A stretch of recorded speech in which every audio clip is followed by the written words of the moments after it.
Good morning, everyone. After 3 years apart and nearly a year of planning, I am delighted to welcome you to the 2026 Data for Peace conference. My name is Angelica Lindqvist McGowan, and I work as Director of Operations and Outreach for the Violence and Impact Early Warning System at Uppsala University. And together with my wonderful colleagues here on stage, Branka Panic, Luisa Portugal, Symphony Shao, and of course Celine Monnier, who unfortunately wasn't able to travel here, but has been an incredible big part of the organizing committee that we are all formed. While we may have been the people behind the many emails, the countless forums, social media posts, and newsletters, apologies, the event is far from a five-person production. There are a number of organizations and individuals without whom we would not be gathered here today, and for the very first time in Stockholm, Sweden. First, our sincere thanks to the funders who made this event possible: the Complex Risk Analytics Fund, or CRAFT, through NORCAP, the Folke Bernadotte Academy, and the Ministry for Foreign Affairs of Finland. Second, our gratitude goes to our in-kind partners and collaborators, our colleagues in Views and UCDP at Uppsala University, the Peace Research Institute Oslo, CMI, the Martti Ahtisaari Peace Foundation, the Swedish International Development Cooperation Agency, SIDA, and the Digital Transformation of UN Peacekeeping Team. And finally, and most importantly, thank you to all of you. To everyone who has traveled here from near and far, to those joining us online, to the more than 100 organizations from more than 40 countries who submitted a proposal for the conference this year, and to the more than 135 speakers we're about to hear from over the next 3 days. This year's program truly is a testament to the incredible commitment and devotion of this community, and we are so honored that you have all chosen to be a part of it this year. Now, before we begin, I also have a few practical announcements, so please bear with me.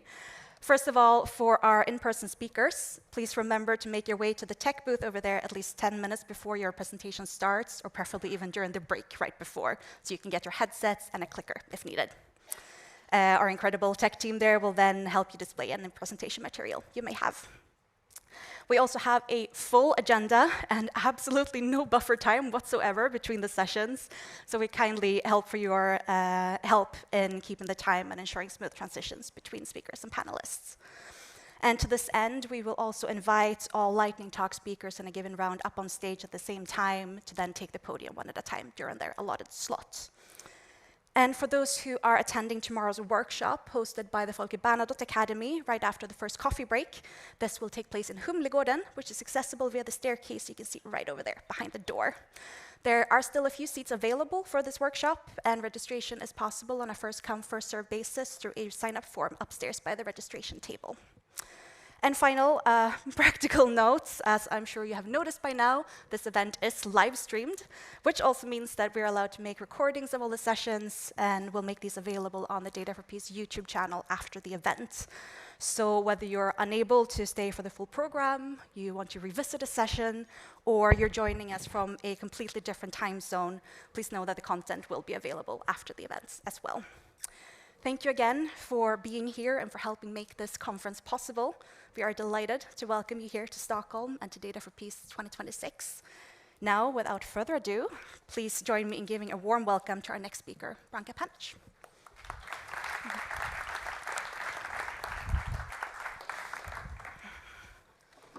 Oops, this is a good start. Good morning, everybody. How are you today? Good. Okay, you still need some coffee, but trust me, this presentation is going to wake us all up. It's such a pleasure to welcome you here in the room and to welcome everybody in the online audiences. My name is Branka, and I am a founder and executive director of AI for Peace organization working at the intersection of emerging technologies, peace building, humanitarian action, and the development. And we are a proud co-organizer and partner for the 2026 edition of the Data for Peace conference. I'm also an author, I'm an activist, I'm a fellow, advisor, but most of all, I am a peace builder. Well, this should be working. We tested this before the start of the Some help, maybe?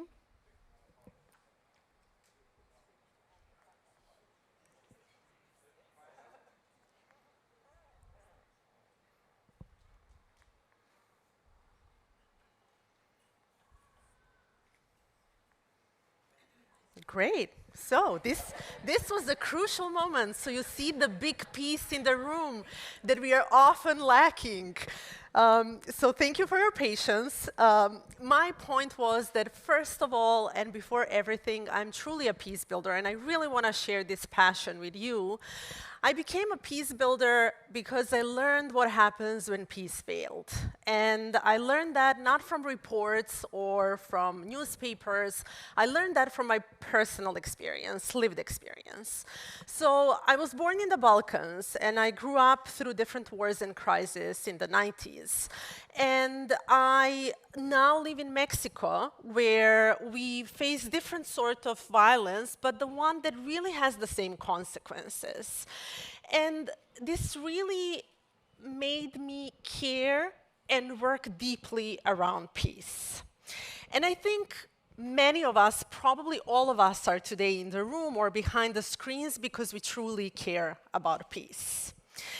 And I think we have a lot of work to do if we care about peace. And I think it's really appropriate to start the data for Peace Conference with lots of data. So let's see what the state of peace is in 2026 and what actually the data is telling us. The number of conflicts is at its highest point since the end of the Second World War. And I'm starting here with proudly partnering with Uppsala University with actually a paper that they recently published, and I invite everybody to look into the results of this paper from Uppsala Conflict Data Program, which is telling us that in 2025, the number of interstate conflicts doubled for the second year in a row. And this is the highest figure since UCDP started collecting the data since 1946. The number of state-based conflicts also increased. It's also the highest number. UCDP registered a total of, again, the biggest number of one-sided violence in 2025. Actually, this is an increase of more than 400%. On top of all of that, the world experienced the highest number in fatalities, both combatants and civilians recorded since the Rwandan genocide. Now, we were lucky with the timing of this conference that another big report in the field was just published last week, the Global Peace Index by the Institute for Economics and Peace, which is also bringing some really terrifying data and information around peace. The average level of peacefulness deteriorated for the 12th consecutive year. There are now 119 countries in the world that are less peaceful than they were in 2008. And conflict has been the major driver of all of this. Now, the geopolitical risks are worse than they were during the Cold War. And this is due to the military expenditure, which increased by 5.8% in 2025, the largest single increase since the inception of this index. Now, this is also happening because of other reasons, because of diminished role of multilateral institutions, because of, we are all aware of many trade restrictions, of increasing competition, not only between big powers, but middle powers as well.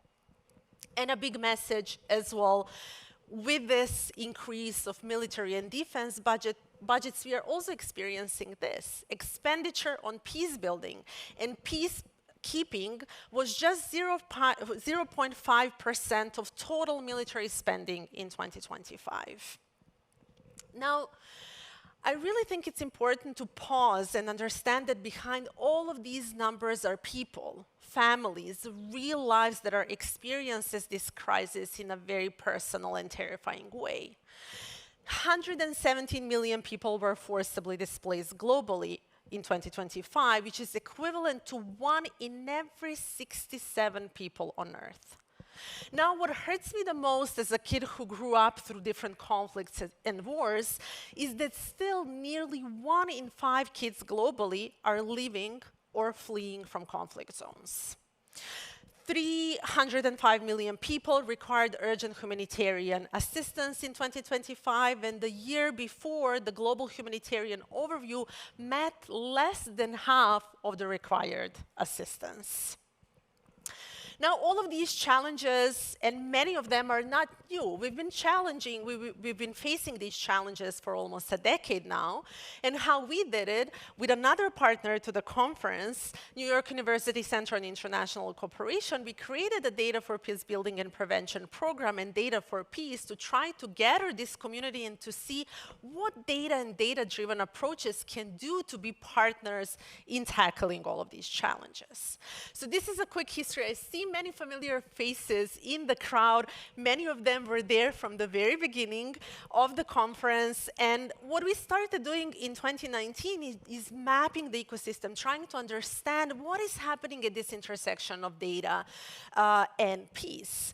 And we realized that the ecosystem was actually quite bigger than what we realized, that it goes beyond academia. It's in the private sector, governments, civil society organizations, United Nations ecosystem, and that there is really a huge potential of connecting all of these actors, making sure that we don't repeat the same things and that we do the collaborations and partnerships. Now, there are many milestones in this program, but for this conference, I'm picking this one specific, the third report that you see in the picture, that we titled, "Can Emerging Technologies Lead a Revival to Early Warning, Early Action?" Now, just a little bit of a reminder what was happening at that time.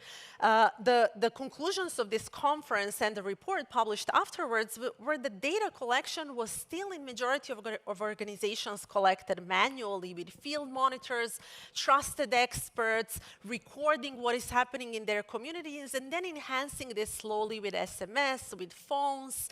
And then this was the moment of first utilization of some sort of automation, where we saw early use of satellite imagery, online news, social media analysis, and in combination with machine learning and the first utilization of natural language processing. However, the majority of this work was still concentrated in a very small group of people, people who had data science skills, organizations who had resources to actually invest in this field, and there was a need to sort of democratize this access and enable other organizations to do more work at the intersection of data-driven technologies and peace. There was this big conclusion as well that tech alone is not enough. Early warning, early action needed a combination of technology and data, but also field experts and those who have lived experience to make this work function. This will be a big question. Is this still the case, even with the latest developments in AI and emerging technologies? But this is the conversation we will be having throughout the next 3 days. Now, I thought it would be good to do a sort of a back to the future exercise here and see what was happening somewhere at the beginnings of this program in 2020 and what changed today in 2026 in this broader technology, emerging technologies ecosystem. Now, believe it or not, we were living in 2020 without ChatGPT, without Claude. In fact, the Anthropic as a company did not exist at all in 2020. And today, reading your applications, we see that already some of the projects in peace building are starting to embed these work streams in the peace building work as well. Are there any founders in the room? So imagine that the company Anthropic that did not exist in 2020 today is actually, I think, more than 900 billion in valuation and applying for IPO by the end of the year, potentially bringing a lot of philanthropic money to the field as well. So let's be motivated and see how some of this can actually go in data for peace. Now, foundational models in 2020 were not part of our vocabulary. Today, we have more than 1,000 languages covered by the language models, small and big. More and more satellites are orbiting our planet. Now, there are some things that are directly impacting data for peace field, and this is that in 2020, majority of big AI players in the field were committing that they will not be developing their products for military and defense. Now, today, this is not the case anymore. These red lines are being crossed, and many of these organizations are switching to the national security or defense side. AI in warfare was largely theoretical in 2020. Today, across all of the conflict contexts we read on a daily basis, from Gaza, Ukraine, Iran, we see that AI-powered weapons are being deployed in the battlefield. Now, as Angelica mentioned, our donor, CRAFT, the Conflict Risk Analytics Fund, did not exist in 2020. Today, we are lucky to have such a fund that is actually supporting the development of the crisis data, and thanks to them, we are here today. Now, in terms of regulation as well, which I know so much of your work is happening at this intersection of governance and ethics, this is the time in 2020 where EU AI Act did not exist. So in a couple of years, we have one of the biggest regulations in the field that has this sort of a Brussels effect across different countries and regions in the world. At the UN system as well, this was a pre-common agenda time. So today, not only that we have a global digital compact signed, we actually have two major processes in the AI field, the Global Dialogue and Scientific Panel, one of them just launching the consultations across different sectors in Geneva in July this year.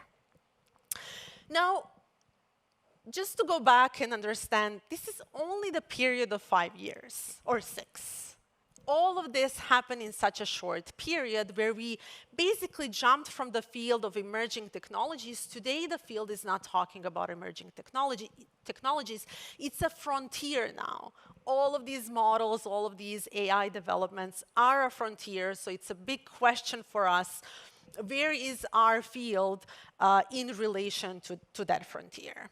And we see with how many things happen in only 5 years, and this is a quote from UN Secretary General, that technology will never move in the future as slowly as today, which also sounds terrifying. How can we catch up with such a speed and such a development? And that speed also brings some additional challenges on top of all of the others that we have in the peace context. And just to mention some of them, the ChatGPT reached 100 million users in only 2 months. The EU AI Act and the Global Digital Compact as well, each took 3 years to adopt. GDPR, you remember the GDPR, it took even longer. 4 years to negotiate and 3 years to actually enter into the force. So technology moves in weeks and governance moves in years. Now, understanding also this mismatch in the amount of resources that we are having available, one frontier model training run today costs more than the entire annual budget of most UN peace missions. On top of that, we see that many of these technologies that are being developed are not really peaceful themselves as well. So it's really the question of what kind of tools we will build, but also how we will be part of the much bigger ecosystem that is being developed out there, and how we can bring our peace-building voices in the development of such tools, because there's so many of the research already done out there. Just to mention one paper that is pointing out that AI chatbots escalated conflicts by 250%, completely unprovoked, even advising for a nuclear attack is the first option, the best option, not as the last resort. So unprecedented challenges require unprecedented cooperation. And for us, this unprecedented cooperation is the Data for Peace community. It's you. And this is why we are happy to have you all in the room physically and all of our online audiences. This is why we organized this 2026 edition of Data for Peace, from early warning to early action, titled Bridging the Scientific Innovation with Policy and Practice. Now, this is not only another edition of Data for Peace. We unofficially titled this the Nordic edition.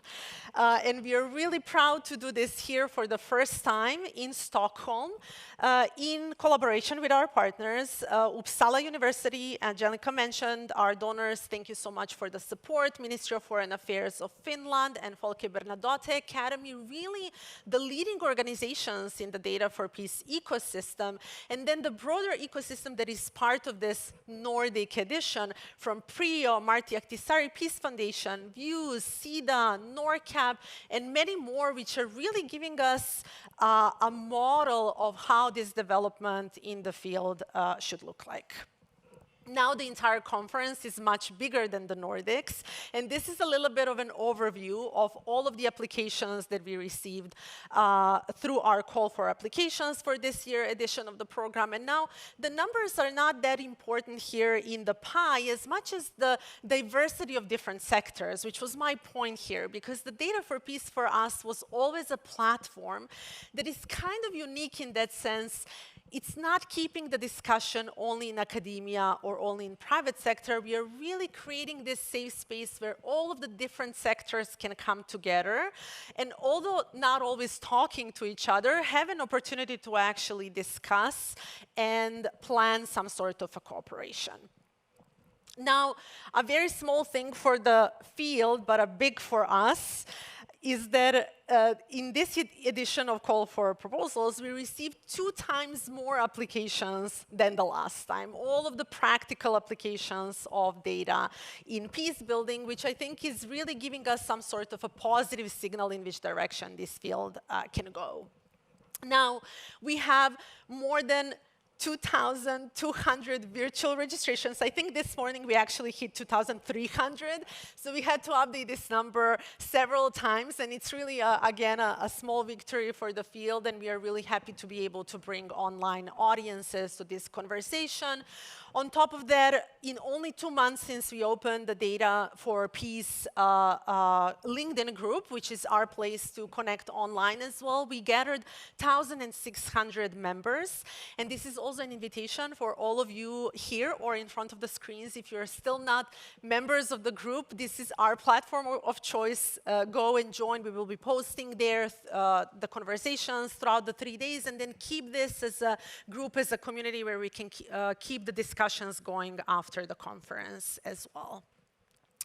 Now, just quickly, what we can broadly expect in terms of the conversations at the conference, both in person and online. We will, of course, be discussing where the field currently is, what are these challenges for the field, what actually works for the atrocity prevention, how we can use emerging frontier technologies, different AI-powered tools to advance the field of conflict early warning, early action. We will be discussing this big question of who actually owns conflict early warning, who owns the prevention, where is this relationship with local communities, with organizations who are on the ground, with citizens themselves. Are we measuring the right signals to enable prevention and early action? How do we do the data collection in still very insecure settings? We will be discussing not only conflict and conflict prevention, but also peace. What works in peace and peace building? How do we track peace processes? How do we develop the community-based systems? And the workshop that we are really proud to host this year that Angelica mentioned, that is piloting a paper by our colleagues from Folke Bernadotte Academy titled AI and the New Shape of Democratic Power and Peace Processes. Make sure to check the paper, go and download it, and really see what are all of the recommendations coming from this. Now, while reading all of the applications and all of your session proposals, I realized that there are certain trends and topics that are going through many of them. And with some of these topics, we mostly agree, and with some, we totally disagree where the field is. So just setting the scene for the next 3 days, what are the things that we will be discussing again that we agree on? That's still the number one problem for the field is this gap, the gap between the early warnings and early action. Now that forecasts are there only to complement, not yet, let's see if it's yet or at all, to replace the human expertise to ensure a good decision making. Trust, trust, trust is the topic that really cut through so many of the proposals, the one that cannot be replaced with any emerging technology. Following the do no harm principle, making sure that whatever we do in the predictive analytics do not unintentionally harm the populations that we are actually trying to help. And then things that we are still debating, and it was really fascinating seeing how many different attitudes there is around this. Do we actually have the right data? Do we have enough data? Early warning system, do they actually fail for the lack of data or for other reasons? Big data and AI do present opportunities for forecasting conflict, but the quality and relevance of the data is still a big, big challenge. Again, still debating. Are we for open data or for protective data systems? Because we see that in many of the cases of the projects that we are utilizing, the communities do get harmed at the end. No model is perfect. Are any of you developing the perfect model? Let's see the hands. Okay, we see. That's what I'm saying. We will be debating this. Maybe we do have a perfect model. Forecasting should be used as one input among many in strategic decision making, or this will be the best thing that we have in the field. Now, all of this and much, much more we will be discussing in the next 3 days, 2 in person and 1 virtual day. And we have 57 sessions on our agenda. We have 131 plus speakers. And those are all huge numbers. They really mean a lot for us as organizers and for the entire field. So my invitation for all of us at the end is really to use these numbers to make something bigger than us in this room, really to use them to turn data into action and action into peace. Once again, welcome to Data for Peace 2026. Thank you so much. Next question. And as your MC, I will announce our very first panel. As Angelica said, we will literally have no minutes in between sessions. So please, speakers, come on the stage. We will start with one provocative topic, postmortem reset or business as usual conflict early warning in a changing world. Please. Do join us on the stage. Katayun, Guy, Ben, Michaela, and moderated by Paul from the Global Public Policy Institute. I think a perfect way to kick off our conference today. Please, Paul, the floor is yours. Thank you very much. Hello, everybody. Good morning. I'm super happy to be here today.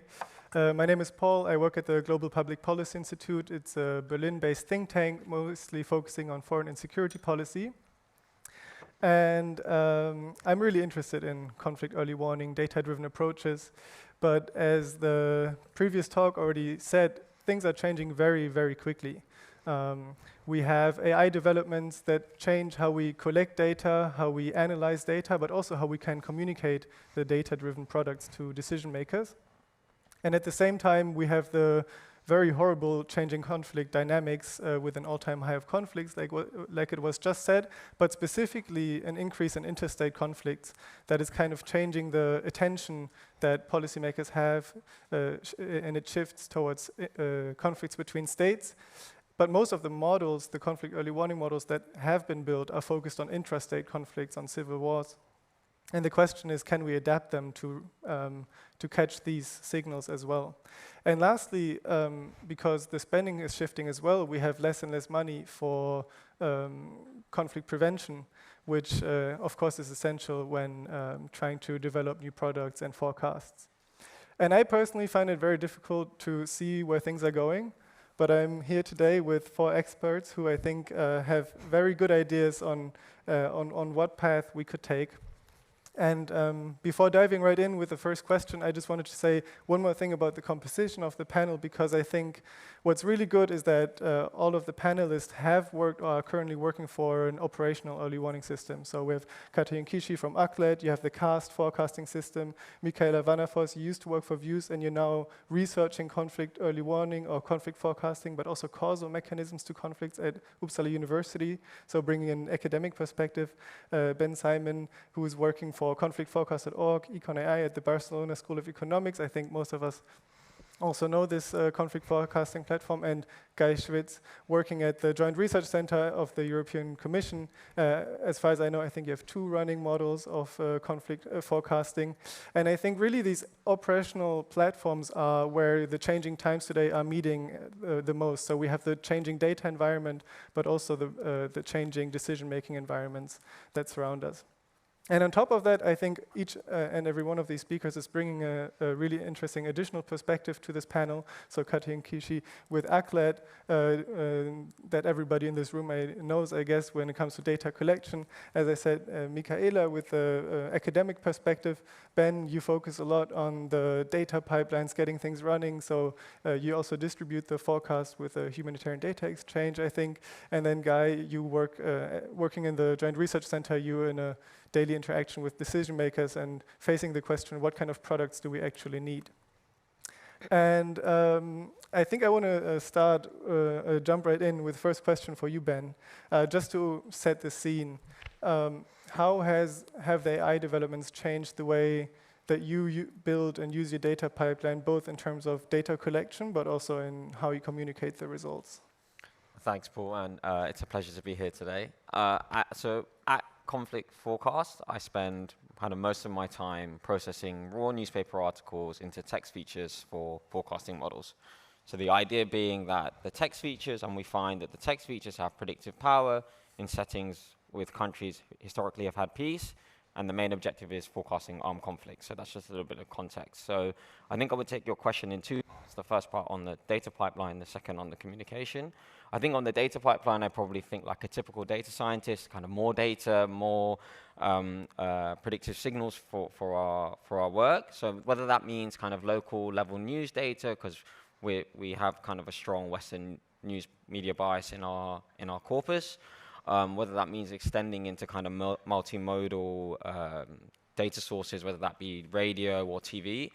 And I should say really like you have one option is agentic retrieval, which gives you this kind of continuous flow of data. But the second thing is also that open source models are not just LLMs, but kind of speech to text models, which would mean processing that data at scale is actually possible. The big risk there is kind of AI slop and AI generated content. So you have to be very careful about the provenance and how you validate what data you're ingesting. On the second part, on the communication piece, I think I would really separate that into 2 things. One thing is explainability and interpretability. The other thing is like contextualization. So the first half, I think, is really not something LLMs are super useful for, or AI models. I think this is like a technical question for the ML research community.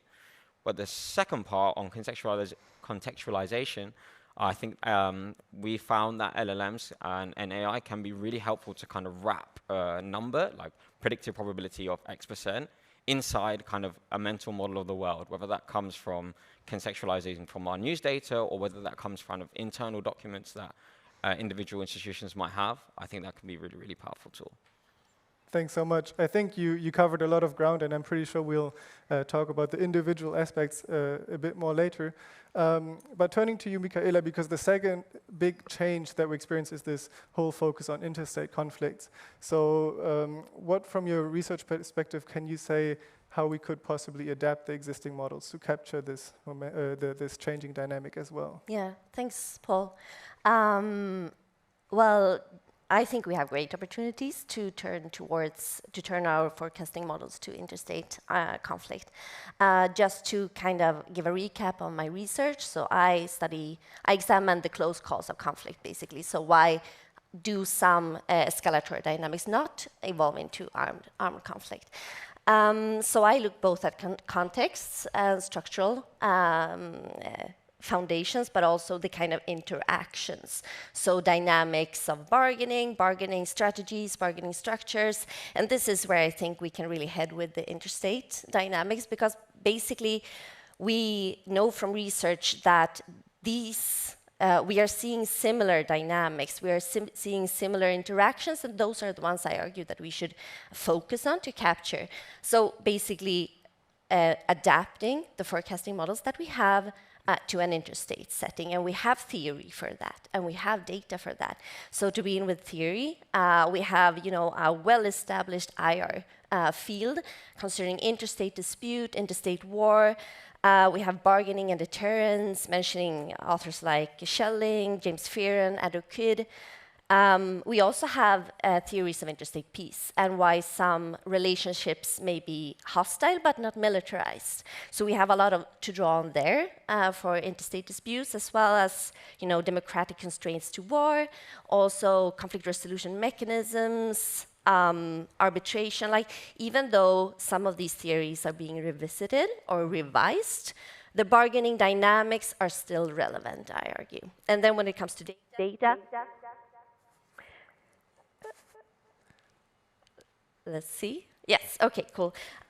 So in some senses, we actually have better data for interstate conflicts and interstate disputes as compared to intrastate. And that, we have correlates of war, we have inside that infrastructure, we have the militarized interstate disputes, we also have the International Crisis Behavior, ICB project. So there we have a great foundation in terms of structures and contexts. But then, like, turning to the LLMs and text data, that's where we can actually go for the dynamics, I think, and much is reported. So that's where we can kind of turn our focus. And I'd say in terms of a reset, it's not the data, perhaps, it's not theory, but rather the measurement, like the indicators and the variables that we are interested in. So I'd suggest when we turn to kind of interstate models, that would be starting from scratch, developing the right indicators, the right models to kind of capture or get at those dynamics, those interactions. And then if we turn to onset, that's what I am focusing on. I'm also looking at how we can look at how to include dynamics of stalling escalation or stalling violence. So that should also be in there. Like what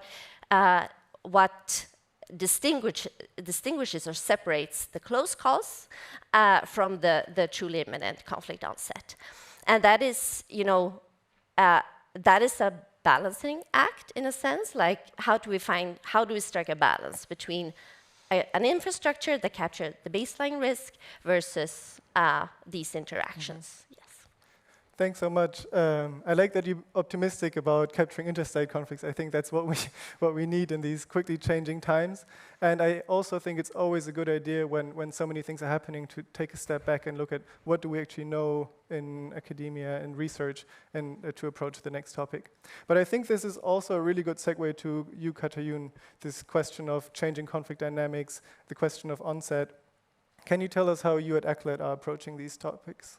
Sure. Hi, everyone. So I think that when it comes to conflict forecasting these days, there's really, I think, maybe two different types of conflict, really, that we're trying to work with. So we have the question of the onset of these major world crises, these big geopolitical wars of our time, Gaza, Ukraine, Iran, etc. And I feel like when it comes to predicting the onset of those cases, it's not so much that we need better models doing that. I don't know that it's a quantitative problem that we're trying to solve. A lot of these conflicts, I think a lot of analysts would have told you these were not a surprise. They saw troop movements, they saw rhetoric from leaders, things that you can't really easily pick up in the data sets. So I feel like for those types of conflicts, what we're trying to do more of is incorporate the analytical feedback. So we have analysts on staff, we have people who are looking sort of the human version of what Ben's team is doing, right? Looking at newspapers, ingesting lots of text and context, et cetera. So how can we best incorporate that layer into our forecasts in a meaningful way so that we can not only kind of look at what the ongoing trends are somewhere, but then also add in that element of surprise almost. Then I think separately, we have conflicts that are sort of simmering, that they're going on for a long time. They don't maybe make the news as much. They're not geopolitical, massive conflicts. But those are the ones that we historically have done a somewhat better job at predicting the sort of ebbs and flows of them.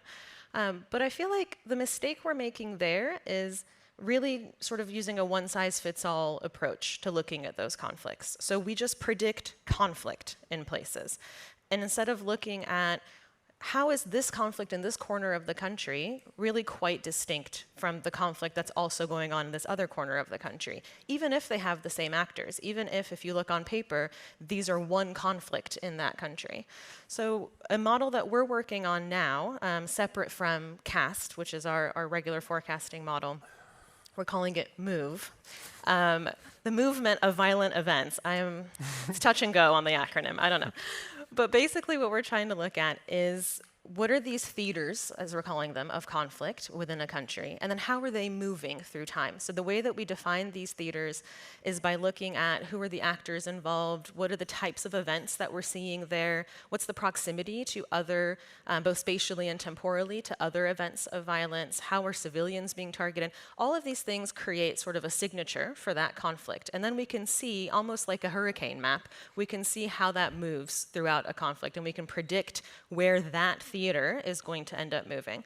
And I think what that gets us is something that I keep hearing from users and from practitioners that they need, which is contextualization, which is to be able to see how does this conflict in this very specific place impact my operations, impact civilian populations on the ground, impact my staff, my safety, et cetera. And you can't really do that when you're just looking at conflict as one sort of ubiquitous concept.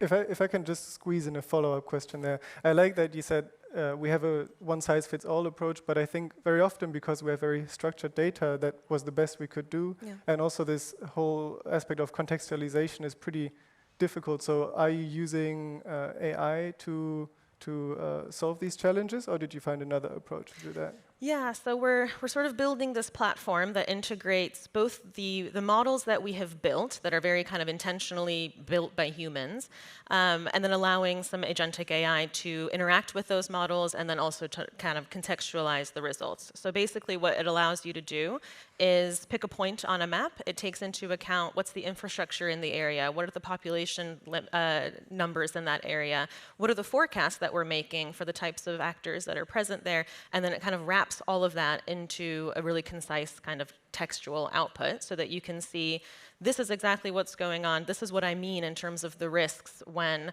we say that conflict is escalating in this place. Here's what the actual knock-on effects would be for the people in this area, for your operations in this area. So I think it's a really useful tool to be able to take sort of the very basic bones of what we've always created, like escalation, de-escalation, a 10% increase, 5 more events. These things don't truly mean anything to people. To be able to then put it into this context of what's the risk to the specific thing that you're trying to accomplish in that area.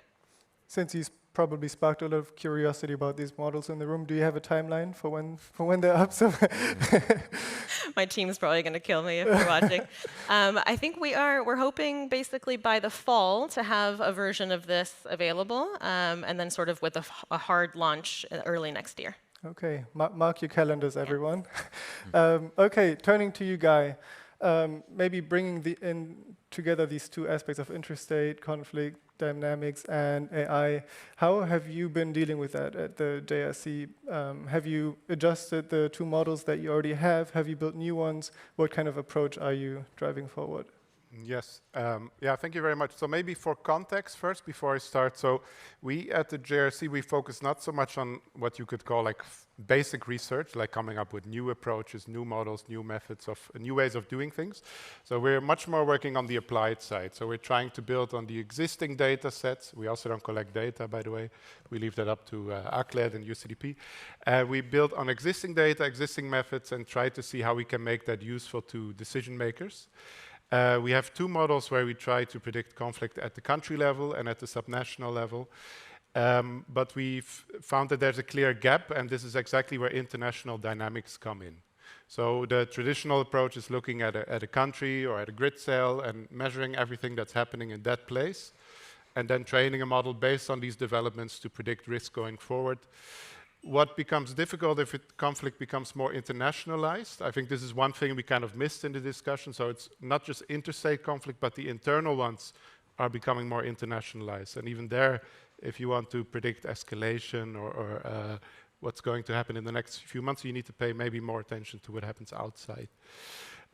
So we try to, with kind of the limited resources we have, try to see how can we start to fill those gaps. Right now we're focusing more on monitoring, not forecasting. So basically pulling together all the information that we have, trying to do our own limited, maybe data collection, data enhancement. And here's where large language models are extremely useful. So I'm actually quite optimistic on the potential to speed up at least data collection. Interesting. So we've had almost 3 somewhat different answers to how you're responding to the environment with the theaters of conflict and move. You said you're going more towards monitoring, and Michaela, you said like a theory-driven approach, looking at bargaining theories and so forth, could actually have potential to just build fitting a regular forecasting model onto these interstate conflicts. And I want to use my privilege as a moderator to ask a follow-up question to Guy, because I'm personally super interested in how we can make the forecasts more persuasive to decision makers. And it was said before, the warning response gap is one of the biggest issues. So have you found ways to use large language models or agentic AI to kind of target that problem? Yeah, so I completely agree with what Branka said in the beginning, that one of the biggest gaps that we have is actually the gap between the model output and how it's being then used by the decision makers. So even us working on a very regular basis with decision makers, we have to constantly re-engage. People often change positions, then we have to do many trainings and outreach events. And often these are not people that are trained in, let's say, data science.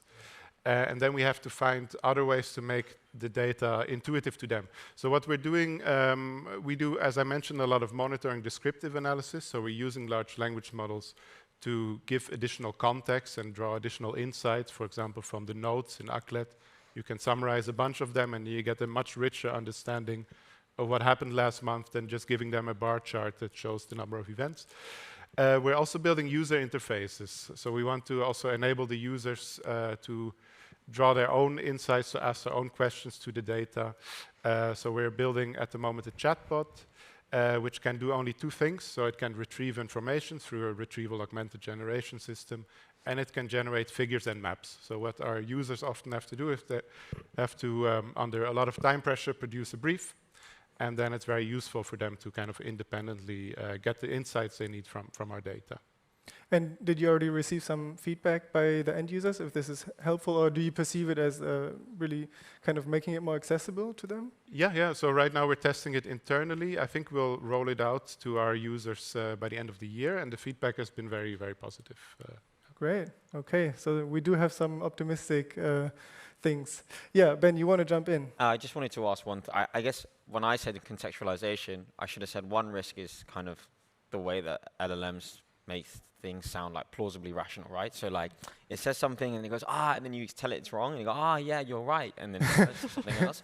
So is that a reason that you deliberately omitted that you had it do retrieval only and figures and maps and not text? Oh, that's interesting. I didn't know that. So that was the reason for that. Yeah, we try to go step by step. So let's first help people gather the information, then it's still their responsibility to make sense of it. But already that saves a lot of time. But we're very careful of not trusting these models too much. Yeah, I think it does pick up on something you said earlier when it comes to the question of interpretability and accessibility, because I think in the last years at these conferences, we often talked about that these models are too complex for decision makers to understand, and then they don't trust them. And it's interesting because now it seems like we could maybe use the same models and hook them to an LLM that explains it, but the model is still as uninterpretable as it was before, and in fact we're adding a layer that is even more a black box to explain it.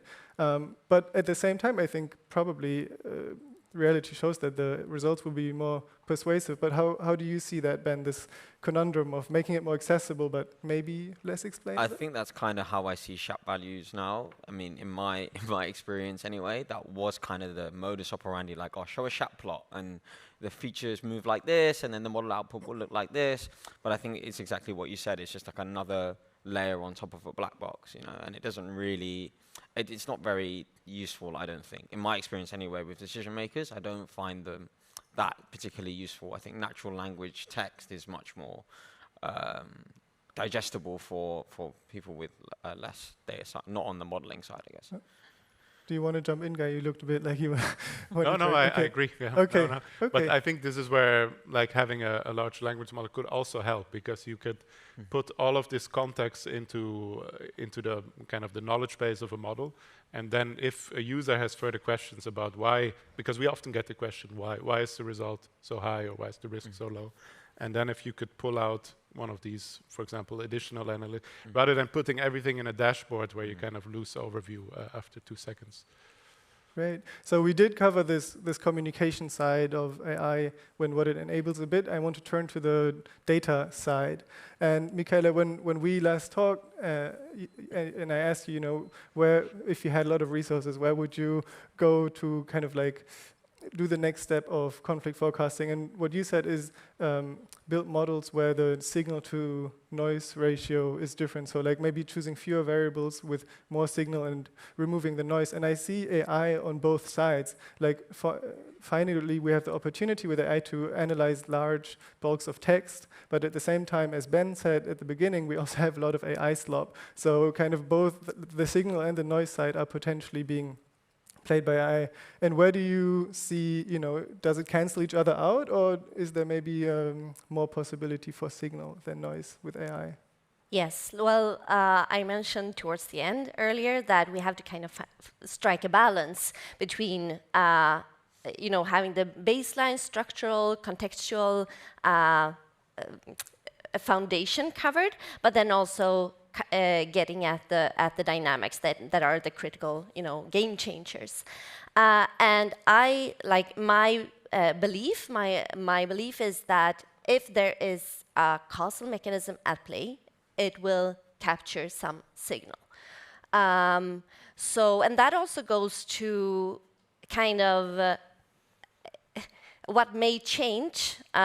Early warning from the actual outbreak may also be a change in perspective, or a change in perception, like a framing of an issue. And those are things that we are at risk, I think, with these large the LLMs, to kind of bypass or miss those. So I guess that's where I think the human capacity needs to come in. So we have to kind of think what kind of causal mechanism this is. What do we know are critical interactions from research, and then supervise, basically. So we need to supervise what are the dynamics that are captured, because you can also think of an issue as a measurement drift. Like you have these models that are adapted to a target, and then perhaps the phenomenon or the concept, the issue that we are trying to get at, it changes if there is, for instance, a reframing of an issue. So that's where we have to have the human capacity to overview that process, I would say. Okay, so human capacity remains very important. That's a good takeaway for everyone in the room, I guess. Not everyone is being replaced by AI. No, but I very much agree with what you said. But doubling down on this question of how does AI change how we collect data, ACLED is obviously a very interesting player to ask, because you collect so much conflict data. How is that going to change how you go about doing that? I thought you were going to ask, how is that going? It's going well. Yeah, I mean, I think we're sort of struggling with, well, not struggling, we are thinking about how to approach sort of two almost competing goals. One is that we want to produce data more quickly. So we currently publish on a weekly basis. We, as of, I think, 2 weeks ago, have now expanded to publishing twice a week for every country in the world. And we, in some cases, like when the Iran crisis happened, started publishing daily data on the Iran conflict. So we keep wanting to sort of increase the pace of how we're sending data out, because we do see that it's useful, that people have a need for being able to keep track of operationally what's happening within these conflicts. At the same time, we have quality standards to maintain. So we don't want to just turn into an automated data set that is able to update every 15 minutes, but then the data itself is unusable. So far, we've been able to increase the speed at which we're producing data purely through our regular human means. So it's still the same methodology that we've always been using. It's still human researchers reading these articles, putting that into column format, publishing it to the world. So what my team is working on is how can we not use AI to replace that coding process, but how can we enhance it? How can we make things more efficient for our researchers? So one kind of low-hanging fruit is in the sourcing side of things. So right now, our researchers are manually visiting websites. They're listening to the radio. They are watching videos and recording the information that they see. So are there scrapers to be built? Well, these days, I think fewer and fewer websites allow for scrapers to be built, so it's an uphill battle. But we can build those where we can. How can we analyze perhaps the text reports that we're seeing to suggest to the researcher, this perhaps contains a relevant conflict event, or this probably does not contain a relevant conflict event. And we can still have the human reading the newspaper article, but we can at least guide them through the garbage, basically, to get to the thing that they need. Then on the actual coding part of things, the actual sort of recording of information, I think there's a lightning talk later that will probably touch on how difficult this is, and we have also found that this is the case. There are, I think, elements of our data that will be more accessible to being sort of extracted rather than others. So for example, one thing that's really difficult to extract meaningfully from a newspaper article is information about actors, so who was involved. That takes a level of not only being able to extract all of the named entities in an article, but also then to match that to our sort of dictionary, our corpus of actors that we have in our data to correctly identify when it says ISIS, it means Islamic State, and be able to make that link. So that's increasingly difficult. Things that are not as difficult is summarizing and creating a note, for example. So like the notes column that we have. Now, the problem that we ran into when we were looking at this is that if we just tell it, look at the columns of information and write a note in ACLID format, you lose that color, you lose the context that our human researchers bring to writing the information in that note. So we didn't want to sort of ruin the utility of the notes column that way. So what we're kind of exploring now is, okay, how can we make things more efficient? So we have the columns that the researcher has filled out, but then we also ask the researcher, can you just jot down some notes? Don't use complete sentences, don't use grammatically correct English, all of the things that we ask when they're actually coding the event. Just jot down a few bullet points, and then let's see if we can use an LLM to take the sort of structured information we have from the event data, plus the sort of jotted down notes about context and sort of color that the researchers provided, to then create basically the full couple sentences sort of note writing. So that's something we're experimenting with. That doesn't exist currently in the data. It's still just written by actual humans. But we're hopeful that something like that will preserve the humanity of our data, but then also kind of make the process more efficient. So it's all about, I think, finding creative solutions. I don't think the future of data collection is in completely automated collection methods. I think we're not there yet in terms of how these models are able to extract information and data, but I do think that there's a place for them in making things a bit more efficient. And how does it impact the local level? Because you do source information really from the ground. Does it challenge it? Could it enhance it? How does that interact? Yeah, I mean, I think this is an important point, because one of the things that ACLID really prides itself on is that our sourcing strategy is quite wide. So we have, of course, the international sources, the Western media, the larger sort of news elements. But we also focus on local level news. We, like I mentioned, our researchers sometimes even listen to radio. We have researchers in the Philippines who go every day and pick up a physical newspaper to then code from. There's a lot of sort of emphasis on how can we bring in the local context that you would otherwise miss if you just look at sort of national, even regional level news. But what we're finding is that those elements they're slowly dying out in a lot of places. Local journalism is really at risk. A lot of the funding crises that our field has seen, the journalistic field has been seeing for many years before that. So one element we're exploring is the use of stringers. So these are basically freelance journalists that you can hire in places to sort of firsthand go collect information and send it back to us. And those are the things that are sort of us AI proofing, I think, against the future. So there's going to be more and more news out there that is created by AI, that is sort of regurgitating the same information that it sees. And how can we really support those local organizations, support sort of freelance journalists from the ground up, kind of collecting that information that can't really be replicated, I think, by AI systems.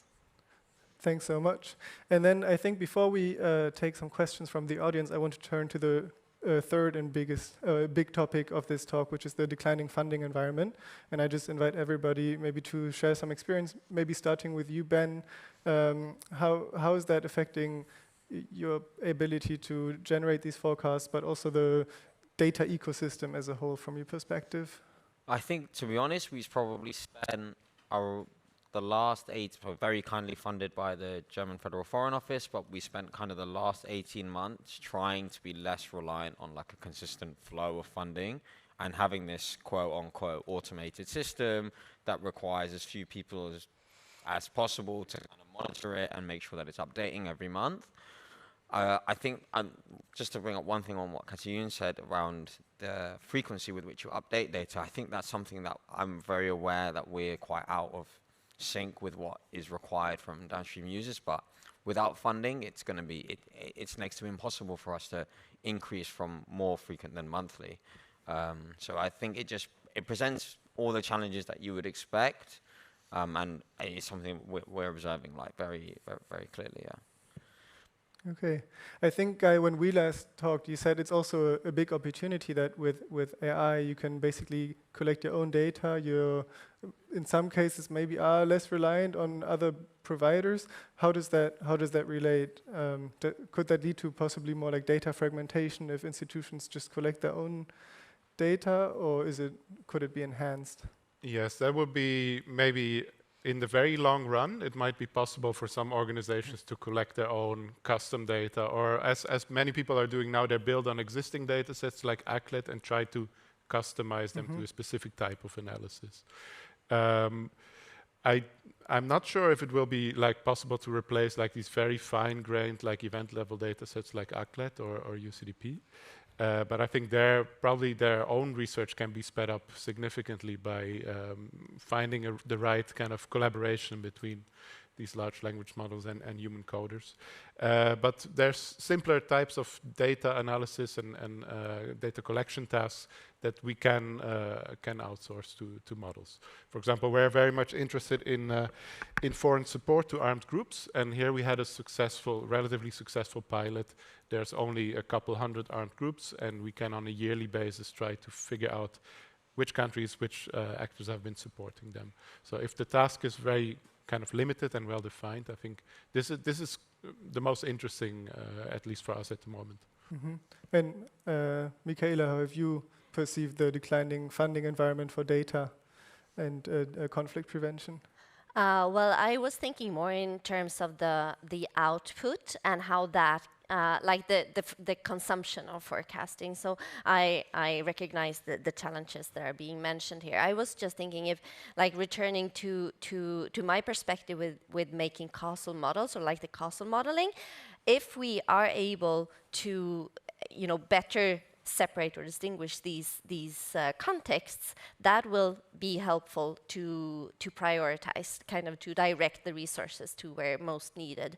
So I was thinking more in terms of the limited funds in terms of action and how these models can actually be, and if we find that we can enhance predictive performance in this way, that may be helpful to direct the resources. Okay, and to finish the round, Katayun, how do you see that? And while Katayun is speaking, get your questions ready, and we can start taking questions from the audience afterwards. Yeah, I think that, so ACLED's been in a unique position, I think, relative to other kind of NGOs, nonprofits, after USAID, basically, when everything sort of began and our woes began in the funding environment. We're in a unique position in that we have a product, right? We have the data that is useful for people. And something that we sort of started doing from before the funding crises began, but that we kind of ramped up, is the idea of licensing. So really moving away from the really grants-based model, which I think a lot of organizations are doing more and more of. And we hear a lot from other organizations looking to kind of replicate a model where they can license basically the things that they're producing, as opposed to sort of only relying on grant cycles. And I feel like this is a real shift in the sector that we're moving towards, is organizations trying to become a bit more self-sustaining, to be sort of the owners of their own fate, so to speak, and not be reliant on trying to chase the next grant opportunity necessarily, especially in a world where there's fewer and fewer of those grant opportunities available. So we've been speaking, directly to governments. Of course, we have our partners at CRAFT, which is super helpful. But talking to organizations as well, we continue to give our data out for free to response organizations, to humanitarian organizations. But then, we have an entire client base of private sector clients, for example, who are interested in using our data for staff safety, for security on the ground, for their operations. And those are the people who contribute and pay for licenses, et cetera. So this kind of hybrid model of being able to maintain your nonprofit kind of mission, but make that sustainable through licensing, through being able to gather funds from another source, I think has been really critical to our survival. And I think a lot of other organizations are starting to also explore those opportunities. Thank you. Okay, do we have any questions from the audience? Yes, you were the first person. Yeah, do we have a microphone in the somewhere? Ah, perfect. And maybe you can briefly introduce yourself, and so that many people can ask the question, please, short, brief questions. Okay. Well, my name is, it's a turn off? My name is Luis Adrian. I come from Costa Rica. As you know, Costa Rica don't have army since 1948. So for me, it's very difficult to talk about conflict when I have lived always in a peaceful country. However, I had the opportunity to be Minister of Science, Technology, and Telecommunication in my country. And my question is, in this reality, where the governments talk about a lot of things, when we have the challenge to explain to the people about AI, how can we raise the awareness in all of the citizens, of the people, that the AI is for try to build a good future?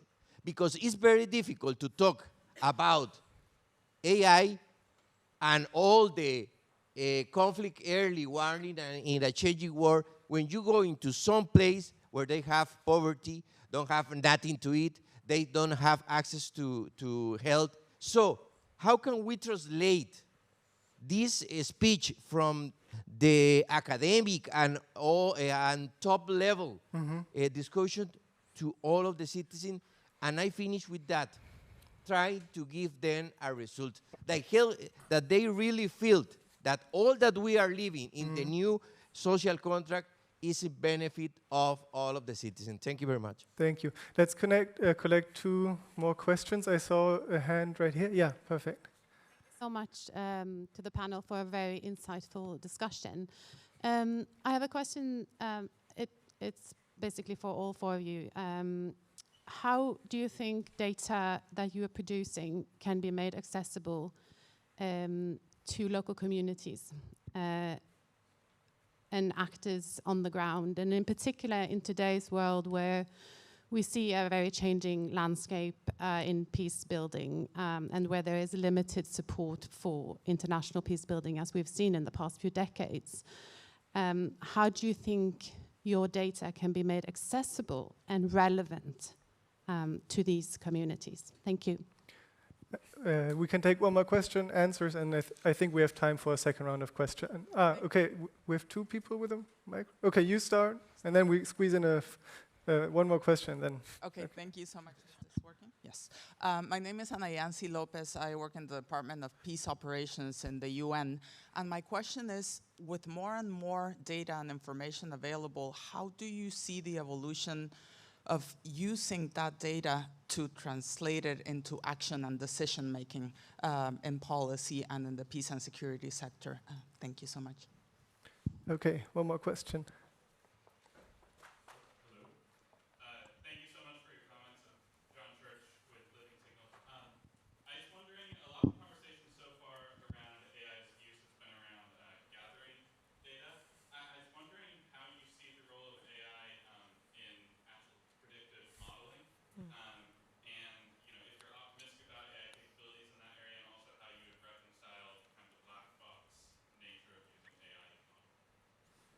Okay, so we have 4 questions. First one about how we can raise awareness that AI can be used for something good, if I understood that correctly. The question of accessibility to local level end users and communities.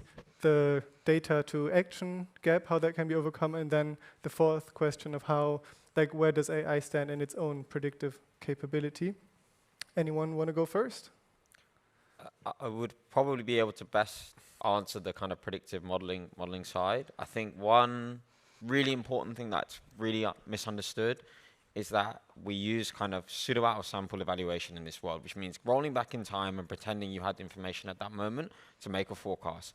And to test LLMs in that setting is next to impossible because you cannot strip out their knowledge from the training data, right? So the only way to do that well is to kind of freeze a model in time right now, ask it to make predictions for the next 12 months and hold that against what we did.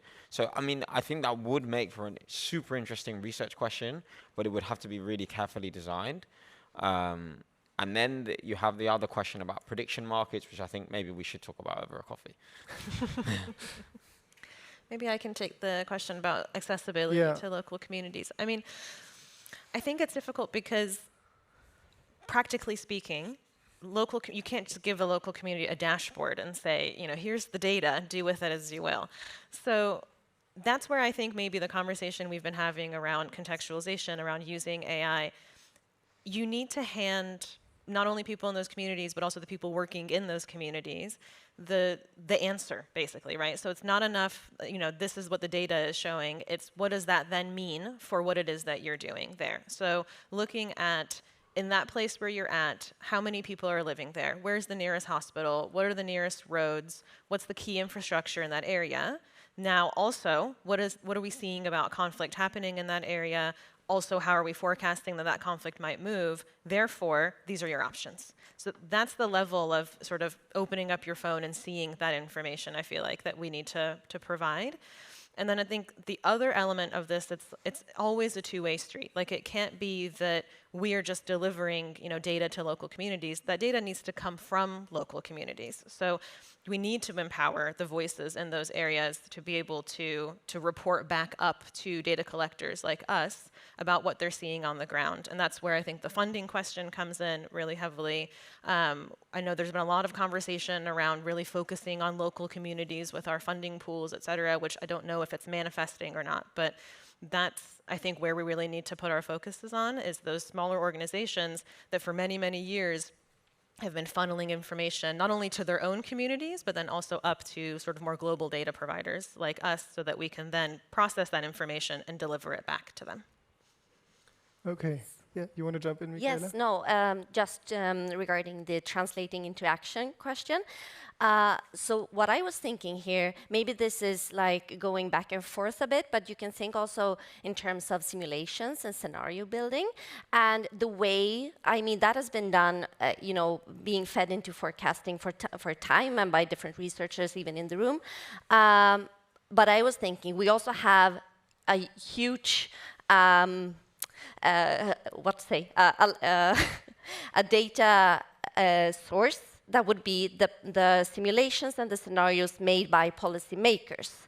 And these are like war games, these can be exercises by UN peacekeepers. So you have a wide range of scenario building, and this is, you know, knowledge, on-the-ground knowledge that can be translated back into the models. I mean, this could be at a training stage to begin with, to take these projections made by policymakers, put them into the training data and see how it changes the prediction. Because if we see some enhance in the predictive performance, that may mean that we are onto something, and that means that we are maybe targeting, you know, the right factors. So this is again a back and forth, but maybe that can be an avenue for trust building as well vis-a-vis policymakers.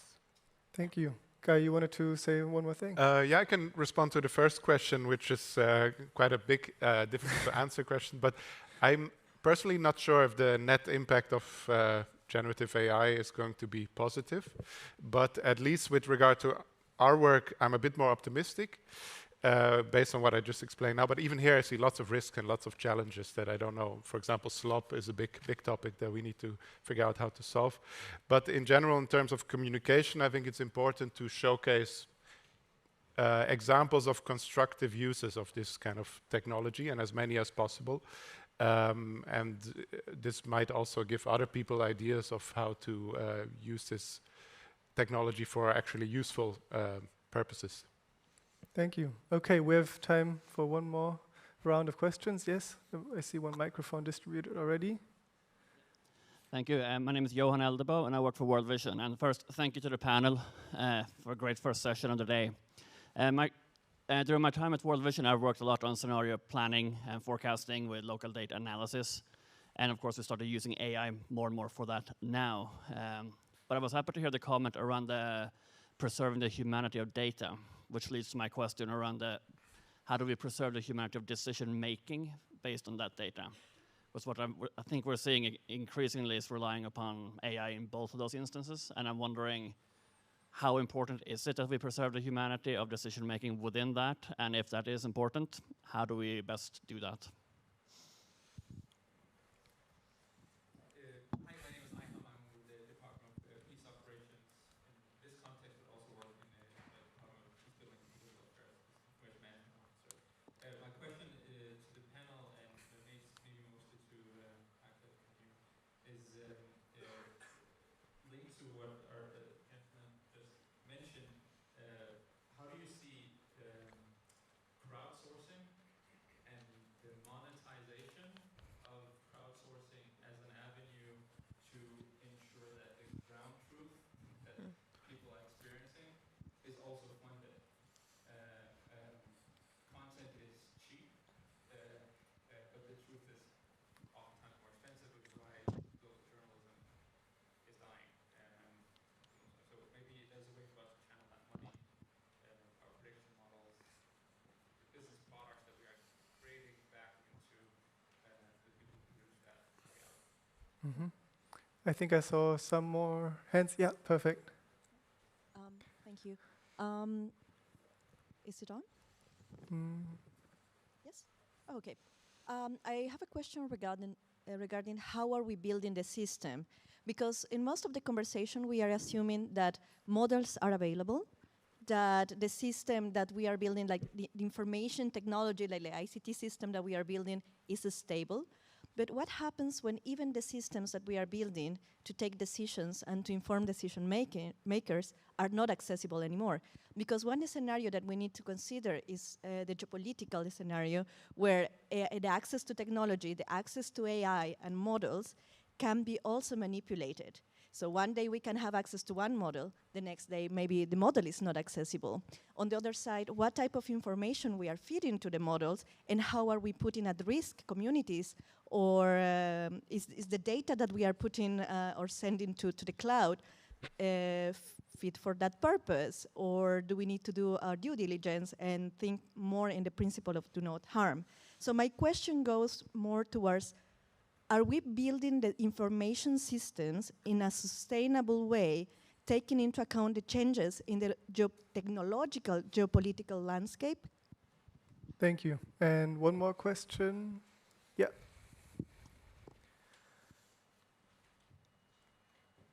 My name is Moton, and I'm a deputy minister from National Unity Government from Myanmar. So probably I came from a country where most of your data sets are always come first or second. My question, thank you for your wonderful panel. And I would like to know, because like I haven't seen anyone talk about the social media and the algorithm.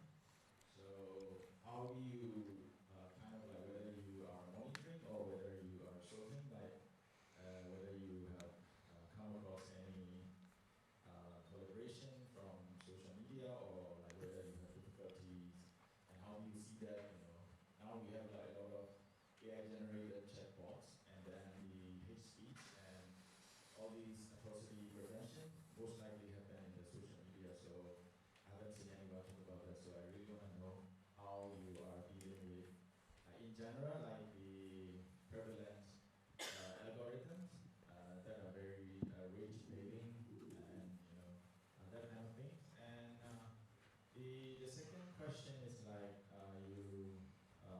this is more on like because here we have many donors and funders. So what I think should happen is like these kind of peace building leaders should be more like publicly funded, because I see there's a conflict of interest.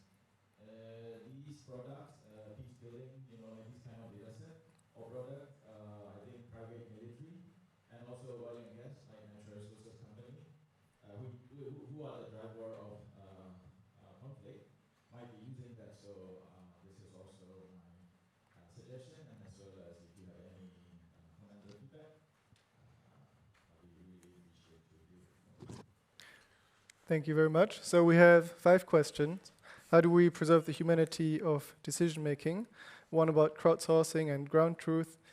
How do we build information systems with special regard to manipulation? And then the question about social media and public funding. And we're also coming towards the end of the panel, so if you want to raise one more point, just include that in your reply. Who wants to start? Okay. Yeah, just on the social media, that's always a very interesting one. It depends a bit on what you want to study. So if you're interested in hate speech, social media is the place to go. But then if you want to get an accurate understanding of what's happening on the ground, my sense is that this is becoming more difficult now, based on exactly what you mentioned, is that there's more automatically generated content. It's becoming more difficult to even validate images and video. So probably for like open source intelligence type work, it's still extremely useful, but I would be quite careful of just collecting everything and then trying to extract some signals from that.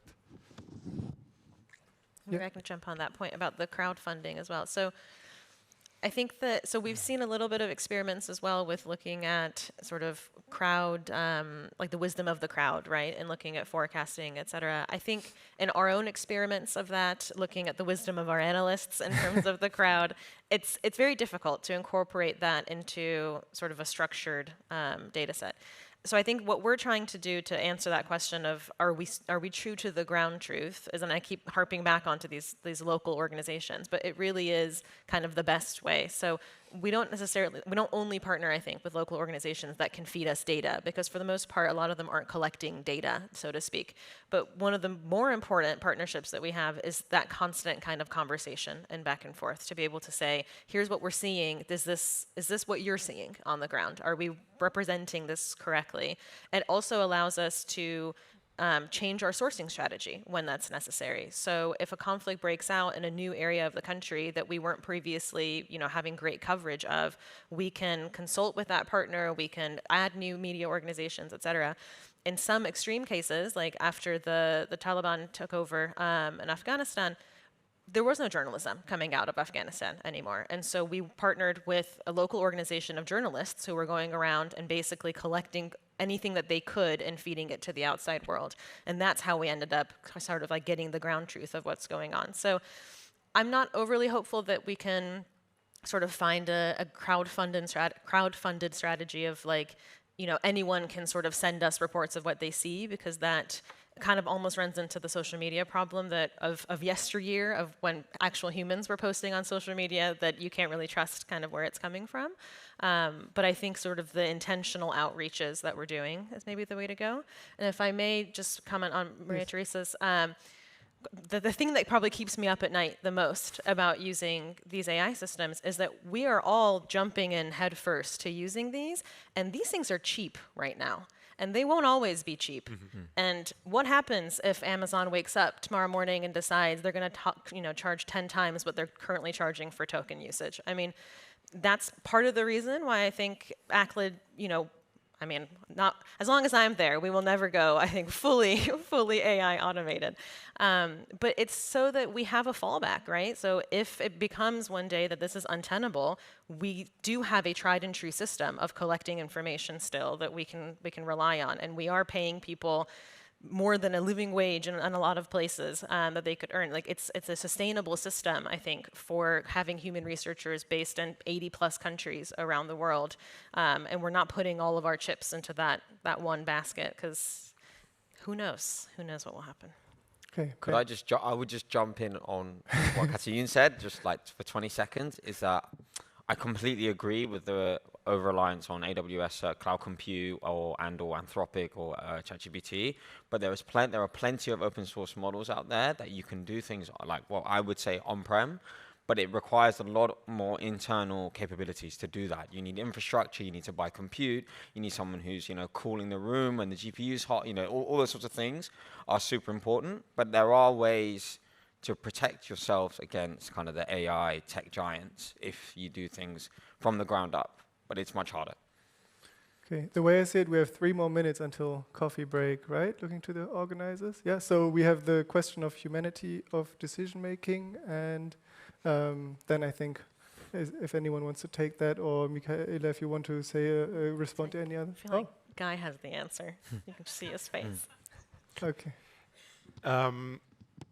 So I think one of the gaps that we didn't discuss today is as well, how do you design a process around all of these data inputs and all of these different types of analysis, and then how do you then combine that to arrive at the decision? I think at least from my experience working with my colleagues in Brussels, is that this is one way, it's not at all perfect, but it's one way to kind of develop a principled approach where you combine different inputs. You make sure that they don't contaminate each other, so that the quantitative input is not influenced by the intelligence assessment and vice versa. But then it's more also, then you enter into politics at some point. It becomes more like a political decision what to do about it. And there I have not much to say on this topic. Thank you so much. Thank you for the great questions. I think that did really show that we focused on the 3 core issues, but there's so much more to say about it, like prediction markets or the ability of these AI models to forecast themselves. Thank you to you all for the great and excellent questions. I personally learned a lot. Thank you once again to the organizers, and looking forward to chat during coffee.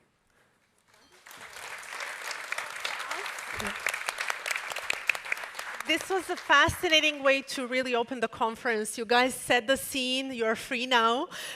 You set the scene, and we will be unpacking many of these conversations throughout the next 3 days. I saw many more hands in the audience, so please use the opportunity now to approach them during the coffee break, because we are kicking off with a coffee break now, so we will have half an hour of a break. And I learned from my wonderful Swedish colleagues that this is fika, right? fika, which is much more than the coffee break. It's about community and connection, which I think fits perfectly for what we are doing here at the conference. So please enjoy coffee and enjoy the company. See you back in half an hour, so exactly 11 a.m. when we will continue with first lightning round talks. Thank you.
Welcome back. How was the coffee? Good, the best Swedish coffee in the world, yeah? Okay, great. I'm so excited that we can start with the first round of lightning talks. And it's my pleasure to introduce Corley Pretorius from UNDP. Please come join us, Corley. Starting with the demo of the Risk Anticipation Data Hub.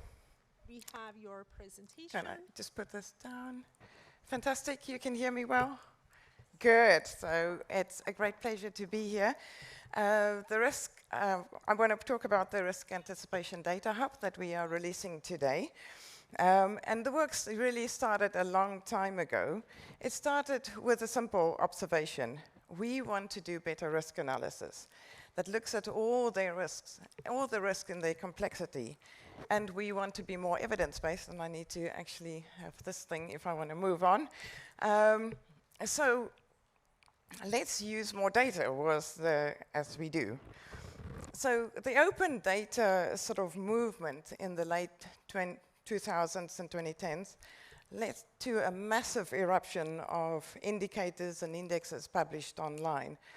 And many of you were contributors of that data, and our assumption was if we can organize it and put it to good use, then we will really enable our country teams. UNDP has a presence in 170 countries, and our purpose is really to support the country teams to understand environmental, political, security risks. Country teams thought, maybe not. This doesn't really help us. So we started pulling together data sets from all sorts of sources. The UN, this table is really kind of in the way. The UN, OECD, oh, it's okay, it's not that bad. ACLED, of course, GDAX, Fragile States Index, Global Peace Index, the Uppsala conflict data. And we realized that it really takes a lot of work. As I said, we started nearly 10 years ago to put this together. You know, the data is not structured in the same way, and many of you, I'm sure, are very familiar with some of these challenges. So chipping away for many years, we started to put it together into basically a data warehouse to structure it. And we built it so that we had the worksheets, and the data was organized for country offices so that they can basically pull the data. And this helped us to tailor it in terms of what we called the product that we developed, the crisis risk dashboards.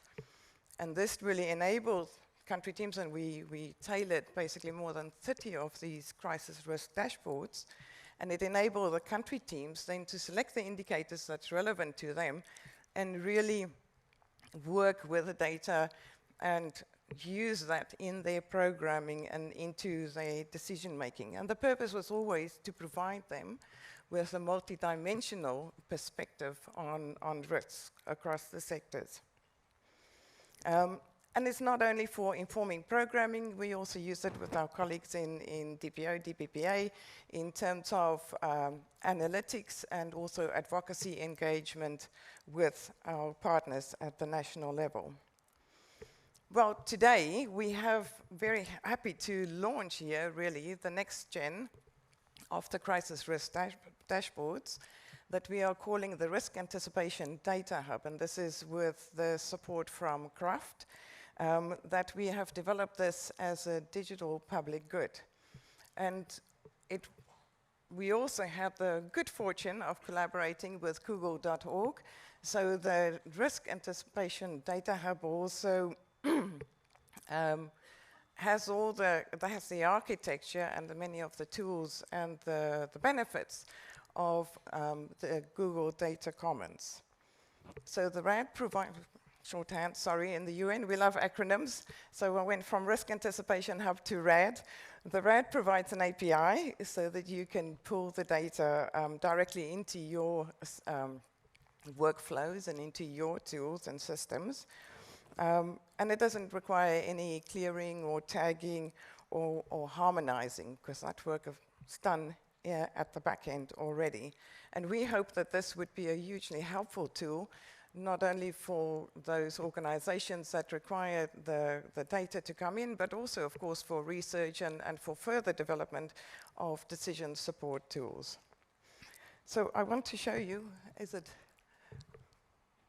I need to press it again for the little demo to run. So let's see. Yeah, there it goes. So you can navigate by topics, you can use the filters, or we have also questions. It's use natural language. And there are a few questions set up so that you can to start you off. We organize the data into 5 main topics, as you can see. So these are the main categories. And if you're interested, say, in governance, then it pulls out all the indicators from the curated and vetted data set. You will see also that there's no hallucination. The data is drawn directly from the source, so the lineage and the direction is very clear in terms of how it generates it. Then, if I just wait for it to run, you can type your own questions there in terms of looking for pulling out specific sets of indicators around conflict risk. Again, it provides it at the global level. You can scroll down. The data is displayed as maps, the geographic data, or as line charts, other indicators. And you can really dwell down into this. If you want to adapt it to your own, the language is so easy to use. You can also, for your own context, instead of Asia, you can tailor your questions in terms of running some of these queries. And again, huge flexibility to dig deeper into the data at the regional level, but you can also look at it at the country level where it pulls out then a number of indicators. Just give it a few seconds to run through the country level. We can also use it to compare countries. For example, here we're looking at comparing Burkina Faso and Mali on food security, and then it pulls out comparative statistics from the underlying data in terms of the indicators that's of interest with you. As I said, this is built with within the architecture, or relying on the architecture of global data commons from Google, and we're also going to build in the additional tools associated with that architecture. This is work in progress, and it will be available in the next few months. So voila, it is still a staging site, so we would be very happy. I'll give you the QR code that makes it easier, makes life easier. Please, this is the community that we're really interested in engaging around this tool, around the Risk Anticipation Hub. We would love your feedback. And I am hoping you are taking photos of the QR code, and I'm not blocking your way. We would love your feedback, and what we're going to... sorry. Come on. I have a timer that's ticking, so... so, love your feedback. Write to us. We have colleagues in the room, and more will be online, and the online part of the conference on Wednesday. Keeping with the swarm and the ecosystem storyline, we are going to build on some agentic agents also to improve the user experience. This is also going to be available in the next few months. And I can end by saying big thank you to Craft, Antje is here, and to all our colleagues that worked on this. And my time's up. Thank you. No idea how long. Corley for the presentation. You guys can go up.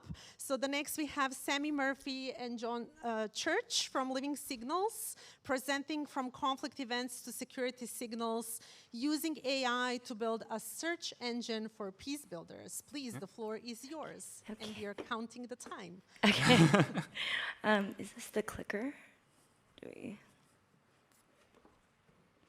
Okay, well, what an impressive presentation to follow. My name is Sammy Murphy, and I'm the CEO and co-founder of Living Signals, and we're really excited to show you a bit about what we've been working on. I'm John Church, CTO.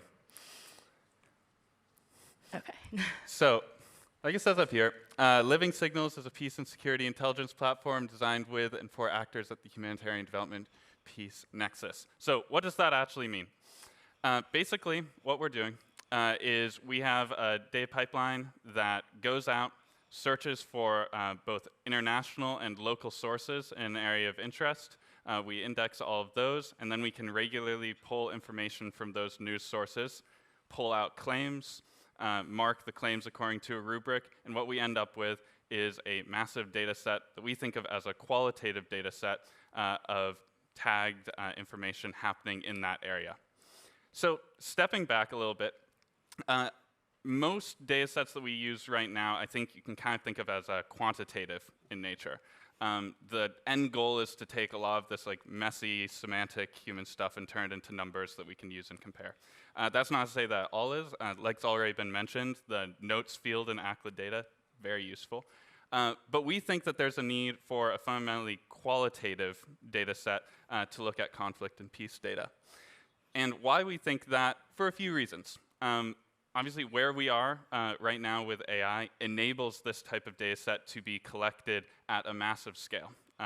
We think, for some things, AI, it's still not quite good at very strict grading, but for things like extracting claims and marking claims into categories, for grouping claims, it's very good and can be done cost-effectively at scale.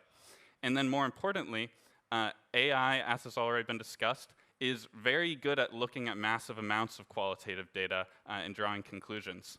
I actually just read a stat this morning. If the benchmarks continue going in the same direction, AI is going to beat super forecasters by the end of 2026 in at least short-term forecasting. And then, of course, there are the ongoing problems of figuring out how can we use data to look at fundamentally qualitative problems, like certain problems in women, peace, and security, for example, and how do we get accurate data quickly and up to date.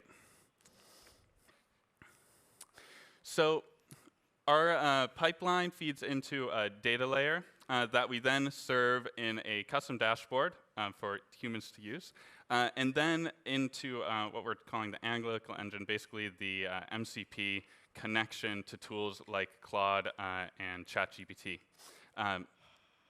Moving forward, we're going to be using these tools more and more and more, Claude and ChatGPT.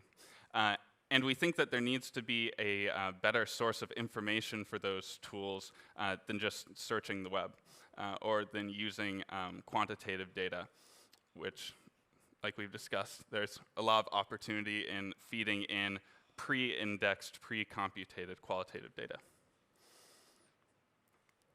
So this isn't just a technical innovation, but a political one, because we are expanding our search criteria beyond violent conflict events to address wider forms of security systematically, allowing us to better understand things like structural violences and slow emergencies or gendered insecurities, et cetera.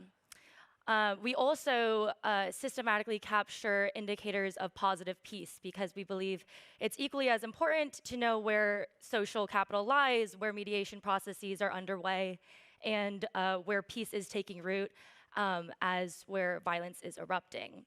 So we do this through an approach we call signals intelligence, which is where we extract signals, which are discrete human development peace relevant pieces of information and claims that reflect ground conditions and are tagged with locational, quantitative, and qualitative attributes and are source attributed as well across hundreds of global news sources with an emphasis on local news reporting.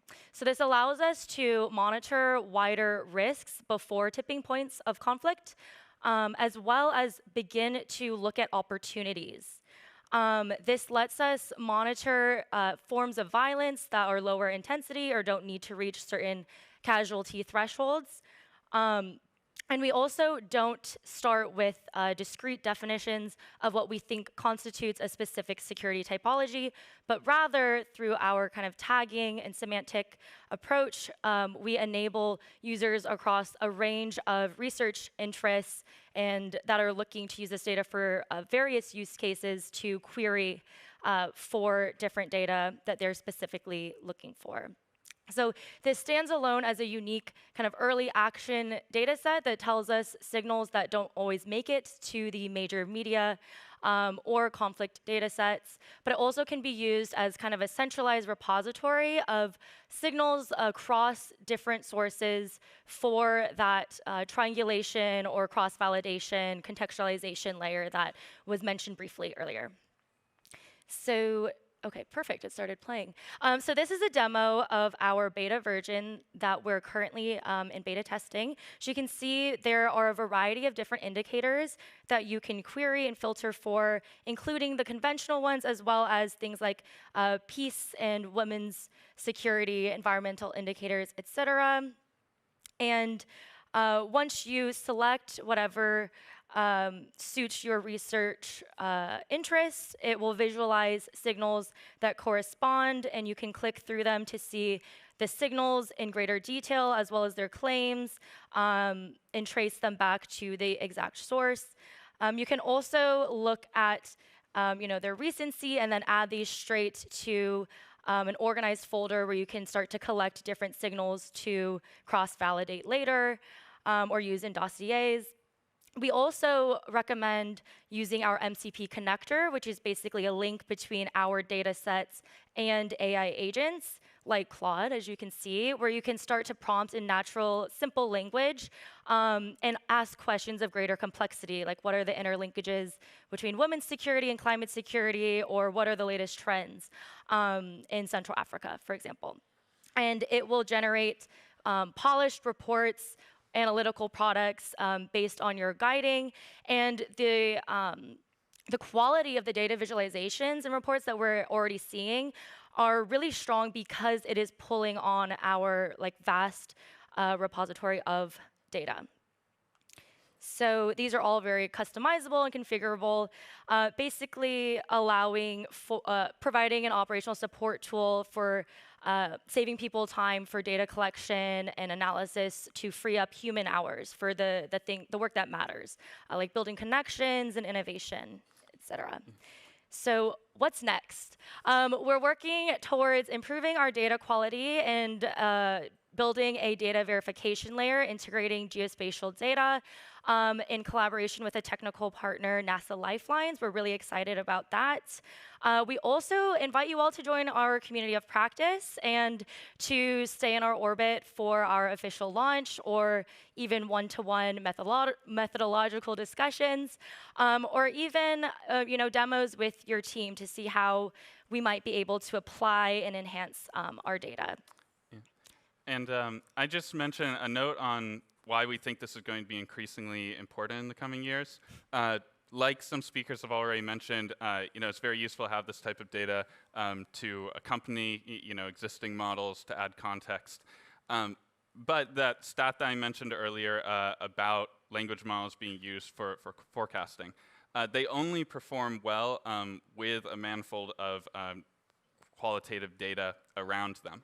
And so if we want to prepare for language models achieving capabilities that can actually be used in prediction, forecasting in the peace and security area, we need to prepare the qualitative data to accurately provide the language models a picture of what's going on in some of these areas that are underreported in Western news sources and underrepresented in the data that we already have.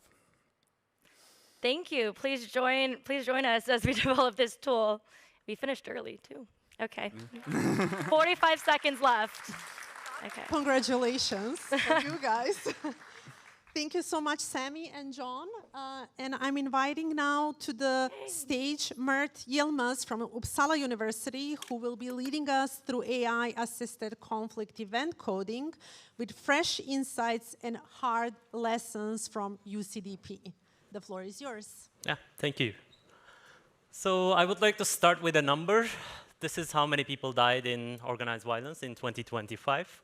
We recorded 65 state-based conflicts, all-time high since, let's say, World War II, since the time we started recording.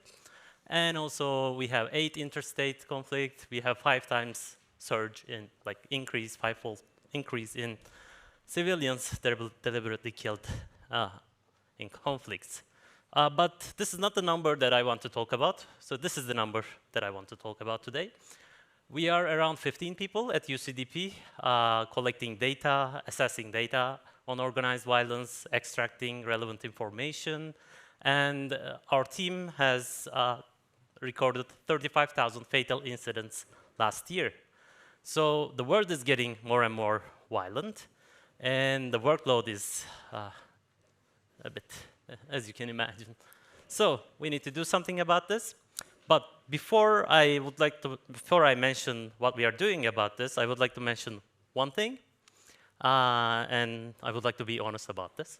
Conflict data itself is not a census. The numbers that we provide, the numbers that event data sets provide, are not census. They are a representation. So our team, or data collectors, only see what surfaces through reporting by news agencies, reporting by NGOs, reporting in social media, whatever you can imagine. We are scanning, monitoring.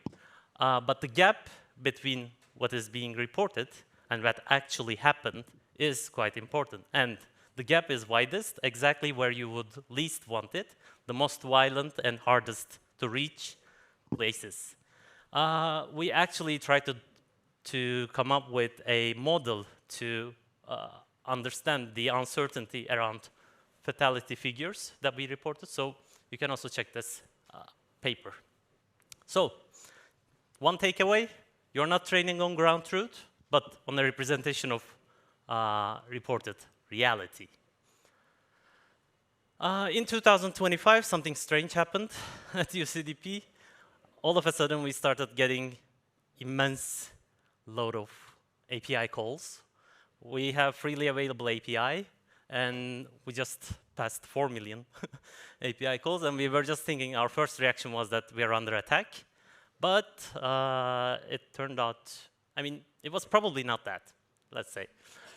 And people everywhere around the world basically started building AI with AI assistants, AI coding assistants, building tools like dashboards, forecasting models, whatever you can imagine. I even see a prayer app, for instance, built on conflict data, well, which was quite interesting, I should say.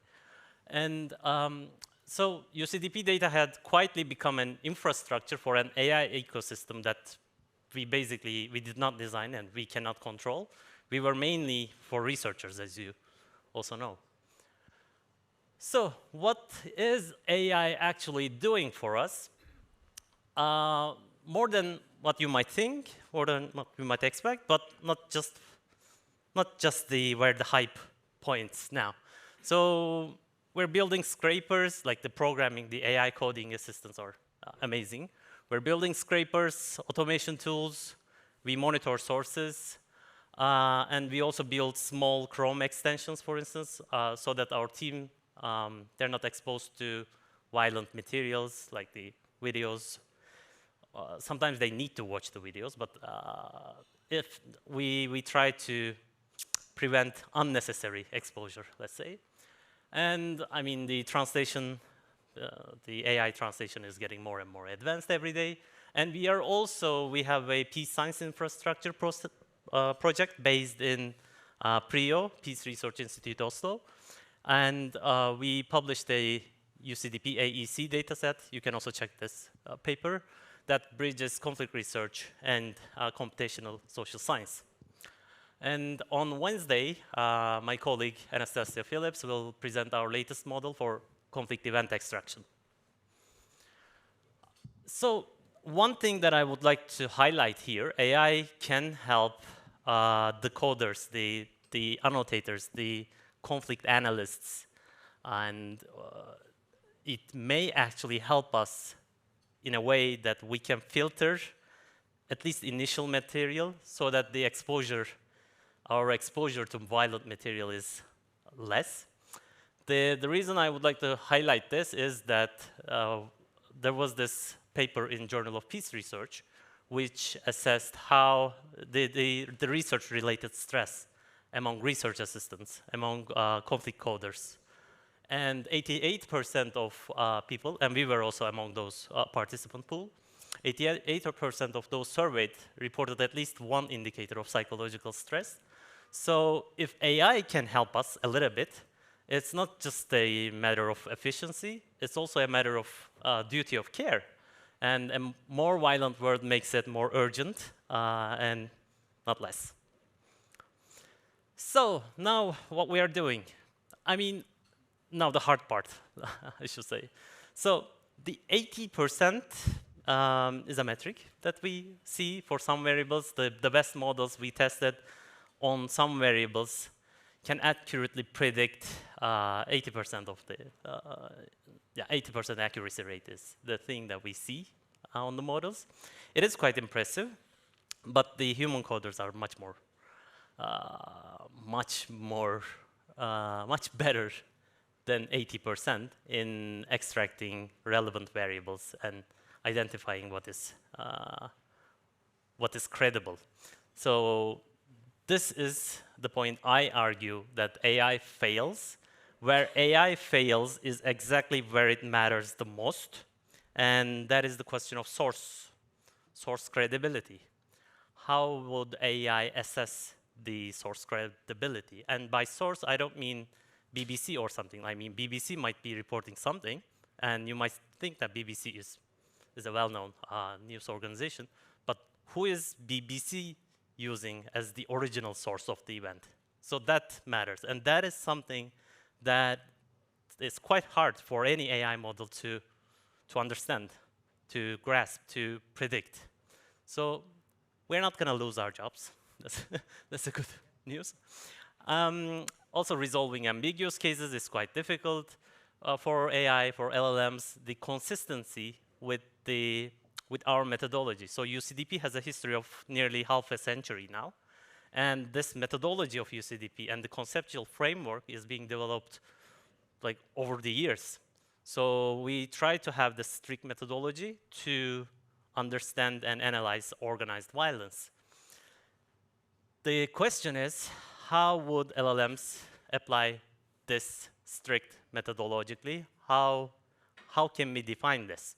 And this is quite tough because LLMs, I mean, the nature of LLMs, as you know, we also discussed a little bit. They're hallucinating.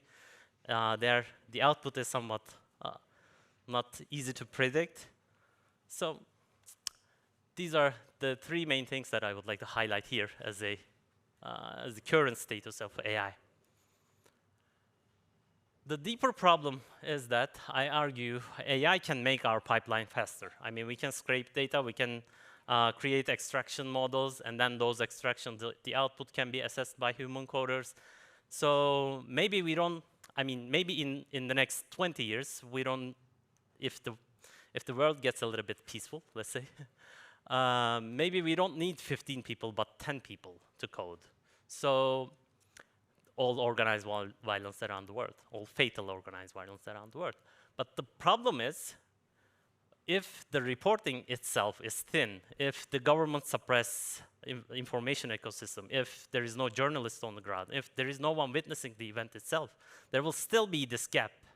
So you can make it faster, but it will be a faster version of the same incomplete picture. So, and the worst thing is that it can even amplify existing biases at scale.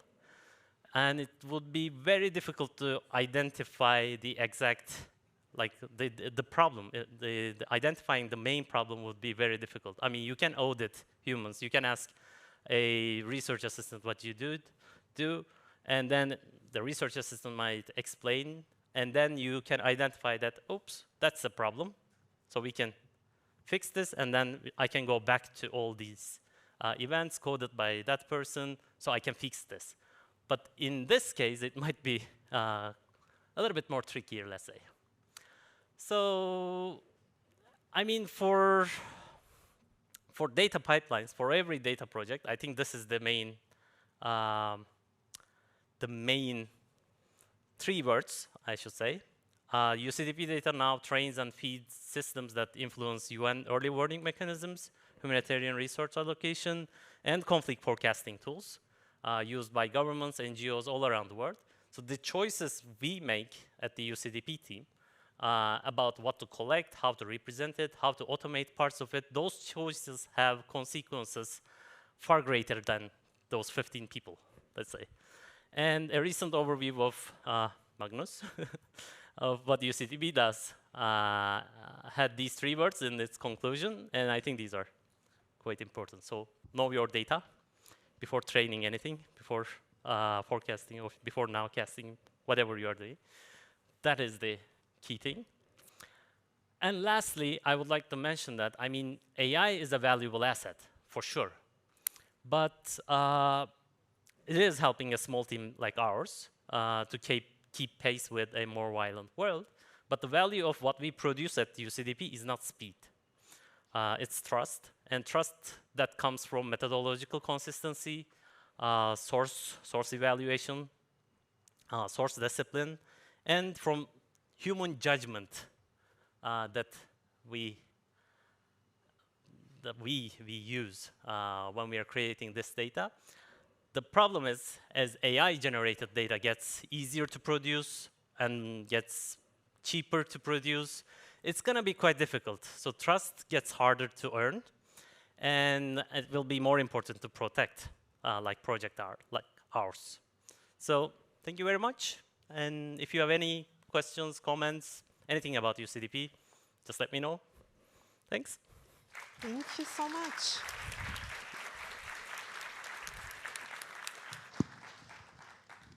Thank you so much for this.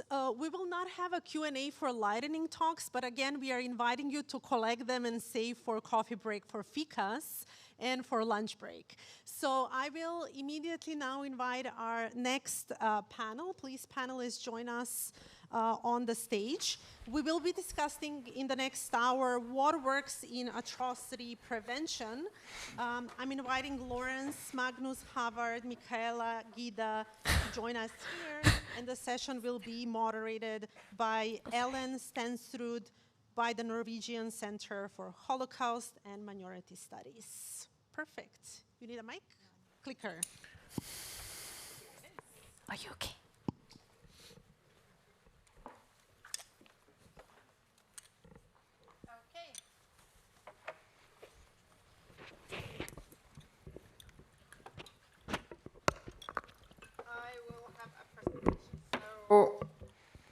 I trust this clicker to work now. It's not showing on my screen, but yeah, anyway. So welcome to this conversation where we are, unfortunately, I'm sorry to disappoint you, not going to answer the question, what works in atrocity prevention? Because this is just the first step of trying to find out what works in atrocity prevention. I have invited this wonderful panel to join that conversation, and I also hope that we will have this conversation with the audience and in the coffee breaks. And before we move on to the discussion with the panel, I want to give a short introduction on where this conversation starts. Atrocity prevention, I would argue, is a field in crisis. It's actually, maybe it's always been a field in crisis. It has never worked perfectly. But at this moment in time, we're in a situation where the multilateral level, particularly the UN Security Council, is deadlocked. There is a normative breakdown where major states challenge the norms that are supposed to protect civilians against atrocities. So as researchers, what are we going to do?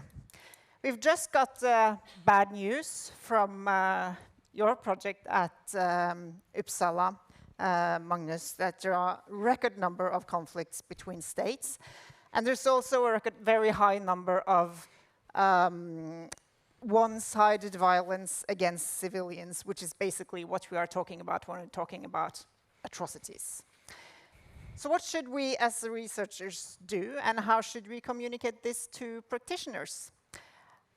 One thing that we should do, I would argue, is to study cases of resistance and self-protection and trying to figure out what can work in prevention. To give one example, I'm working on a book project at the moment together with Gida, who will speak to you later from the panel, and another colleague, Claire Smith, where we have asked the question, how do civilians protect themselves against atrocities from the bottom up? A lot of research in this field has looked at how outsiders should rescue civilians, but that actually doesn't really happen that often. So what we have looked at is how do civilians and organizations on the ground strategize to respond to atrocity risks, ongoing atrocities and past atrocities. However, this is quite an explorative project, and what I would like to do with this conversation is to move it in a more structured direction. So what do we know in the field of atrocity prevention? Well, actually, we know quite a lot in terms of the risk factors of mass atrocities. These are typically quantitative studies that can predict atrocities with quite an impressive degree of accuracy. In this field, the research field of atrocity prevention, there is a broad recognition that these quantitative studies must be combined with qualitative, in-depth, and very context-sensitive studies of the places that are scoring high on the atrocity risk assessment in these studies. And then we move on to what we in this atrocity prevention field call early warning, which is typically more qualitative studies of countries that are already high in risk. And we know also from these studies quite a lot about warning signs and trigger mechanisms. So we know a lot about when atrocities happen. They very rarely come as a surprise, as has been also said earlier today. But when it comes to what works, what are the success stories, of course, that's a lot more difficult to study. It's very difficult to analyze for many reasons that I guess some of you will comment on, and we can come back to that. We have some sort of anecdotal success stories, but it is difficult. And just to give a shout out to the Auschwitz Institute for the Prevention of Genocide and Mass Atrocities, who I've been collaborating with on this idea and this project. They've just now put together this risk assessment toolkit that kind of combines what we know in terms of risk assessment and early warning. So together with them, I've been thinking about how to move forward and analyze what may work.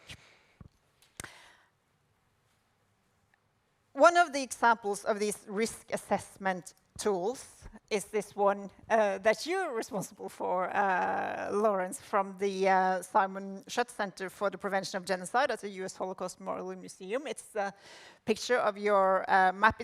It's one of the best known of these statistical early warning tools, and you can say more about that yourself. So how can we use these types of data sets for better case selection? As I said, one of the problems in the study of how atrocity prevention actually works is that we have these very few anecdotal cases. So can we use data sets, for example, to identify cases that have been very high in terms of risk for a number of years, but that haven't actually had atrocities? Can we look at cases that have had a decrease in atrocity risk?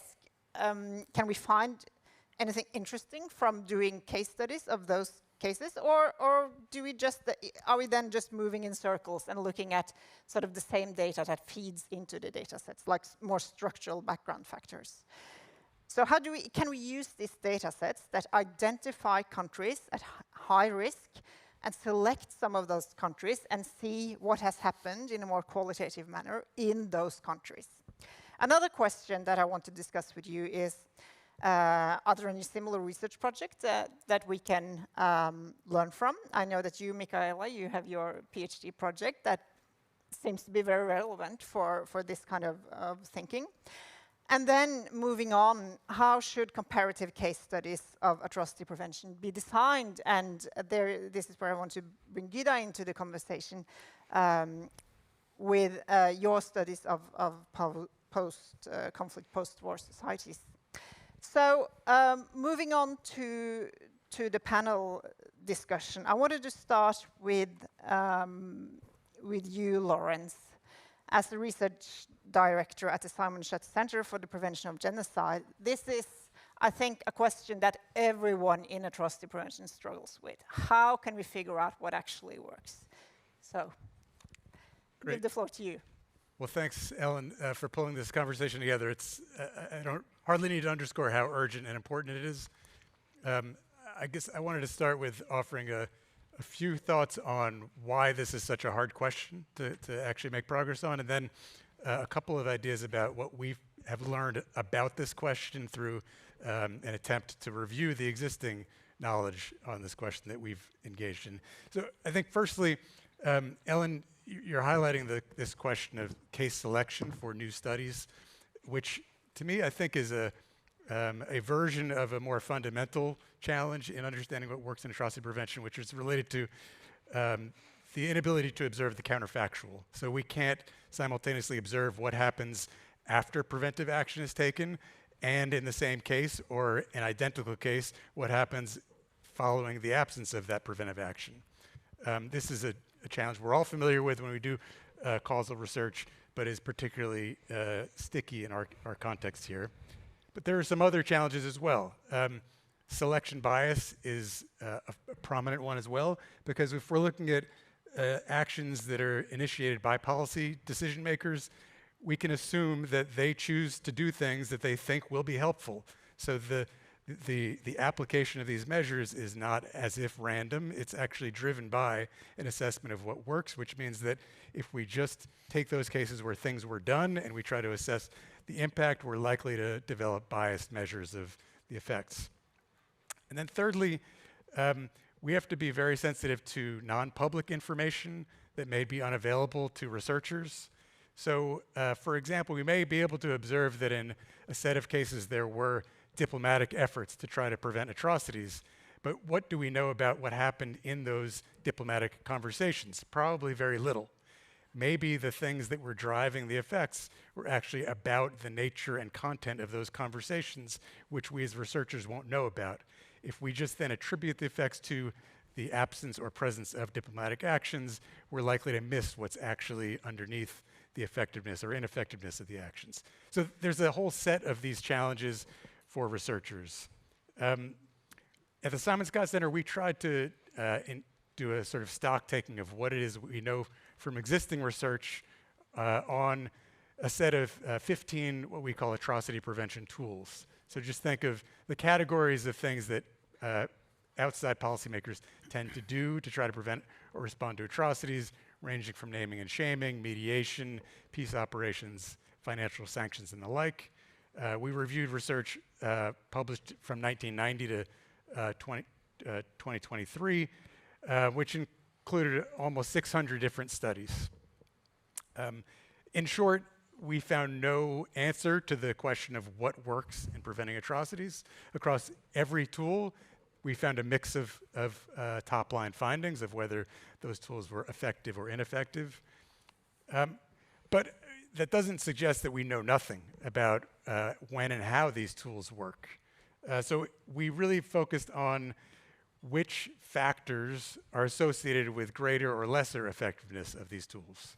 So some of those factors relate to the context in which they're used. Some of them relate to the manner they're designed and implemented. So I just highlight 4 factors that across multiple tools are associated with greater effectiveness. And these are probably unsurprising to most of us, but important to affirm that they come out in this kind of systematic review. The commitment of the preventive actor, the presence of international support or coordination, the use of multiple tools concurrently, and the application of these tools without bias towards one group or another. So really, I mean, you can think that tools, responses that are robust, well-coordinated, diversified, and applied even-handedly are more likely to be effective in general. And the last point is, I think we observed, is that looking at this body of research, just more of the same is unlikely to address the key gaps. We see an increase in the amount of research that's being published, and also in the sophistication and the quality of the research, but there's this challenge of synthesis, which is often something that's not at the forefront of the minds of individual researchers, but we have sort of a collective action problem. We're in a collective enterprise of trying to build knowledge on these topics, but if we're not thinking of how our individual study will build on the existing body of knowledge and be able to be synthesized with what already exists, we're likely to miss some important opportunities. Thank you, Lawrence. Magnus, you just published the data from the Uppsala conflict data program. It's pretty depressive. It's not a good picture. Is there any possibility to extract some information from this data that can be used for more qualitative research on prevention? Well, I think we don't collect data on atrocity prevention, obviously, but using some of the predictive models out there, I think we can identify we can identify using our data the cases where it happened, but we could also, using the predictive models, identify the near misses or the false positives.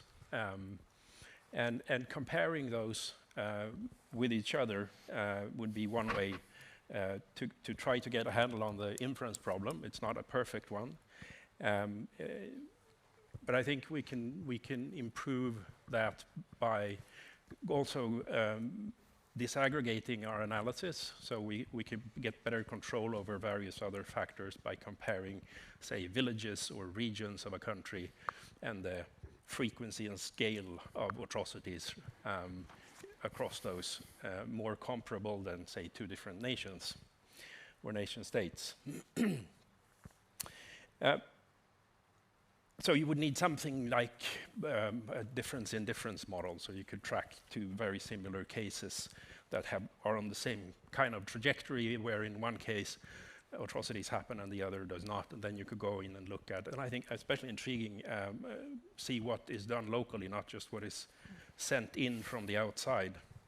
Because what's done locally doesn't suffer from the selection bias problem then, because they're there already, they didn't choose to go there. So that would avoid some of those problems. One of the problems looking at the subnational level is that you may have spillover effects. So if there are measures taken, atrocity prevention measures taken in one place, then the perpetrators of atrocities may choose to go elsewhere if it's known that these measures have been taken. So the atrocities may not have been prevented, they may just have been displaced to a different location. The non-random treatment we already talked about. Another consideration is what level of analysis do we think the causal process is taking place that generates the atrocities.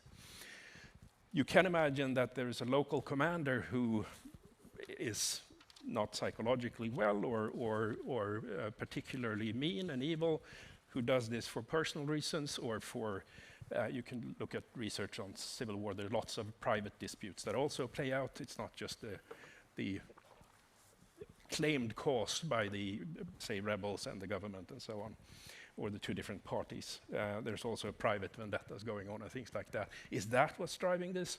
Or is it a more group-centric or a national project that's the ethnic cleansing or the genocide? That will matter also for understanding what's going on here, if it's being displaced or if it's how much various atrocity prevention measures taken at different levels will have an effect, and so you need to consider that also in choosing the level of analysis. Finally, I'd like to point out that in the spirit of know your data, that atrocities in the UCDP are not only in the one-sided violence data. It is also in the battle-related deaths. So almost all of the atrocities in Gaza are in the battle-related deaths. Right? We have civilian fatalities in the battle-related deaths. We also have many unknown, most of which typically are civilian, but we were unable to determine that with a sufficient degree of confidence, so we left them in the unknown category. So a lot of atrocities going on there also, so don't forget that. And I think the same is true if you use ACLED data. There is their categorization structure is hierarchical, so you may have violence against civilians, but if it's with the same actors on the same day in the same place, also a battle, then those fatalities will be folded into the battle deaths, if I'm not incorrect. And she's nodding, so I think I got that right. So it's for both those data, there is fatalities. Atrocities will be not only in the violence against civilians or the one-sided violence, that will also be in the battle-related deaths. Yes, thank you. I think it's worth just noting that when we talk about mass atrocities in a more formal legal sense, that is also included, because atrocities are legally serious war crimes, crimes against humanity and genocide. Yeah. So that will be the serious war crimes category. Håvard, I'd like to hear your input as a director at Views and professor at PRIO. I guess you've been struggling with this issue of both what can you actually capture with the data and how can that be put into practice, particularly with Views. That seems to be one of the aims. So what are your thoughts? And then particularly on this issue of case selection through the data sets. Yeah, I mean, just like to note one thing first is that we know quite a bit, we know quite a lot about what works. We've learned from the peaceful decade, the first decade of this century, that where both the number of armed conflicts were at a global, all historic low and the one-sided violence low. So you know that democracy support is effective. We know that international engagement and the strengthening of norms against use of violence for political goals, strengthening norms against using violence against civilians. We know that's effective. We also know that peacekeeping operations has been super effective. The problem is it's not so much maybe that we don't know what works, but that we don't have the political will to implement this. So, so that's just one observation which I think fits here. As more for the technical things, I mean, one thing which I noticed that most of the one-sided violence or violence against civilians in general is today, and maybe more today than earlier, is connected with other types of armed conflict. So almost all the one-sided violence, which is large-scale induced PDD set, is in the same locations used by some of the actors engaged in armed conflict, either internal conflict or interstate conflict. So most of the cases of really mass atrocities, like the Tigray conflict, the Gaza, the Mariupol, so all those are connected with armed conflict. So, so to some extent, the question of preventing atrocities, can that really be distinguished from preventing armed conflict and preventing political leaders to use violence in a military sense too? So I don't think it's really useful to make a clear distinction. But then maybe there is some leverage from looking at which armed conflicts are executed with relatively low proportions of one-sided violence. I mean, I think so Niger and Burkina Faso are kind of the same type of ecosystem of armed conflict, but it looks like the one-sided violence is much more prevalent in Burkina Faso than Niger, but there's probably something to learn there from looking at that. Otherwise, the obvious methodological tool is to look at false positives, as Magnus mentioned. So where do these various forecasting models predict lots of one-sided violence or atrocities or armed conflict for that sake? And where do the predictions fail? So that maybe there's something to learn from that.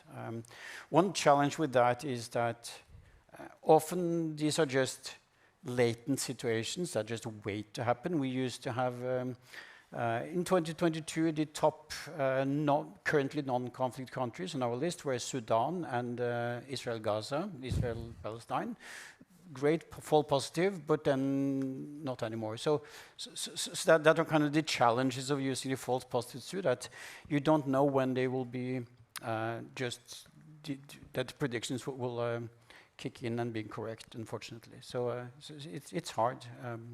Yeah. Thank you. Michaela, you have this really interesting PhD project on that you say you're interested in the prospects of peace. amidst high conflict risk, and your project is on dynamics of restraint in civil war. And do you see any parallels, any ideas of what you've learned from that can feed into this kind of project? Yes, well, we're very much in line with what has already been raised by my colleagues here. Yes, so to begin, I want to state that there is a long-standing tradition in peace and conflict research to study this kind of on-the-brink cases, to understand what prevents civil war. But again, we are facing the same endogeneity challenges as in atrocity prevention research. So we draw on similar literature like Scott Strauss's work. That's very much guiding, so that's retreating from the brink, basically. There are ongoing projects at our department as well, for instance, led by Assistant Professor Johan Brochet, Crossing the Rubicon, and they studied the severity of civil wars. And there, of course, we have one-sided violence included. And also projects being developed, like by Karina Mraz and colleagues. So putting my doctoral project into this kind of context, I study, as I mentioned also earlier, why some of these on-the-brink cases do not reach the stage of armed conflict. And I look both at how countries are not equally receptive to conflict triggers, but also what kind of early stage prevention has a causal impact, so to say. So looking, for instance, at the bargaining strategies, early stage negotiation with or without third-party support. And I do this using both causal inference designs and forecasting methods. So drawing a lot on the applied empirical economics and causal machine learning as well. So I want to state here as well that we are facing the same counterfactual that is at the core of this discussion. And this is because when we ask what works to prevent, we are asking a causal question. We are asking about a causal effect, a causal impact. So it hinges on that identification, like what would have happened otherwise. So maybe we are familiar with this from randomization, and this is, one strategy are experiments. But here, if we are talking about an intervention, that is not random, nor are the risk factors or the targeted interventions. But then what I want to highlight is that we can work with other assumptions. We don't need to work with the kind of randomization of the intervention, but rather we work with assumptions of parallel trends, for instance. And that is, for instance, in the difference in designs. And especially, perhaps, we want to look at the conditional parallel trends. Like, in which contexts would we expect cases to be similar in the trajectory, so to say. So what I do then to construct counterfactuals is first working with the early stage data sets, both the candidate events from the UCDP and also raw UCDP data stretching further back. And these unvetted data are cases that have been recorded over time that never reached the threshold of active armed conflict, meaning that in that case we have a case universe of the wars that never were, so to say. But I want to really stress here that if we are to work with unvetted data, that means that we have to know our data, we have to go back to the data generating process and work with the data quality, basically. And personally, at this stage, I'm working with it to train models. Another approach I use is to construct counterfactuals using feasible values in the training data to synthetically, artificially construct the counterfactual. So these are strategies that can be used in applied econometrics that have been developed precisely for these more tricky questions in terms of endogeneity. And for this, I use both machine learning and the near misses. We can talk more about that. So my key point is that for case selection, we need to think about the identifying assumptions already at the start. So what makes this a good or valid counterfactual? And this is the same for both large and small N studies. So we can think about the identification in the three approaches that you suggest. Like when we look at cases that have seen a reduction in risk, then the risk itself is the outcome, and that is what we need to kind of build our models on targeting. Secondly, in terms of high risk, no atrocities, that may be a case of heterogeneity, and we have ways to work with that as well. And thirdly, with the near misses, this is where we can use them to explore inductively what works or what could be the missing factor in our model. But I want to highlight here that this is not we don't have identification given per se here. So this is where we have to work inductively. Now in my project, I am developing ways to actually use those false positives or near misses in an inference design as well. But that is early work, and it again works with the conditional parallel trends, basically. So we can talk more about these strategies as we move on as well. Thank you. Gyda, we worked together on this book on atrocity resistance, and as I said in my presentation, the atrocity prevention field is really characterized by this combination of quantitative and more qualitative work to understand atrocity risks, and atrocity triggers and warning signs. And if we wanted to select cases based on, for instance, false positives, how could those studies then be designed? What are your thoughts on how to move forward with that? Thank you so much. And I'm following up on these excellent contributions as well, bringing this additional lens to the discussion. And I think before I answer your question, Ellen, I also want to highlight the importance of the data that we are using to also reflect additional intervention mechanisms related to mass atrocities that are actually not happening through external interventions or external support mechanisms, especially in this day and age. And I think one of the most important findings through this collaborative work and inductive work on civilian resistance to mass atrocities, which covers a number of cases over time, and where authors are looking at, researchers are sort of looking at specific data, either at different historical periods in the same context, or explaining through as an assumed expected risk what the resistance mechanisms are, that this is very much often happening at the local level within communities. Resilience work happens beyond that level. And I think if we are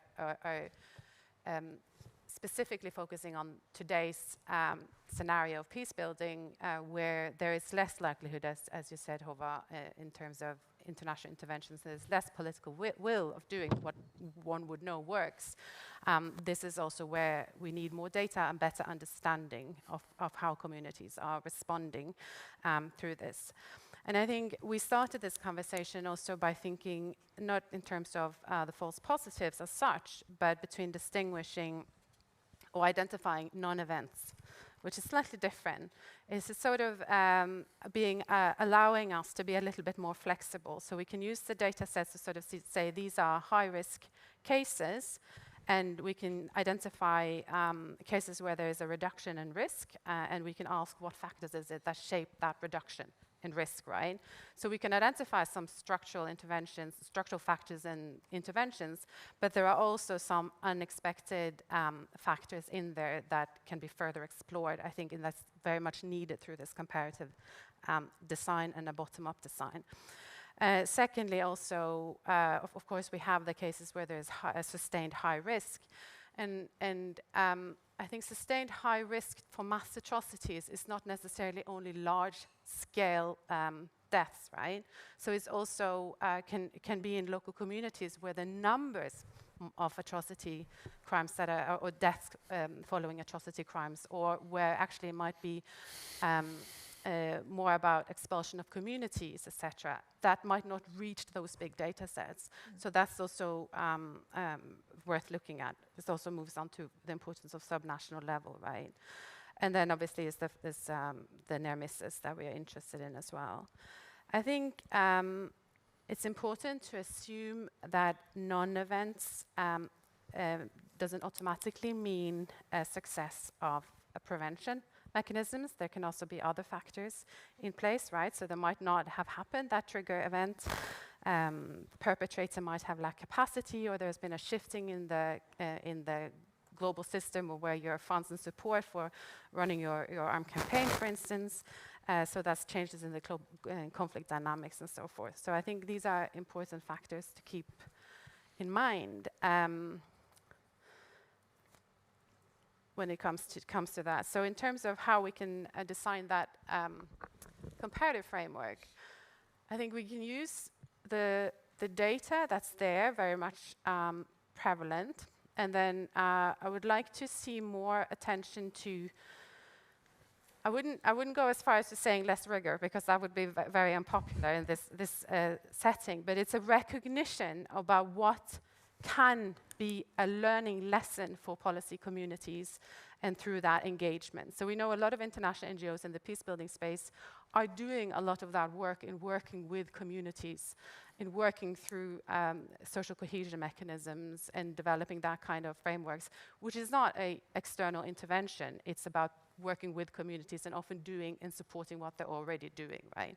So I think I'd like to see more attention to that in sort of data development in this field, and also I think that's going to be extremely important when we are in this very flux that we are at the moment, and very important for the actors, the groups, the agents, people, civilians themselves. Thank you, Gyda. And I'd like to open the floor to questions from the audience. So if there are any questions, please signal to those who have the mics. I just want to throw something out there before we open up for the audience. And that is the question that I think Gyda kind of touched upon, which is, when is it enough data? I mean, and in the introductory remarks, Branka encouraged us to think about moving from data to action to peace. So do we really need more data in order to justify action at this moment? When do we reach that threshold where, okay, enough's enough now, we can justify action and hopefully then peace? So that's just what I want to throw out there. What are we going to do with all this data that's going to be generated through AI? For example, how are we gonna put that to use? And then, of course, in this project, kind of the answer to that is that maybe we also need to look at more systematically atrocity prevention mechanisms that have already happened, and that can maybe be an inspiration for action. Okay, so any questions from the floor? Yeah, one here. Please say who you are and... Hello, I'm Simon. I work at the Peace Research Institute Oslo, where I'm the Director of Technical Development for the Violence and Impact Early Warning System. So, cool panel, also cool people. So well done you.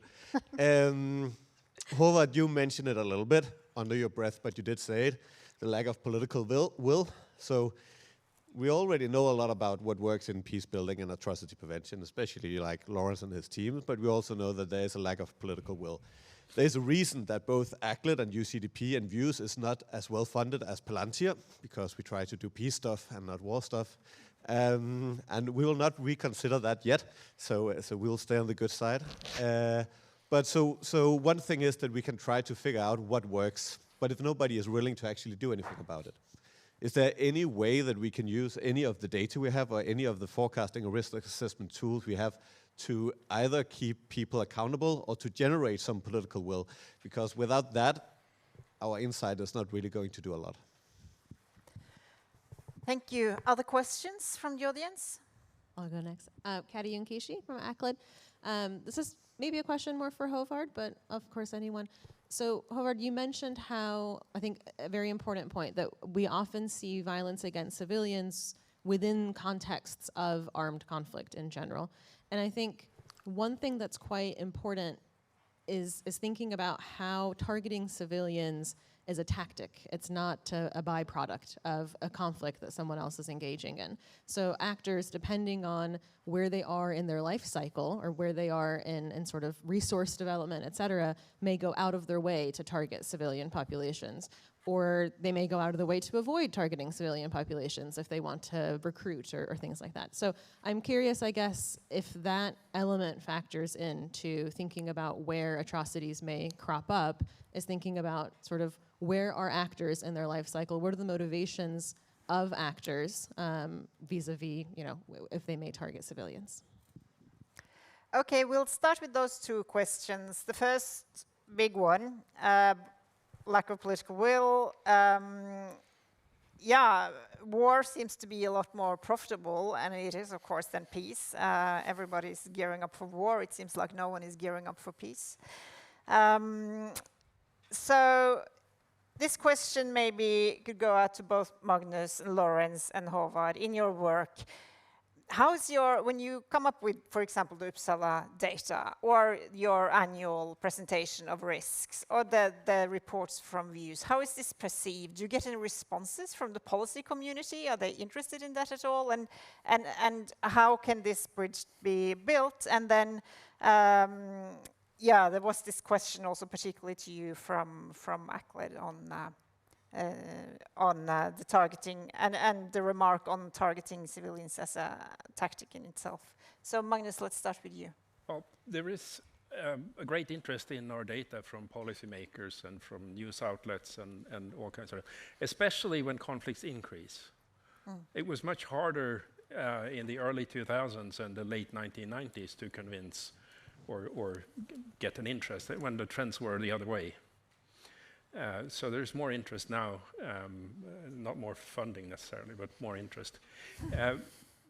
But what I would say about the lack of political will, yes, at this international level, perhaps, but there is, if we're going back to the local communities, I don't imagine they lack the will.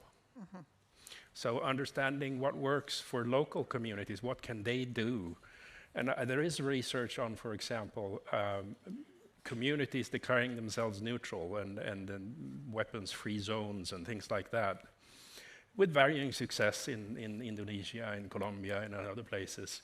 And so there are things that people locally can do, and they certainly are motivated. They don't lack the will. And for them, they need more information and to know better or so that they can be informed about what strategies they might have and which ones might work under what circumstances and so on. Thank you. Lawrence? Yeah, I think to Simon's question, I have two thoughts. First, I think we could, as analysts, treat political will as an exogenous factor and basically say what we want to do is prepare for the time that there is someone in the user audience who's interested in doing something and provide them then with the best analysis and data and supportive evidence to be able to make the best use of the resources that they're choosing to invest. I think the complementary way of thinking about it is to think that sometimes demonstrating that there's a way actually can affect the level of will. So if we can demonstrate that these things are not spontaneous, actually, you can identify the warning signs in advance. You can identify where to focus, where the risks are greatest, and you can identify a range of possible options for what to do, and perhaps even identify a smaller set that seem most promising in that particular context. It may be more difficult for somebody to say, well, we're not going to do anything, because actually you've made it a lot easier on them to choose something that will actually help accomplish that goal. Håvard? So, I mean, large reason for the work that very many in this audience do like USDP, ACLED, Views, everybody doing forecasting is to put focus on the conflicts, saying they are here. Lots of conflicts that are completely forgotten in the news. So the continuous monitoring by USDP and ACLED and forecasting by Views and other forecasting systems will display on maps. These are places where nobody talks about at the moment. So that's one way to try to to stimulate more political will to this as a social problem.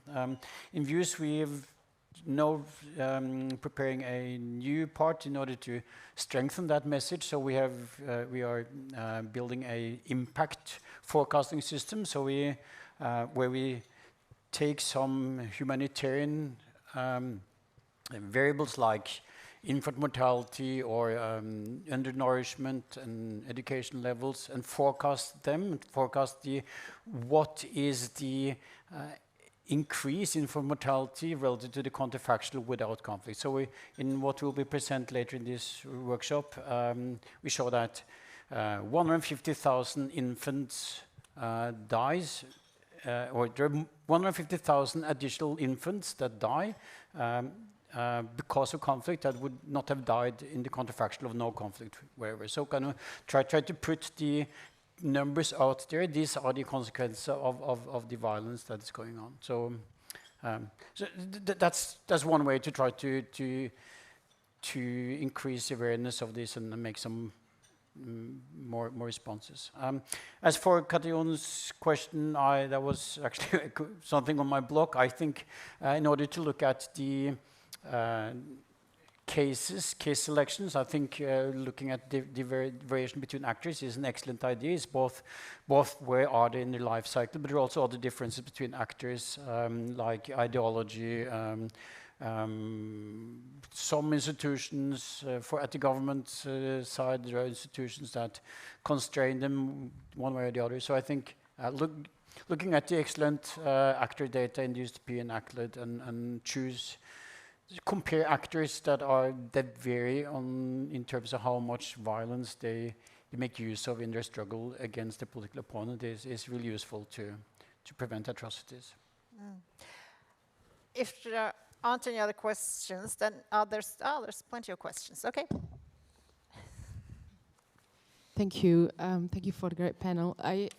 You've touched on it like very briefly, but can you share if there's any learnings from the humanitarian community when it comes to community-based protection from violence work, and how is that contributing to reduction of atrocities, or if there are any ways actually, or if any challenges that are related to taking learning from that community and also sharing learning from the research to support programming around protection from violence and humanitarian action. Can you repeat the last sentence, please? The challenges in the two sides, sharing learning from the research to support protection from violence and humanitarian action, and vice versa, taking learning from the humanitarian community into research, into prevention. Thank you.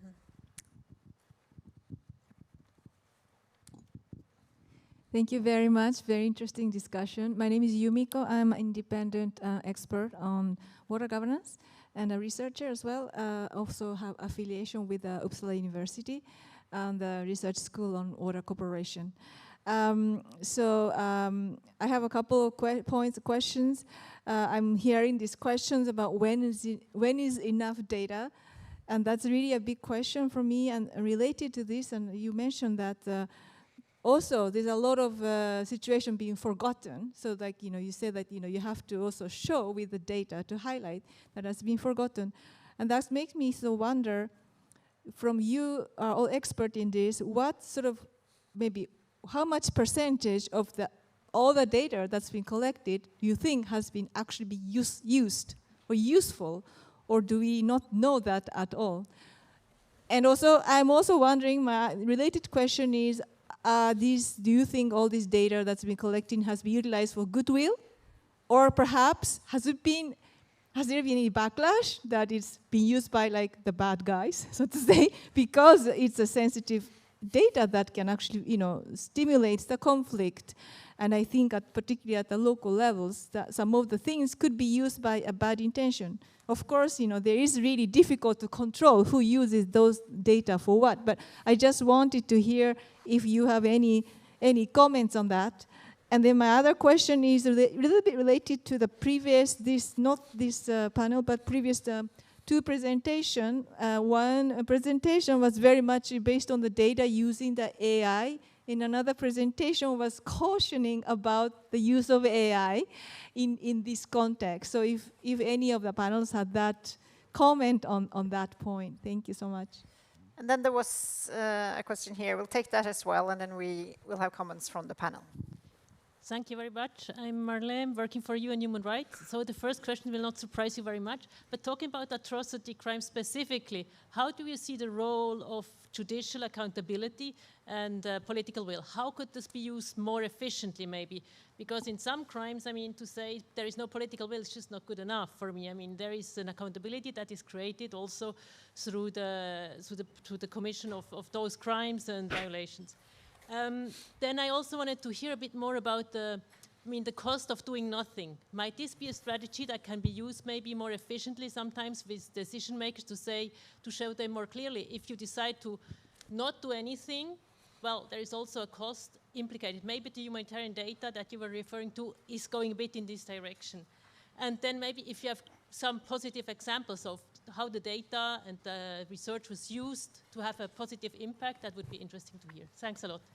Okay, thank you. So that was a question about both accountability and how that might create political will, right? And the cost of doing nothing and actual examples. I'd like to start with the first question on learning from the humanitarian community. I know you, Gida, you worked with peacekeeping NGOs. I don't know if you can reflect on that, on the sort of learning both ways, if that's something you could comment on. Yeah, I think this also reflects onto the discussion we had about lack of political will, right? Because I think a lot of you in the room are working in the political space, and certainly you don't feel that you lack political will.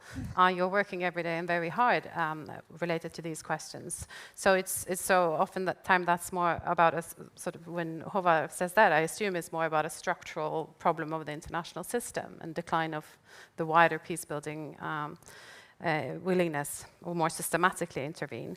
But I think what we've learned from a lot of the work that I and colleagues in different international NGOs have been doing, including the Folke Bernadotte Academy, is really a fantastic example of this, is to draw on this sort of feedback loop on working between collecting research data, working with local NGOs, local actors, etc., and then providing that support and evidence of what they need, but also providing that feedback loop and sort of lessons learned through those types of mechanisms. And there's a lot of fantastic work that's happening in that space, and that can be brought forward. In terms of how research then can feed into that, it's a lot about acknowledging what does the data tell you that is actually useful. Which is the challenge, which is why it's so important to bring those interactions together. There are a lot of examples where this is happening in terms of local peace communities in Colombia, which was mentioned here. Support for civil society peace building communities in Myanmar who are working and trying to sort of navigate that space. It's also quite sensitive sometimes, so that's also probably why we don't always have all the information about what's going on in real life and as we speak. But yeah, I think there's a lot of promise in this space of learning and feedback loop through these mechanisms. Thanks. And then the question of data, is it, to what degree is it actually useful? And the question of data backlash, and I guess connected to that, a question about AI. I don't know, Mikael, if you want to reflect on particularly maybe the last one. Yes, well, I think two points I could make is first that we are, if we are referring to the data that we use, if we train models, then we are using a lot of data for decades. For instance, in the infrastructure of use or UCDP, we have decades of data that we can use for training purposes. Then what what signal we extract is another matter, and a matter of modeling. And I also want to, like, coming back to the near misses and the false positives, those are also artifacts of the models that we use. So that's why we need to think that if we are going to use near misses, we have to think that we are trying to find the missing variable, basically, because it's not in the model then, because then it would give us that signal that we are after. That was one thought. I think that we can also use data, like if we are putting on the table that the counterfactual is not accessible to us, then maybe we can do our best to model it. And that's also how we can use data. And there are excellent tools, both in machine learning and also in applied econometrics, of constructing these counterfactuals. So maybe like thinking of cases that may have similar trajectories in terms of fatalities or in terms of one-sided violence. It may be difficult to find those cases, but then if we can do our best to construct the counterfactual, and again, the matching part, like we can even match on the propensity score of something happening. So there we have kind of the best match. One last thing about AI. Well, no. I'll stop there for the interest of time. Okay, we have only 4 minutes left, so I want to wrap up with the panelists. I just want to comment on the issue of accountability, since we are here discussing atrocity crimes. So when we're at that level of attacks on civilians, whether through war crimes or direct attacks on civilians, we are talking about acts that are forbidden, that shouldn't happen.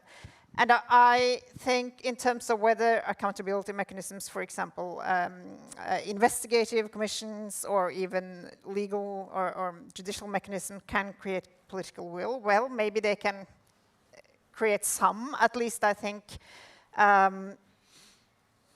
For instance, more specifically, if there is a risk that there is a situation of an ongoing genocide, then that should affect weapons sales, for instance. So that's a very specific way it can have an effect.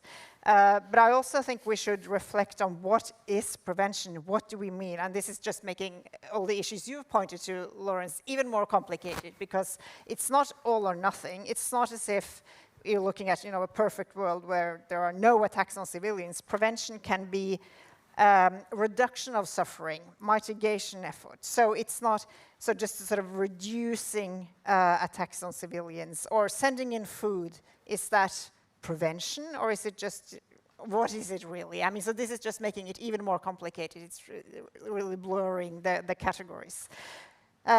Jenny, you want to make some final remarks on this panel? We have 30 seconds each. Håvard, start with you.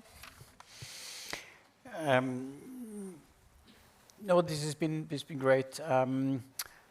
I'll use my 30 seconds to answer the question about what backlash if this is used by the bad guys. I think one thing which is my standard response to that question is that they know better than we do. What we do is just to make this information public available. It's a matter of transparency. So monitoring this conflict, making forecasts about and thinking about risk is a way to make the entire world, those that have interests in preventing this, something that the local actors don't necessarily have, to make that publicly available and part of the public discourse in order to inspire action. Yeah, Lawrence. 20 seconds for you. All right. On the accountability question, I forgot to mention the website where you can find the results of our big research review. It's preventiontools.ushmm.org. I'm happy to circulate that. But prosecutions is one of the tools that we reviewed the research on. There's an extensive literature, so you can go there and see all the factors that we drew out of all that research and which are associated with greater effectiveness. Very quickly, I think on the humanitarian point, to me that's an example of a broader, important point that we need more conversations and dialogue across our small professional communities that are kind of defined in these ways that sometimes impede important cooperation across these lines, both in the practitioner domain and in the researcher domain, so that we make sure that the research is actually adding up to more than what each individual study engages or finds, and that those are effectively transmitted to the practitioners. Gita, you got Great. 15 seconds. Great, thank you so much. I think I want to highlight that it's not necessarily always an outcome that is the important thing to study when it comes to what we need data about all the time. But the trajectory of change, really. So the trajectory of reduction in risk, for instance. So how does that happen? And we can draw a lot of lessons from other fields and areas of research to capture that. I also wanted to echo the lightning talk earlier that was highlighting the importance of qualitative data sets. And this is also one area.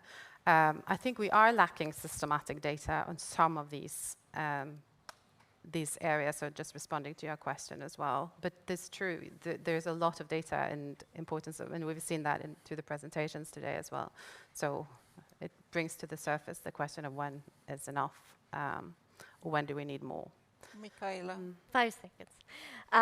Yes, so we have touched on many challenges. I want to just say that if we are interested in assessing a causal effect, we first need to start with knowing which is the factor we want to assess. And secondly, if we are interested in intervention and targeting, we need to be able to connect that targeting to the actor we are interested in. So those are two kind of. Magnus, you represent sort of the host institution in a way. Yeah, I'll just say on the question of accountability. I think data can be and have been used in court cases as impartial evidence of what happened. That so there is that. Yeah. Okay.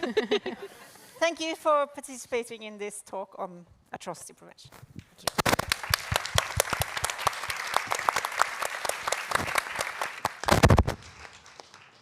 Thank you so much for the extremely important topic panel conclusions and so many more questions that you put at the table. Now we have a deserved lunch break. And Angelica diligently gave me the list of what will you have for lunch, and I forgot. I lost the list. So sorry about this. So it will be a complete surprise of whatever you're going to eat. But important information for those of you who are having some sort of food restrictions, allergies. Your food is on the left table. Yes, I see nodding from Angelica. Thanks so much. For the next round of speakers, for both the panel discussion and lightning talks, a kind reminder, come earlier to take your mics and be ready for the presentations. Again, we have a super tight schedule, but enjoy your lunch and see you in an hour, which is exactly 1:30. Thank you again.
Hi, everyone.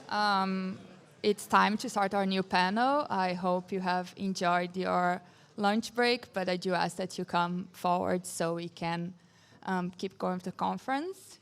I think we already had so many great talks today, and I'm very excited for our next panel. So please welcome Women Know First, Early Warning on Gender and Peace Backlash in Europe and Central Asia, organized by UN Women.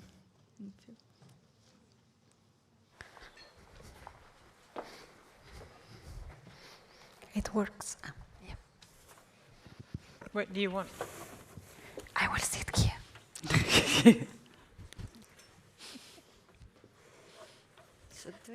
We have. Thank you. Okay. Jag är ju sist. All right. Good afternoon. I hope you are refreshed after the lunch. Welcome. It is my pleasure to moderate today's discussion, Women Know First, Early Warning on Gender and Peace Backlash in Europe and Central Asia. And thanks to the organizers for selecting our session. This is organized by UN Women as part of our efforts to better understand and respond to emerging risks affecting gender equality, peace and security across the region. A region, Europe and Central Asia, that is experiencing profound political, social, and security transformations. From the war in Ukraine, which continues to have devastating impacts, to increasing militarization, we are also witnessing growing restrictions on civic space and diverse forms of gender backlash in a number of countries. It is also important to acknowledge that resistance to gender equality is not new. But what appears to be changing is the scale and the level of organization that we see nowadays. Anti-gender and anti-rights actors and narratives are increasingly well-funded, politically supported and coordinated across countries. And understanding these dynamics and identifying early signs of their impact in women's rights, democratic governance, and peace and security is therefore becoming an increasingly important prevention challenge. Today we will hear from our panelists promising examples of how gender insights can be captured and used. However, we are not presenting a single solution or model. Rather, we are exploring different approaches that can be combined to better understand gender and peace backlash, ensure women's voices are heard, and ultimately support action before backsliding accelerates. So I am delighted to be joined by an outstanding group of panelists and speakers. And I would like to begin with Louise Olsson, senior researcher from the Peace Research Institute Oslo PRIO. Welcome, Louise. Thank you. I have two questions for you to kickstart the discussion. Looking across countries and peace processes, how do we understand the role of gender and women's rights in relation to war risk and the chances for successful peace building? And are there indicators that we should be paying more attention to if the goal is prevention rather than documentation? Over to you. Thank you. Thank you for great questions, and also thank you so much to you and to UN Women for organizing, and also to the funders and to the Data for Peace conference who have organized this. Because I think we're really standing in a very important point of time, as I think has been like a common theme throughout all the panels in the morning, and I think also that catches us here is that we are in one sense standing at the point where we have so much data and so much more knowledge, but the political interest is waning. And I think that is in a sense what we have in common, but then gender is definitely part of the sort of the battlefield at the current moment.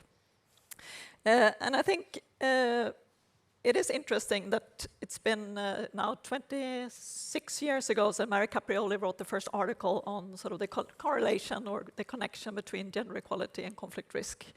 So it's depressing that we're now here again talking about that in relation to early warning.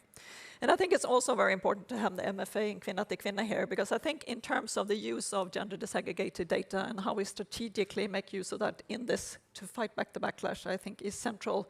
And in that, I think funding is one of the core things that we really need to beef up on gender disaggregated data use. So I think the CRAFT-D's funding here has really been absolutely critical, and I'll get back to our project on that. Because I like to answer your question by raising 2 key points, or taking a little bit of a step back. And one is related to some of the, or one of the core dilemmas that Sartori brought up. And for those of you who keep mixing him up with the man who was in charge of, or accused of murdering Mozart, this is the Italian philosopher I'm talking about. What he was very concerned with was the connection between concepts, theory, and the empirics. And I think as we're now facing a situation where we've gone from very little gender indicators to a mass of gender indicators, understanding which indicators that speak to which phenomena, I think, is key. Because not only are we under a lot of pressure and the backlash, but we also need to be extremely strategic in how we approach that. And the second is the need, I think, based on previous research, to think around, so are we talking about a pre-war or a post-war situation in terms of this preventive action? So in the connection then between theory and indicators, I think when we started this in around 2000 to try to understand the correlation or the connection empirically, we had very little gender disaggregated data. So basically all studies use the same 3 or 4 indicators. Of course, then the problem was that they used those for different theoretical explanations. Today we have the opposite problem. We have a lot of gender disaggregated statistics, but there's very little covariation between them, so they don't speak to the same phenomena, or at least the composition of them is really difficult to tease out. And for a while we tried to use indices, and I think like an example of the WPS index is a really good example of how those kind of indexes are used to, for instance, comparing state across different axes to see how they're living up to the CEDAW convention. But they are not very useful, it seems, to understand the connection between risks of war or how we sort of best rebuild after war. And I think your question on what kind of indicators do we then need to look for if we look at the pre-war phase and try to think in terms of prevention.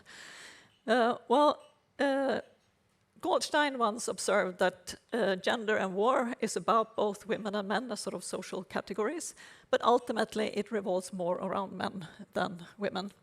And that could probably be because one of the core resources for going to war is, of course, that you need to mobilize young men. Which means that you need to play on certain masculinity terms or ideas and norms in these sort of recruitment campaigns, and that can be why we see some correlation here between that. And I really look forward to, in the continued discussion here, thinking around what kinds of masculinity norms are we talking about? Because it seems that there's no easy, this isn't one phenomena.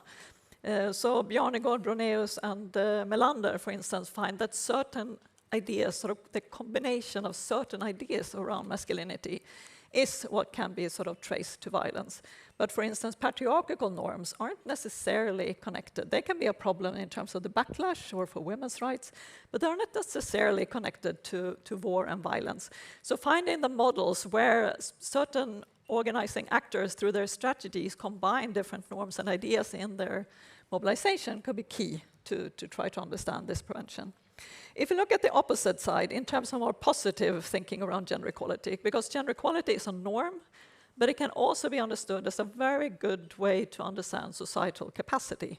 Because we are talking about a category of 50% of the population, so the more you invest there's a likelihood that you have also then invested across the board. So it's a very good way of thinking around capacity.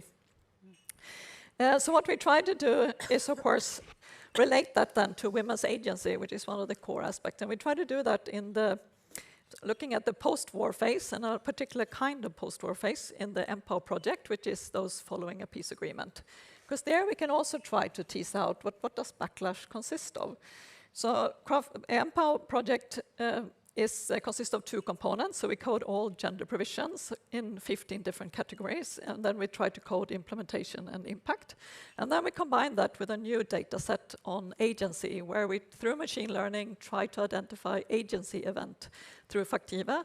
And then we try to see sort of are the themes and the way that the women's organizations on the ground have mobilized, are the themes correlating with, for instance, the themes of the gender provisions.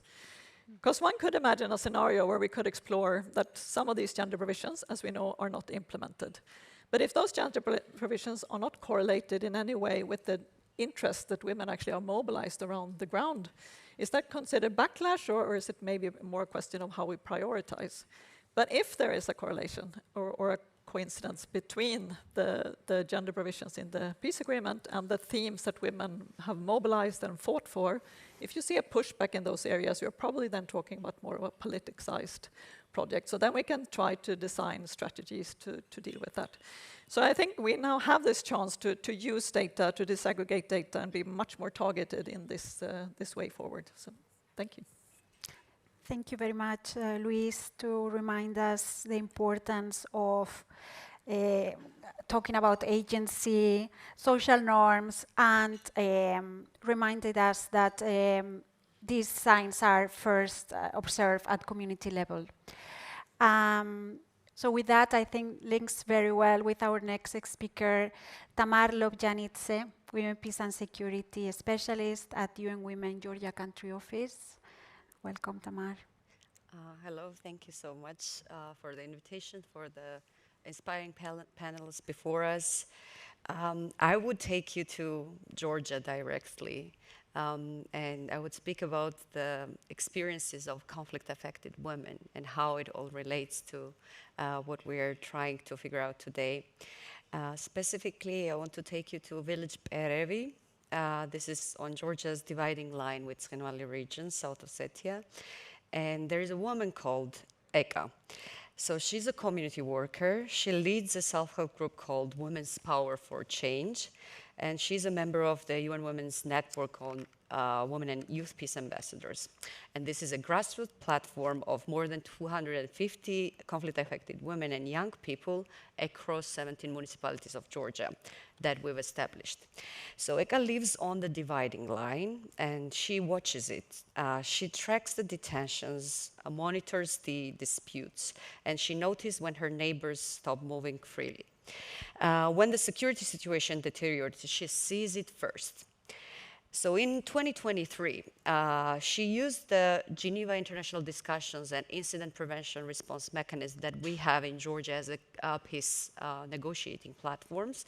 And we established information sessions on these 2 platforms. And she used these platforms to raise the case of a local young man with severe health conditions abducted by Russian border guards, urging direct intervention from the Geneva International Discussion participants, especially Georgian participants of it.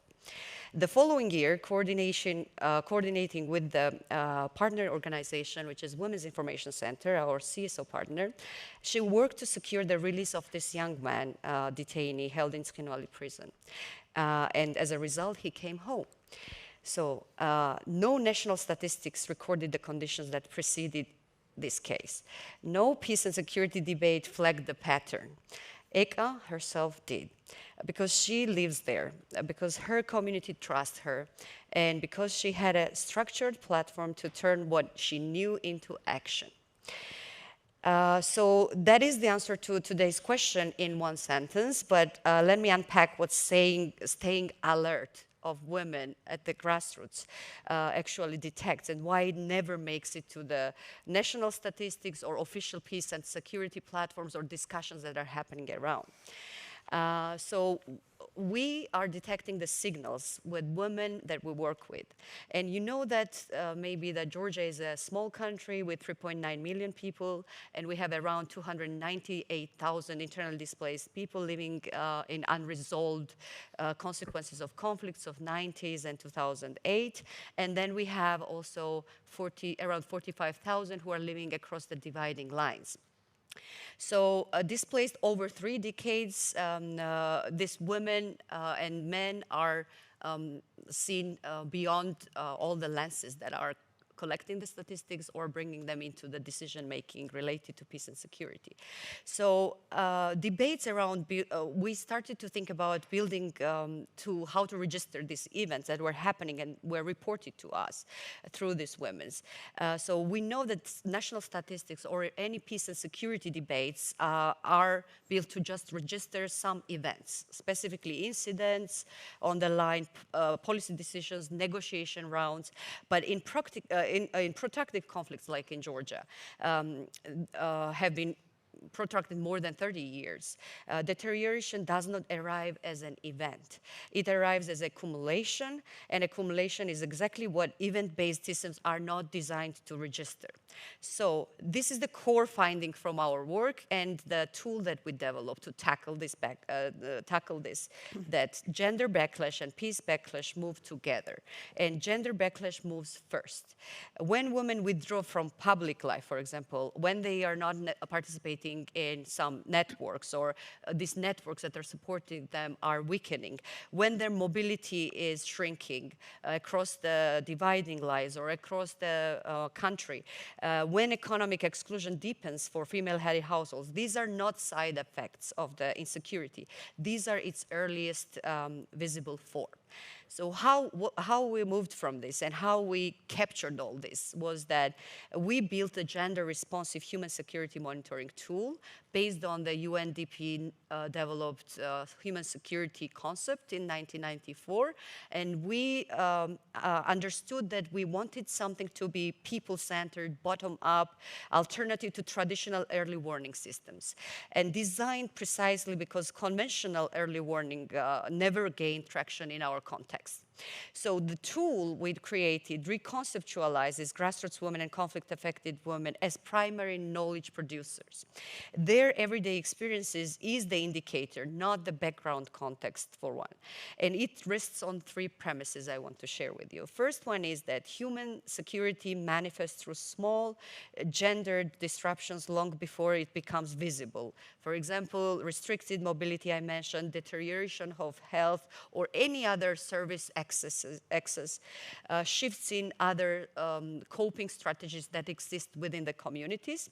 The second is that data collection is decentralized and participatory. Women in communities generate it. And then validation, verification is also brought to the civil society partners to see what's happening on the ground. And then third, it is aligned to the decision-making cycles where we try to advocate for the action on the specific cases that are brought by women from the grassroots.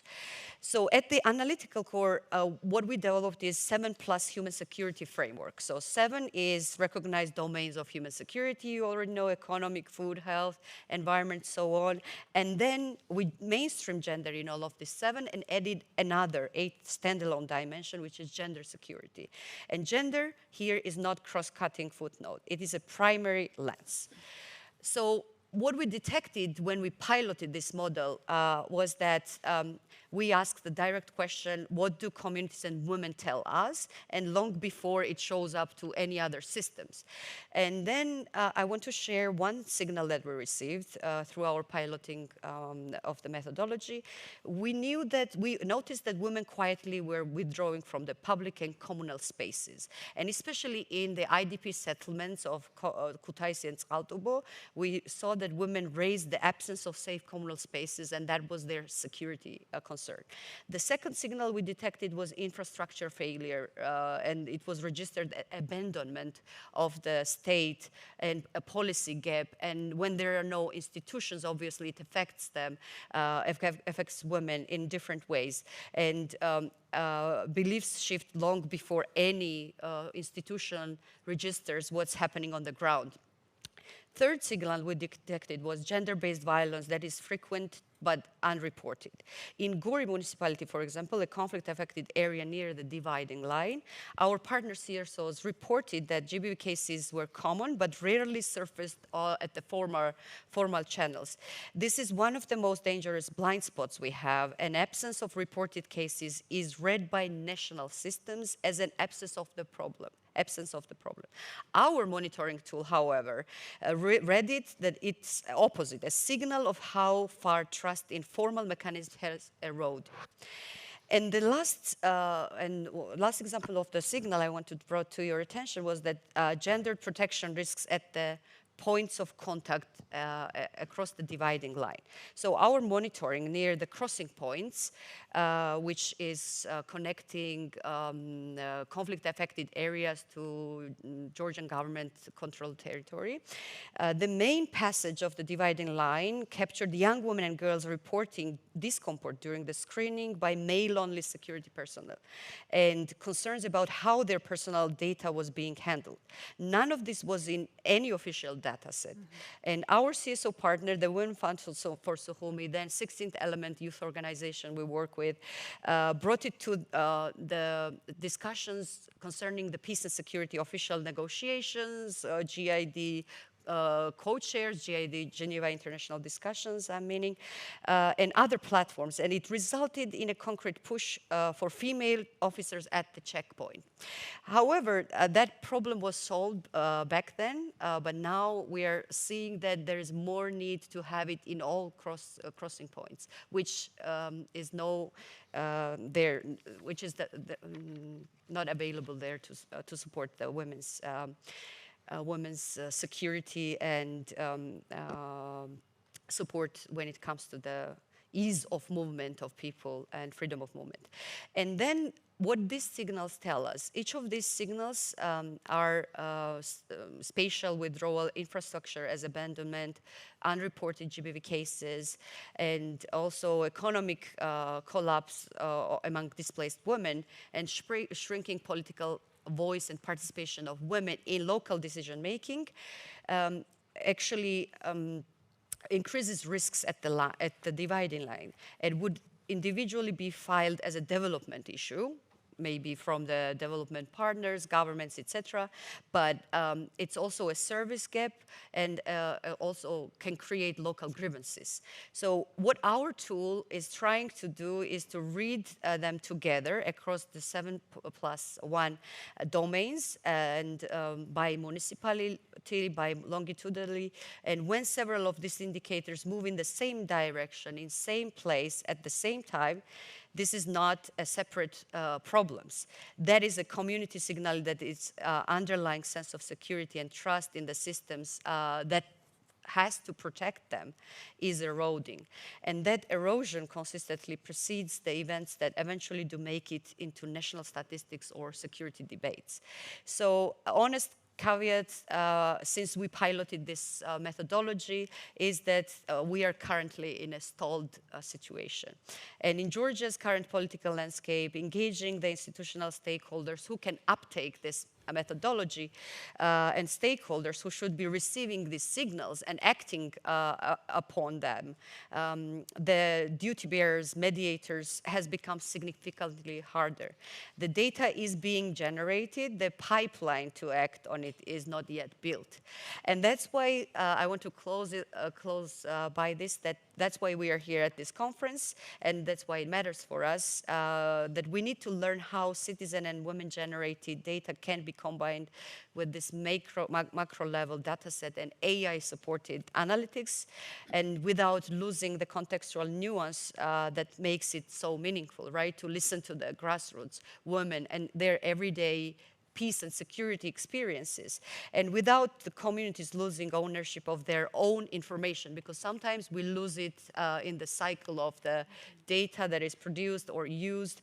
So we need also examples, and I hereby ask you to share with us or to work with us. I invite you. We need examples of what has actually made early warning signals usable by duty bearers and mediators or any other practices, right? And we need to hear more maybe cases, and that's why I would welcome any examples that you could share, so that we can use it in practical circumstances. Because I want to close that ECA who lives in Beira is still watching the dividing line. In 17 municipalities of women are still generating these signals every day that they share with us, whether or not anyone is receiving them yet. So the earliest warning of backlash in Georgia is not just the statistics to our view, it is a woman noticing that their neighbor stopped coming to the meetings or they stopped engaging in the community work. And the key issue is that we have to ask why. Where are they? Where they disappeared from this discussion? So the question is then whether our systems are built to listen, but more importantly, early enough to act. And it also links to the first section where Branka opened, that we have to act and we have to start using the data and communicating this data to where it belongs, duty bearers and decision makers for their uptake, institutional uptake. Thank you. Thank you so much, Tamar. Very interesting point. What you said on GBV, on gender-based violence, and the absence of reporting is the actual signal, no? And I think also, I mean, your point on these signals, what we hear from women on the front line, this is not what we see in the national statistics. So we cannot rely fully on this data to fully and accurately identify the signals for early warning systems. So looking forward to hear more about this human monitoring tool. And I think that our next speaker is the perfect transition to see how we can use new technologies, AI, to systematically and more efficiently collect this data that, I mean, the system is built, but we need to improve with all these new technologies. So now I'm delighted to introduce Amanda Van Dort, Senior Director for Policy and Programs at PeacePace, whose work focuses on conflict forecasting, prevention, and the use of innovative analytical approaches. And my question for you, Amanda, is many forecasting systems rely on structural indicators and recorded events. How could AI help integrate dynamic gender signals and women's perspectives, and what risks are we need to be aware of? Great. All right, thank you. And I do want to say thanks to UN Women and Rebecca and Angelica and all of our colleagues at Views and Uppsala University for your leadership on this work, and of course the fellow panelists and Louise for kind of grounding us in some of the structural data that's there, and then also Tamara for giving us some of the lived reality, because we do have to think about the women peace builders and civil society leaders and local monitors, like the example that you gave, whose lived experiences and expertise are really at the center of everything that we're discussing today. So by way of a brief introduction, PeacePace works to ensure that women really have a role in shaping the future of artificial intelligence. And our focus on this panel is talking about how technology can strengthen rather than replace these locally led prevention systems, particularly by ensuring that women's perspectives are better integrated into our early warning and rapid response efforts. So we have some support from Pivotal Ventures, the Swiss government, Jubis Family Foundation, and Ron Eisen Family Fund. And together with Views, we are currently exploring a pilot in Colombia to kind of test what a gender-sensitive, AI-enabled early warning system could look like in practice. And maybe I'll take the first slide. Thanks. All right, so I think one of the most important starting points is recognizing that many existing forecasting systems are already very good at measuring certain kinds of risks. So systems like Views and ACLED and others can track conflict event data, things like protests, political violence, repression, and displacement, among other things, at very large scales. And they may also incorporate broader structural indicators that are looking at fragility, really, and things like economic instability, shrinking civic space, or democratic erosion. And these systems are incredibly important. And they're often strongest at measuring what is already visible in formal global data sets. And there's a couple other, Views has been educating me, a couple other requirements for the data being longitudinal, how far back in time it goes, does it have global coverage, and how often it's updated, among others. And I think the harder question is, how do we detect things like Tamara mentioned, these kind of social and political shifts that often happen before violence escalates, especially the kind of changes that women and local communities are going to observe first. And I think that's where AI can offer new possibilities. And there was a lot more discussion on AI in the morning than I thought, so I'll try to kind of not rehash those. But we don't want AI to replace local expertise. I think one of the panelists said, maybe, like never, we don't want that to happen, it should not. But it is there, it can help us to process, to connect, to translate and analyze forms of information that just have been really difficult to do at scale or in real time. So the basic idea is this, is what if we could connect the layers that are already used in forecasting systems? So you have, that's the exists column here, the structural indicators looking around governance and fragility, and then this dynamic indicators, conflict event data. And what if you were able to connect them with, the gender sensitive would be the second column. So structural indicators on gender equality, tools like the Georgetown Women, Peace and Security Index already kind of help us understand what those are and how they're linked to fragility and resilience. The empirical evidence base is there, it's long-standing, and we have those links already. And those are things like women's inclusion, safety, economic participation, and access to justice. And then the gendered signals, dynamic indicators, the UN Women Georgia tool is an exciting development on how you can kind of capture perceptions. Because if women often know first, then the question becomes, how do we systematically, securely, and effectively collect those observations in ways that can actually inform early warning? So maybe we'll go to the next slide. Okay, so that's where conversational AI could potentially help. So one of the areas that we're exploring is how we could use secure, multilingual conversational interfaces that could allow women peace builders and community members to confidently share observations through WhatsApp or mobile-based surveys.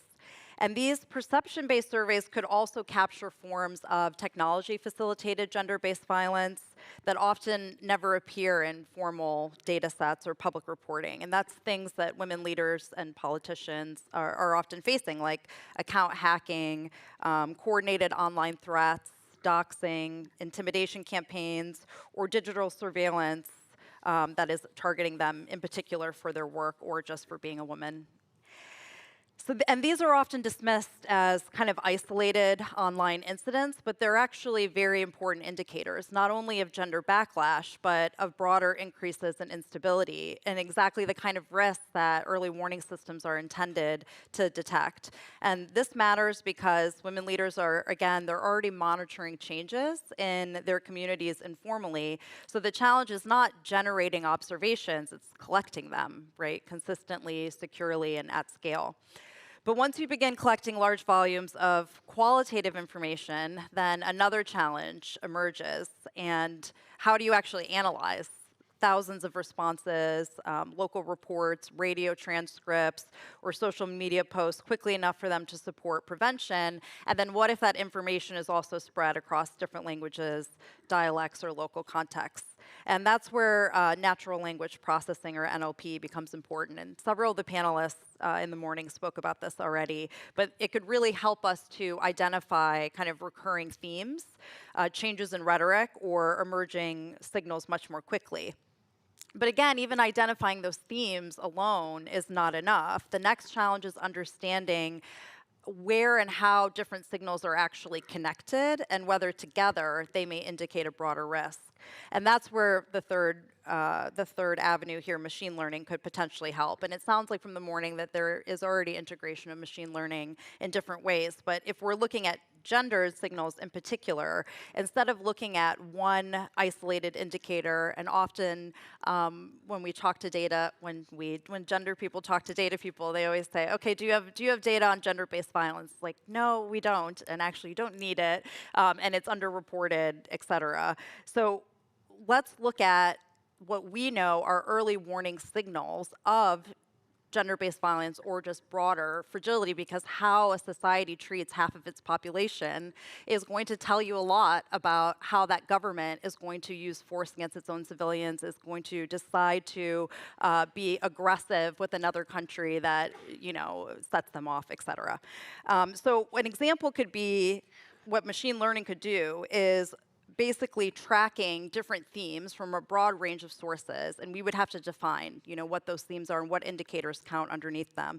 But things like declining civic participation among women, alongside increased online misogynistic rhetoric and rising perceptions reported by women of feeling insecure, and how they correlate with violence. And importantly, these systems, they improve, right, over time. We know this about AI systems.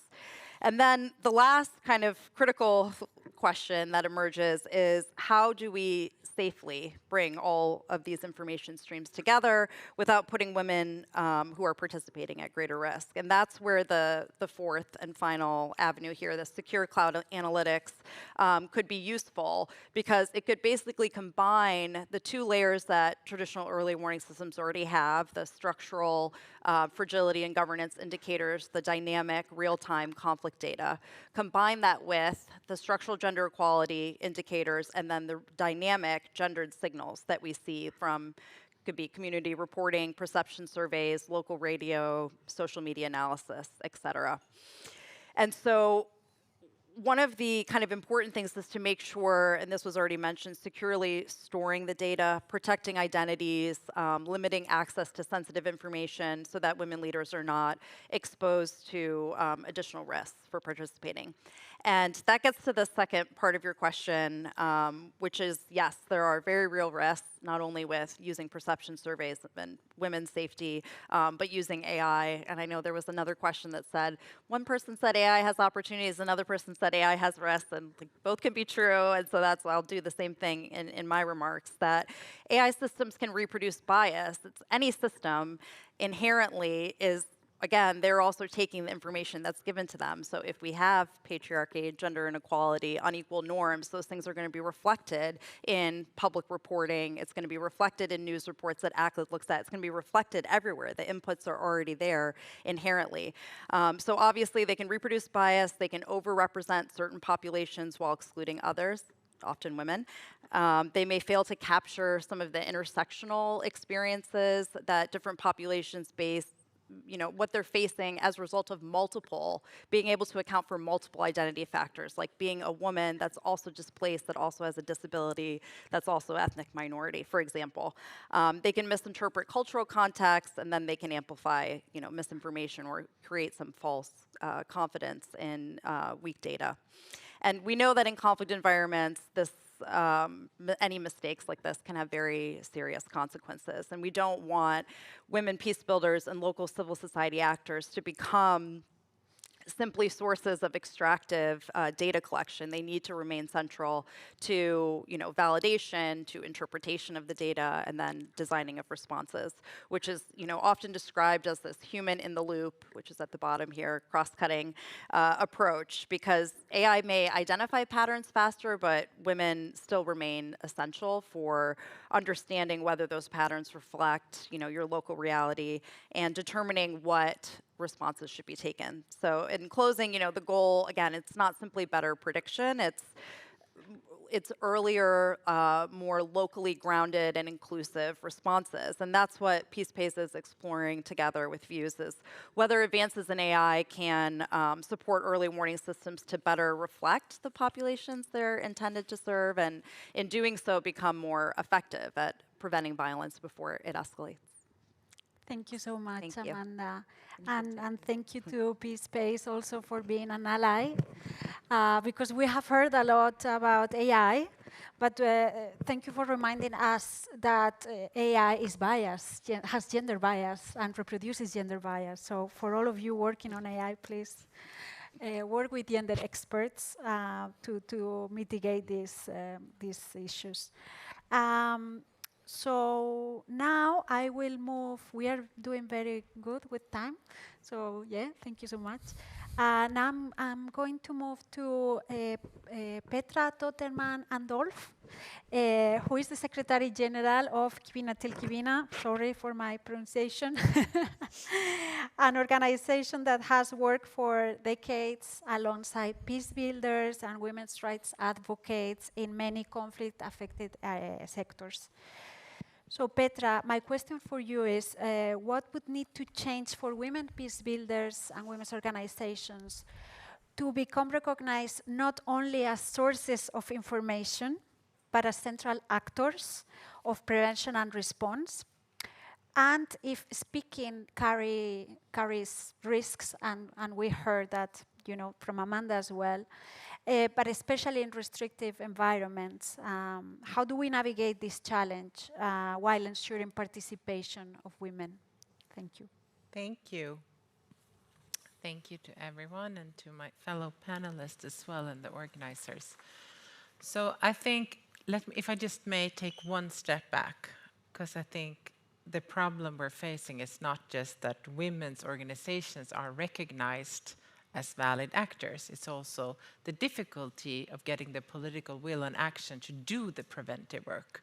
I don't know who said no one's ever won a presidency by stopping a war that didn't happen in a country no one ever heard of. And I think that says a lot about the political systems that we live in, that we like to see results. And the same goes for peace. So I think what needs to change first and foremost is to see women's rights organizations, regardless of them call themselves women-led organization or women peace-building organization, but see women leaders and women who organize in conflict-affected areas as the political actors that they are, and respect the experience and the knowledge and the possibilities to push for change that these organizations have. And to do that, as any organization or a company or a government or a municipality, it needs funding. And that is something, it's a huge risk that we see all across the world right now, with funding for civil society organizations in general, but for women's organization in particular, decreasing. We also see the increased risks that come with standing up for women's rights, that come together with in conflict, and it comes with the backlash on gender equality. So those are some of the main building blocks that are needed to be put in place. And there the world is not in a very good place at the moment. Then there's also need to be a recognition of the techniques that women's rights organizations or feminist organizations tend to use. And a lot of that, for example, and it has been mentioned several times, is that it takes a long time to build trust in communities that sits on the knowledge that is so necessary to have. And feminist methodologies in general has a lot to do, for example, about storytelling. And that is something that takes time. It really takes a trust between the person interviewing, and it cannot be this, you fly in, you extract the information, and then you go back. And the same thing if you when you build the systems to plug in, so that what UN Women has and what Kvinna till Kvinna has also actually had in Georgia to have this early response system, where does this information go? We see a lot of hatred in social media and digital technique, and a lot of women are not on the forefront in using this technique. So it takes a lot to also, takes actors that can be the bridge between explaining what this will come from. And I remember, I think a lot of you have probably been to the CIPRI Peace and Development Conference that's in Stockholm each year. And I never forget one of our partners from DRC who said that over and over again, researchers come, policy analysis come and they ask questions and they ask questions. And she said, we never hear back.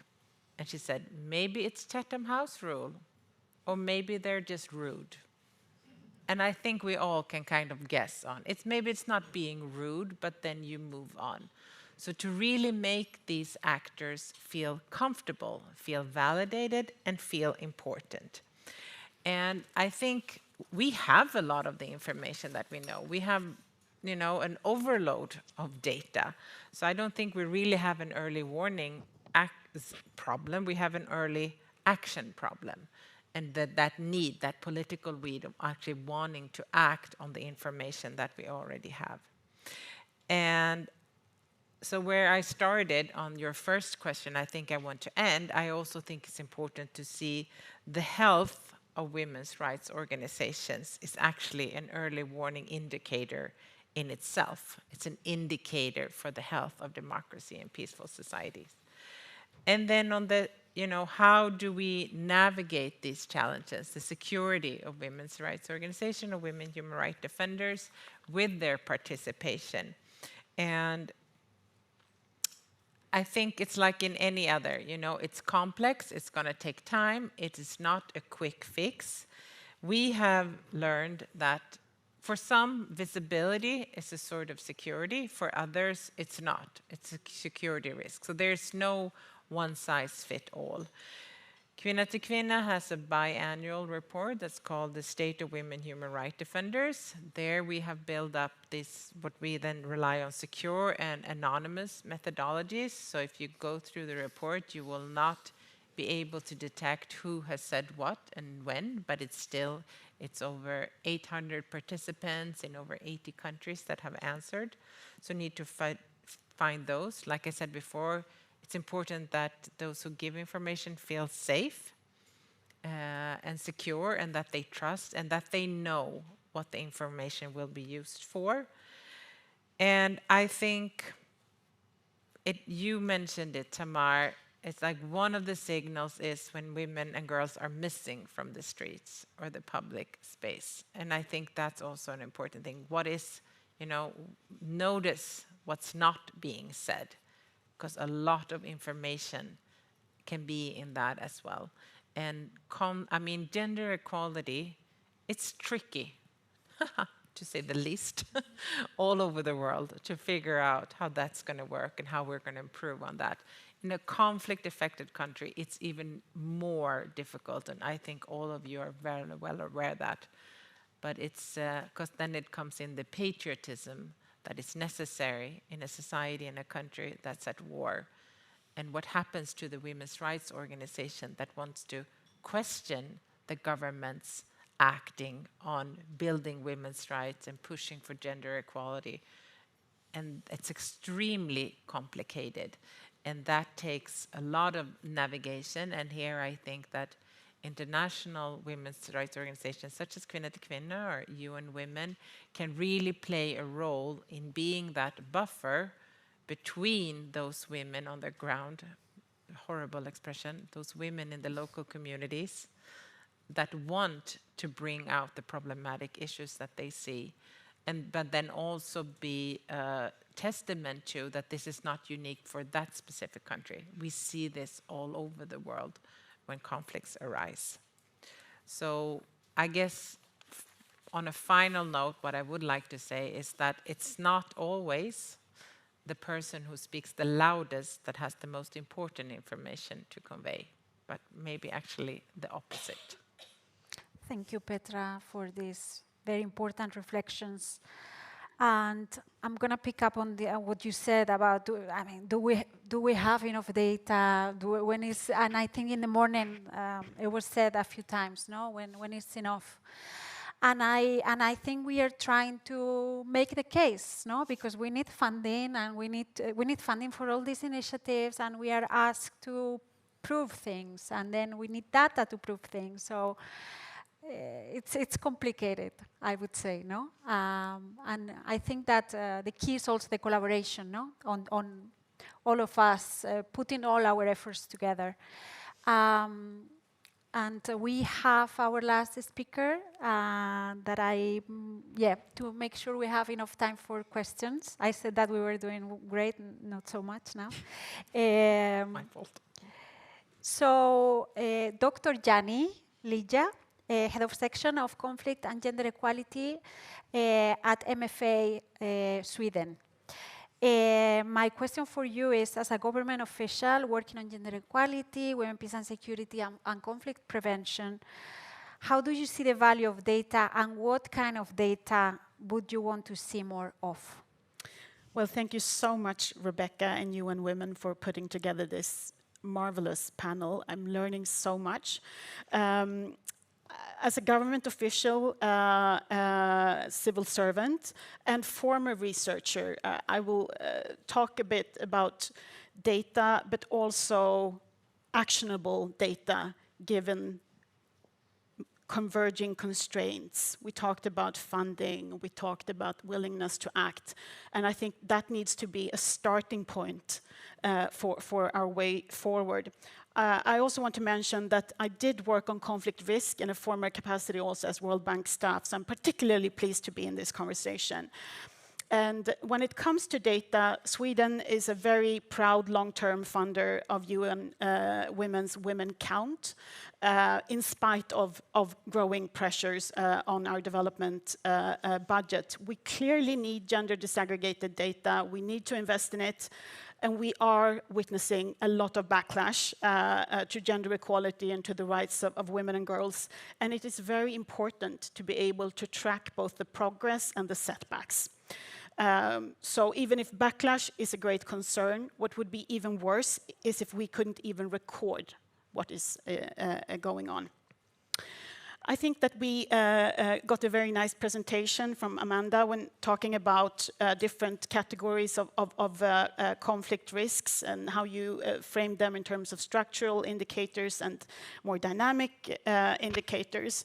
And I also want to pick up on what you said, Petra, that you know, when we are sort of in communities of researchers and we are looking for large N data sets, you know, and we are very much focused on that. But in these precise environments, fear is going to hamper the collection of systematic data on very salient issues.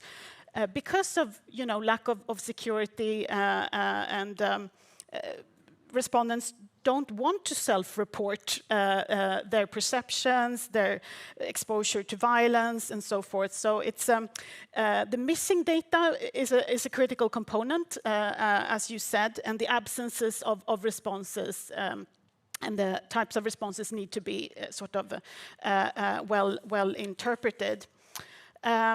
So in these constrained environments, we need to value the qualitative kind of data that we do get from frontline defenders and women's rights organizations who can really understand and interpret what is an indicator of backlash in their particular setting.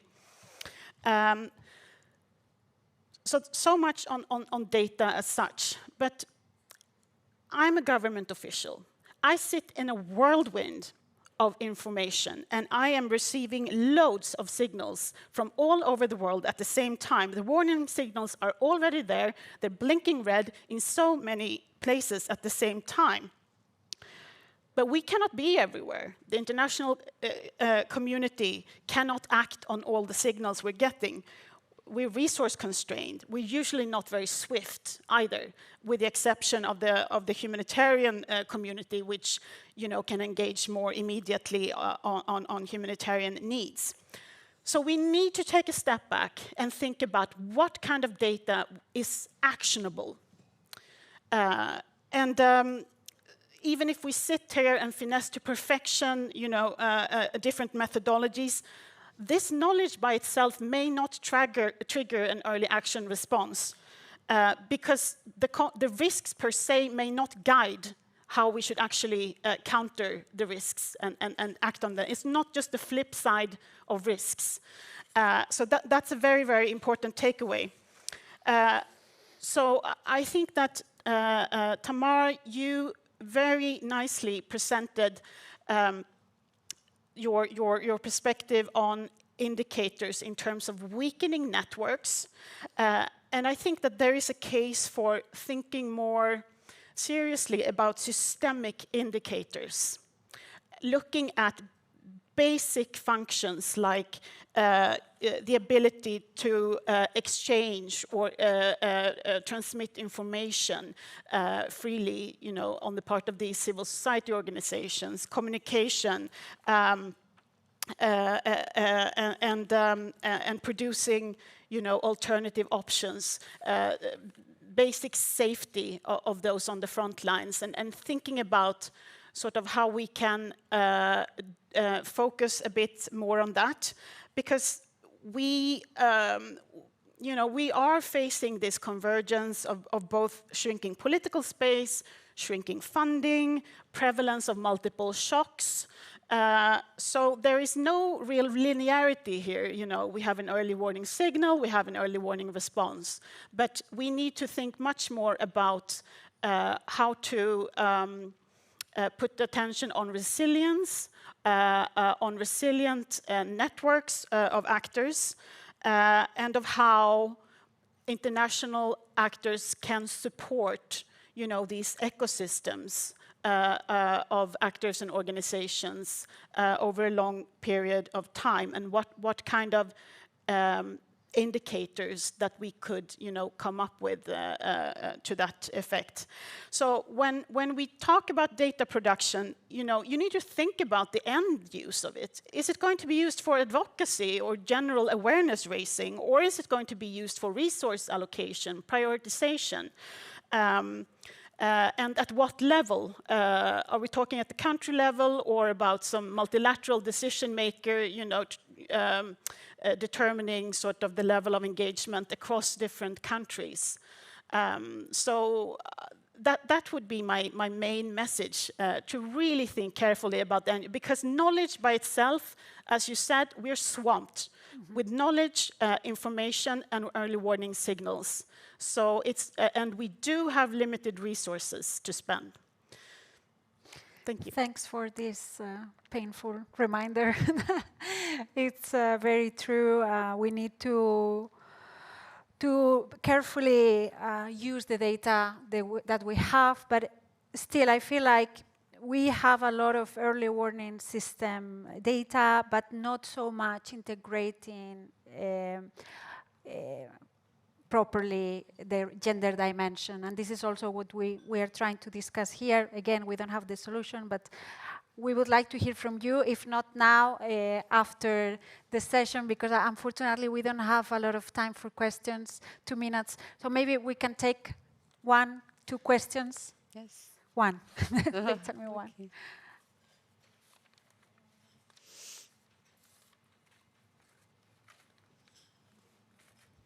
Yes, okay. Yeah, because I want to make sure also we have proper time. So we will leave that for the coffee break, and thank you so much for your attention, and to all the speakers for these meaningful contributions and reflections. It's been a privilege to be here with you today. Thank you so much. Thank you.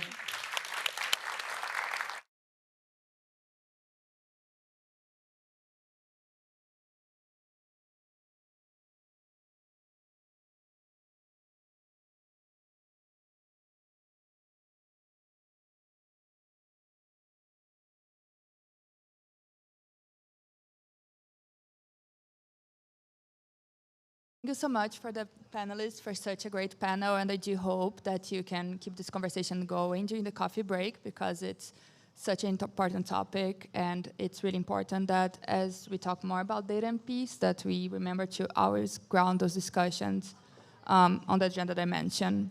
With that, I want to introduce the speakers for our second round of lightning talks.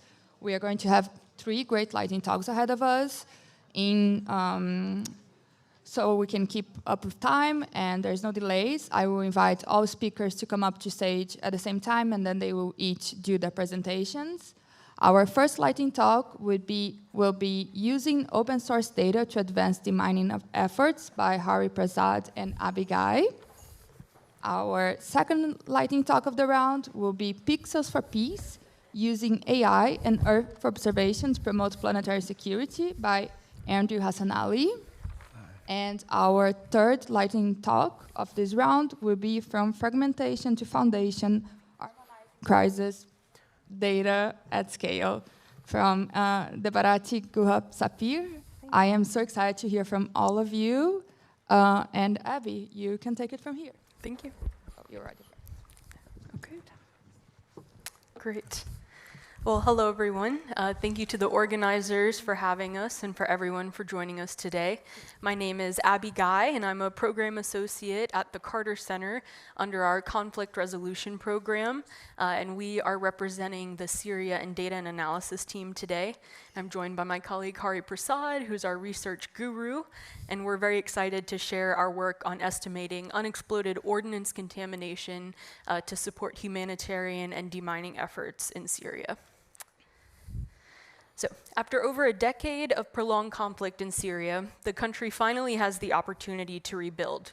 But the widespread use of explosive weapons, including missiles, rockets, landmines, artillery shells, improvised explosive devices, it's inevitable that a portion of these either failed to detonate or were abandoned during the war. And this continues to pose a real risk to the Syrian people. These explosive remnants of war, or ERWs, can cause loss of life or limb, disrupt economic development, and contribute to continued environmental degradation by contaminating soil or groundwater for years after the conflict has ended. Now, from around 2012 until 2025, there were just under 4,000 civilian deaths from unexploded ordnance, and currently over 14 million Syrians still face the threat of ERWs. And one of the first steps that demining actors typically take in addressing the scale of contamination involves on-the-ground assessments and surveys.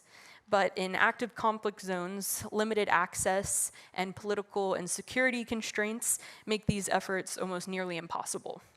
So given this, humanitarian mine action organizations typically turn to desk-based studies to strategize, plan, and prioritize future activities once the conditions on the ground are ripe for intervention. And this is where the Carter Center's work comes in to support demining actors and has been over the past few years. And so I'll turn it over to Hari to share our methodology and approach. Thanks, Abby. And thank you all for joining me on this very rainy day.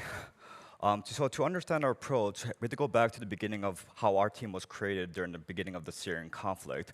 So back in 2011, 2012, Syria was a very, very messy place, as we all know. It was hard to get reliable information. It was very hard to figure out who was these rebels, who was the leader of these rebels.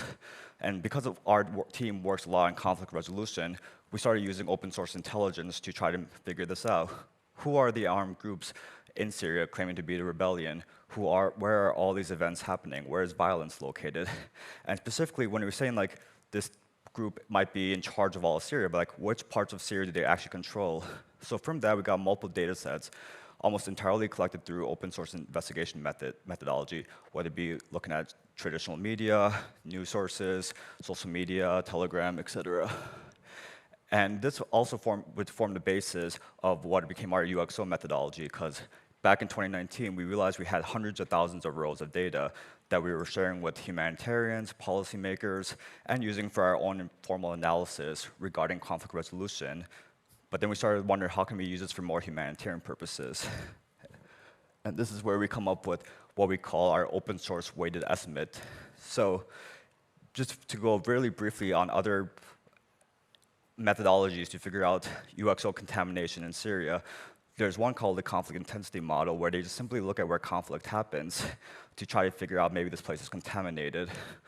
And while that has its own uses, the problem with that, like conflict in one area does not look like conflict somewhere else.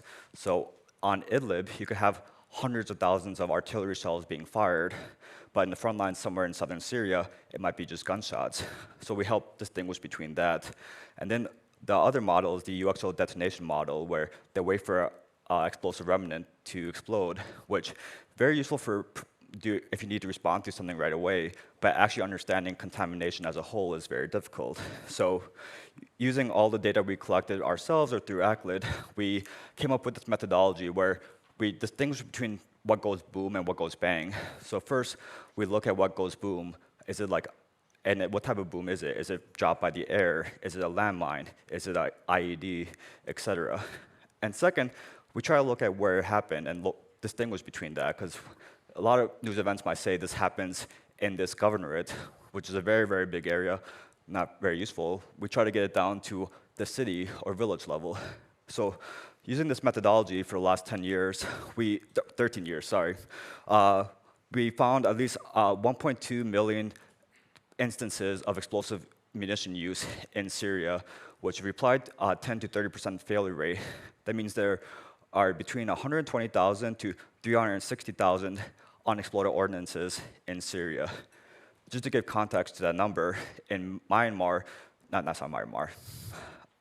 in Mozambique, there was 86,000 UXOs there, and it took them 26 years to clear that. Well, transitioning to how our work translates into impact, our project's potential is really wide-ranging, and it's already supporting demining efforts directly on the ground. So local demining organizations in Syria are using the data at the operational level to inform risk assessments and verify incidents, as well as assist with planning and prioritizing clearance efforts. And then at the strategic level, our data can provide political and donor entities with a better understanding of the complexity and scale of explosive weapons contamination.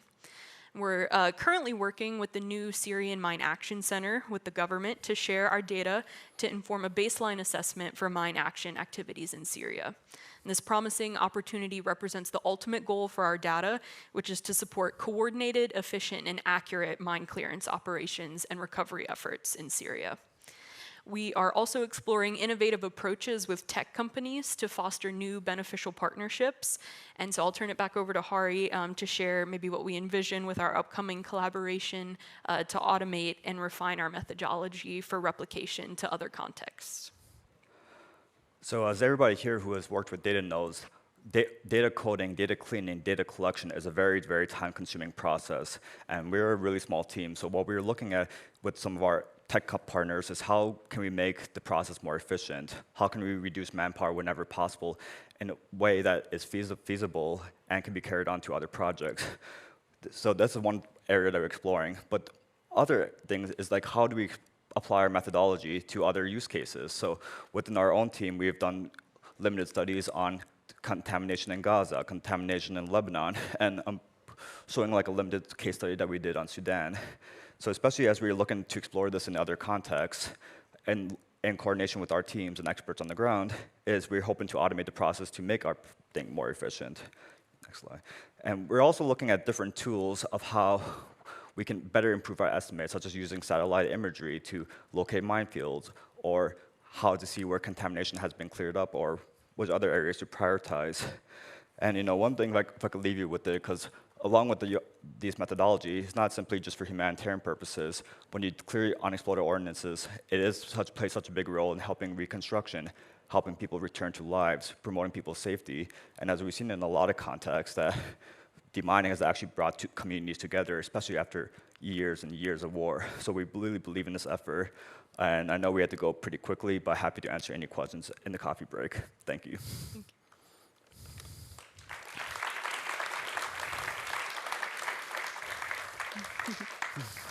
And this is just a map that goes through the full extent of our data collection. So it may be a little too long to see now, but it adds up to that number that Hari was referencing earlier. And so I'll quickly share our contact information here and then turn the clicker over. Great job, thanks.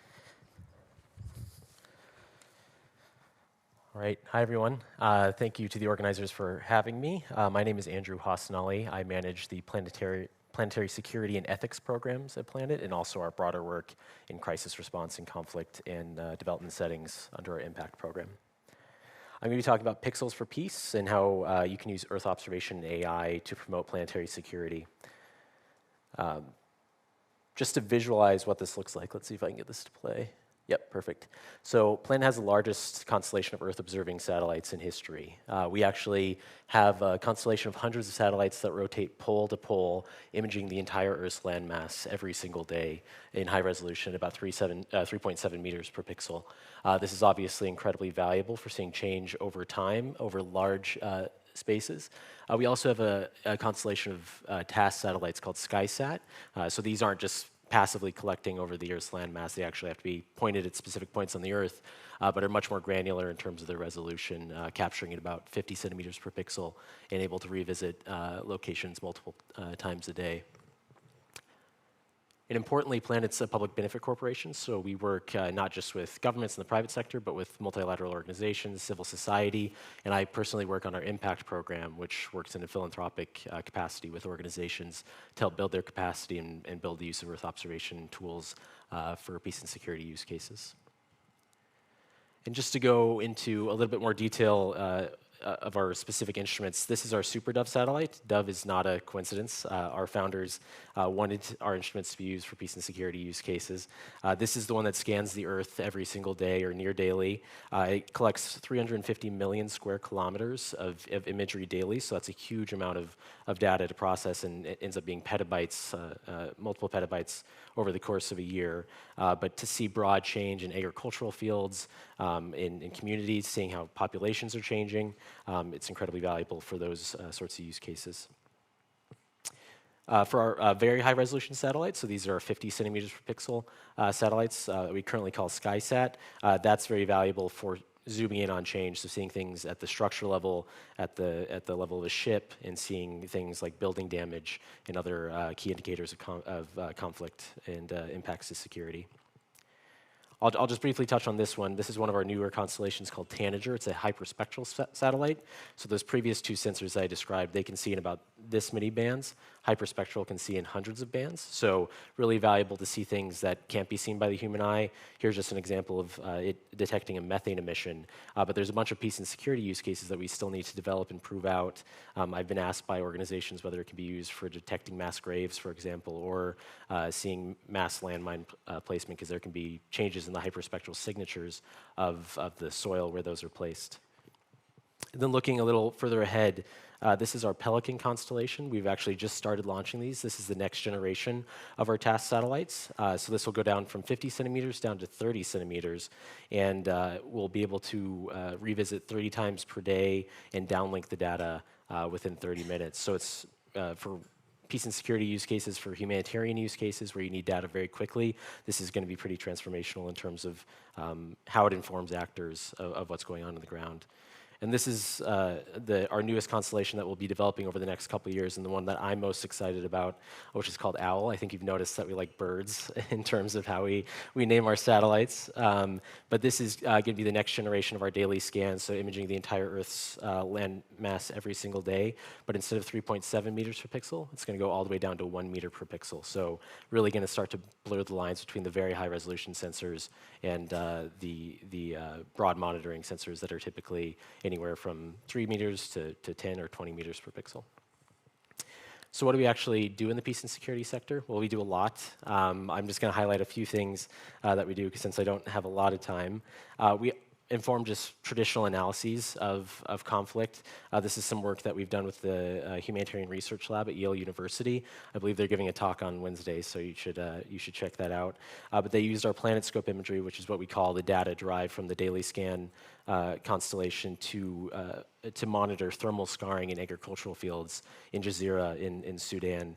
And this is over the course of about a week's time. You can see the expansion of thermal scarring in those agricultural fields. Then using the very high resolution sensors, our SkySat imagery, they're able to determine damage to urban areas. So actually seeing building level damage, thermal scarring, shelling in this section of El Fasher. Then even going down more granular, they've used it to see the expansion of mass graves in Sudan over time and inform ongoing ongoing research into what those impacts are in Sudan. But that's just the kind of bread and butter work in terms of what we do with visual analysis of satellite imagery. We also fuse our data sets with artificial intelligence and machine learning. Over the past few years, we've had a very prolific a collaboration with Microsoft's AI for Good Lab, and then Planet's also developed its own approaches to AI to do building damage assessments. The example you see here is for Lahaina in Hawaii in a natural disaster setting, but what we use here was actually first developed in Ukraine in 2022 after the Russian invasion, where we used high-resolution imagery plus these building damage assessment tools to assess damage to critical infrastructure in Ukraine. So looking at damage to sanitation facilities, damage to schools and hospitals, and give an early snapshot of what that looked like in the opening days of the conflict. But like I said, Planet's a mission-focused organization, so we've really tried to think about how we can lend our perspective as a private corporation that's producing this valuable data set to the peace and security sector. And actually part of our mission statement is we seek to accelerate humanity toward a more sustainable, secure, and prosperous world. So peace and security is actually part of our mission. And so with all these risk factors that we see emerging that Branko was talking about this morning and that have been present throughout all the panels today, an increase in climate-related disasters, impacts to nature, plant and animal species under risk over the next 5 years, increasing food and water insecurity, forced migration, pandemic risk, multilateral institutions collapsing and under risk, and then just the overall increase in conflict and fragility that has been a major theme of today, obviously. Planet wants to adopt a framework that tries to look at these intersecting themes and inform select projects that are examining these intersecting themes. So we're calling this Planetary Security. We just launched this new program in March that empowers 8 different partnerships, 8 different organizations with a data grant. They're looking at these thematic areas, and it's really meant to expand the bullseye, or quote unquote expand the bullseye of what we think of as security. So not just traditional national and international security concerns, but also all the things that have been part of the multilateral and civil society understanding of risk. So things like climate security, nature security, biosecurity, critical minerals and energy security, peacemaking, human security, and food and water security. None of this is new. This is stuff that all the organizations here have been talking about for a long time, but we want to help contribute to that framing of these risks over the long term. Just to highlight a few of the organizations that we're working with under this program, we've been working with the UNDP's Crisis Bureau to provide imagery for their assessments in post-conflict settings. This is an example from Gaza where they used a satellite-derived damage assessment to estimate rubble in Gaza. And this actually used a building damage assessment derived from our SkySat. So this is the 50 centimeter per pixel imagery. All the red pixels you see there, those are damaged buildings. And then the purple pixels are new structures. So these are IDP camps and greenhouses and other signs of forced displacement within Gaza. We're also working very closely with the Halo Trust, so it's great to hear what the Carter Center is doing for humanitarian demining. Similar to what other organizations do, the Halo Trust uses high-resolution imagery to see indirect evidence of conflict. It's obviously very hard to see an individual landmine or even a row of landmines from space, but there's a lot of indicators in the data that can show where landmines may be placed. So looking at things like berms, trenches, military structures, to see where there might be possible contamination of unexploded ordnance. They also use our daily scan imagery to look at changes in agricultural cultivation, because that can actually be a very good indicator of possible contamination. If you look at trends over time of consistent cultivation, and if that suddenly stops, or any sorts of irregular signals in cultivation, that can be a sign that an agricultural field is potentially contaminated with unexploded ordnance, whether it's landmines, unexploded artillery shells, et cetera. And here they actually use something called NDVI, which is assesses vegetation density in the satellite imagery. And here's another example of them looking at field boundaries for which land is cultivated and not cultivated in Syria.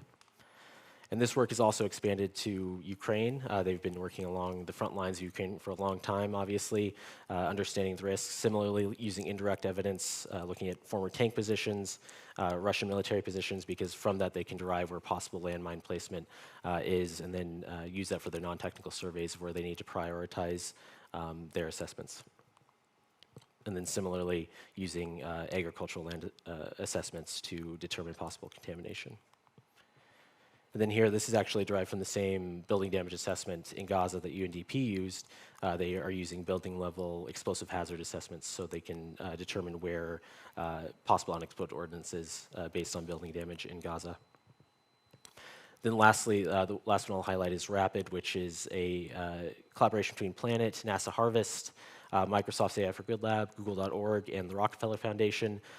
This is actually expanding on work that we did originally in 2022 to assess impacts to food systems in Ukraine following the start of the conflict. But we want to expand that work to all conflict areas, so not just Ukraine, but also Sudan, Lebanon, and beyond. So create a global monitoring service so food shocks can be determined using both satellite imagery and other data sets, and then inform policymakers and first emergency responders on what its impacts may be. I have a lot more that I want to talk to you about. One thing I'll just quickly plug is we do have a new AI app that uses natural language, large language models to interact with Planet's imagery. We're in a closed beta right now, but I'll circulate an invite to that closed beta if you want to explore whether it's valuable for your organizations. Thank you so much.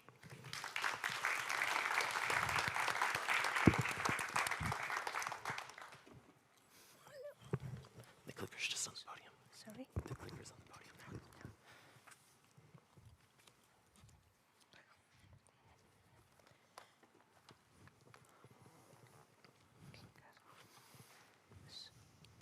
Is that it? Yeah. Yeah, okay, wonderful, thank you. So I'm here representing a small army of highly specialized experts who have trusted me to represent them. So I'm under some pressure here, and I must say that there have been two people who I would like to give a shout out to, is Paula Thiel from DFS, from Data, you'll see later, Data Friendly Services, and Sarah Scales from the University of Nebraska, who have rode like mad to make me into a hypnotizing speaker. But I fear that they will, we are going to face some disappointments. So, before I say anything, I would like maybe a show of hands, but it's always kind of hard to make a spectacle of yourself, but a show of hands of how many of you actually think you have spent far too much time of your money and time on your research grant to reconcile data, to bring data together and make sure that they all match up and the age groups all match up and the way, you know, mortality deaths are defined match up.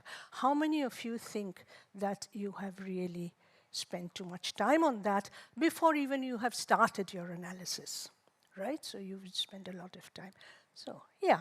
And those of you who have actually worked with data realize that this is, you put in a lot of time to get all the data together, and then you have spent 80% of your grant and you have not even started the analysis, right? So this is an issue. So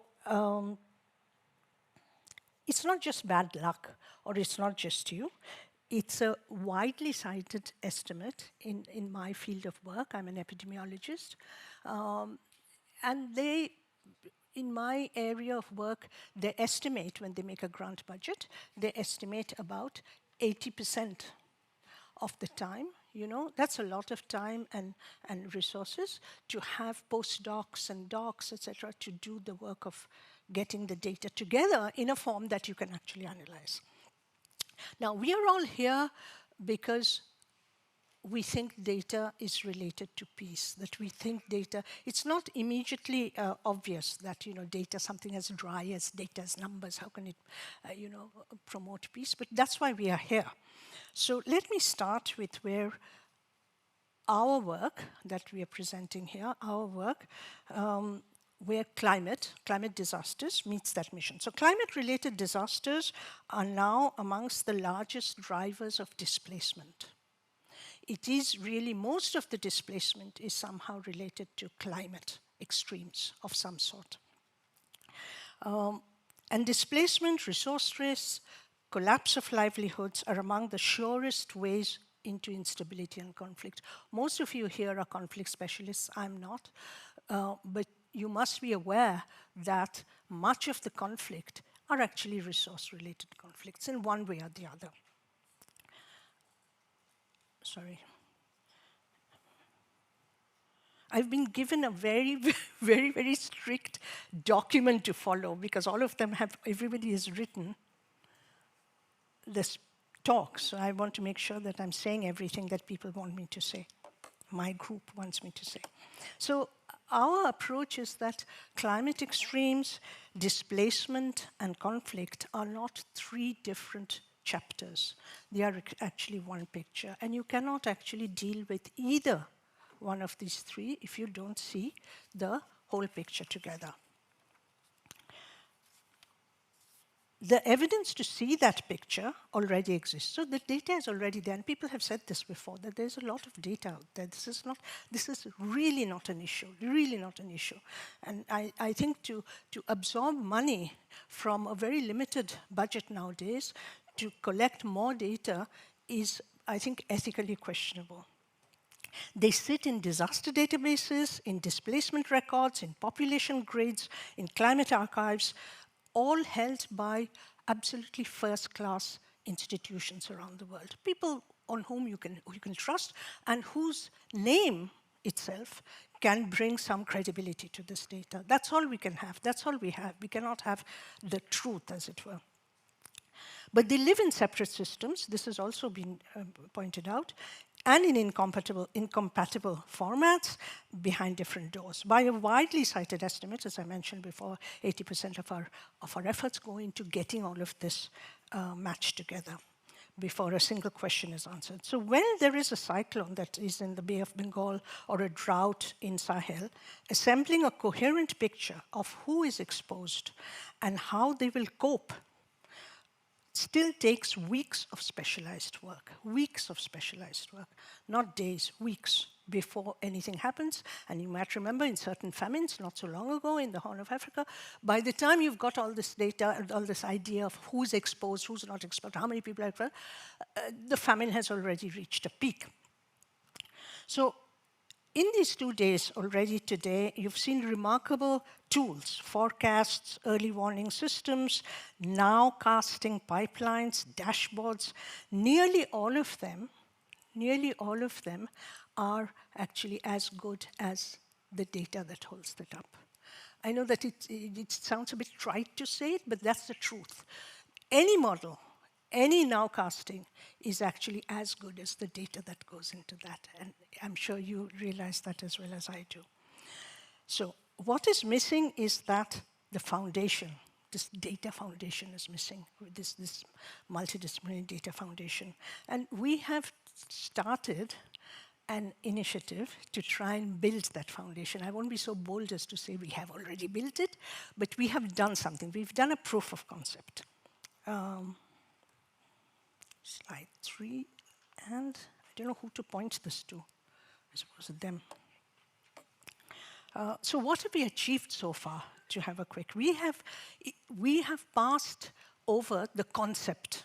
We did the concept, we had a meeting in Bellagio, we discussed the concept with all these very, very specialized experts, half of whom I did not understand at all. And then, then we have come up with a validated proof of concept. And I would like to tell you how it came together, because the how is the interesting part. Because over time, having founded the MDAT database, which is a big, unique international natural disaster database, which is used by, for the moment, everyone, because we've got a niche market there. We've learned that bringing scientists together to work together and agree to share data, large public databases, is really a Herculean task. Not because the task itself is a scientists don't like it. Altogether, they don't like it. They've spent a lot of time. I understand it. I'm one myself. They've spent a lot of time doing this data. They don't like it. So that has been one of the most important struggles that I'm losing my time. actually. Yeah. So we have brought together the 6 of the data sets that are most reliable, which include the Columbia Climate School Season database. We have the Max Planck Institute Earth Space Data Cube. We have the IDMC of the NRC, World Pop, and so on and so forth. And 6 of them, and they have agreed to harmonize the data, to work together, share, and harmonize the data. But having scientists to agree is not the only the obstacle. We have to find, that's one part of it, but the other part is to find a partner who's able to do the mechanics of it. And that we found with data-friendly Users space, can also a explore non-profit. in-depth visualizations of data through detailed analysis pages, offering insights into disaster event We are going to impacts, skip key climate over this. indicators, Oh, it's and not me speaking, socioeconomic sorry. effects. Yeah, I'm skipping this, okay? I think it's not very different from things that you've seen. But they have, so the data-friendly services has put together, harmonized the data on about 250 variables and over 22, I think, or databases or anything. So they've done this job on 3 countries, Mozambique, Pakistan, and Bangladesh. Bangladesh with the heat waves, and we compared it to Europe. So 3 countries. We've done it to show that it actually works.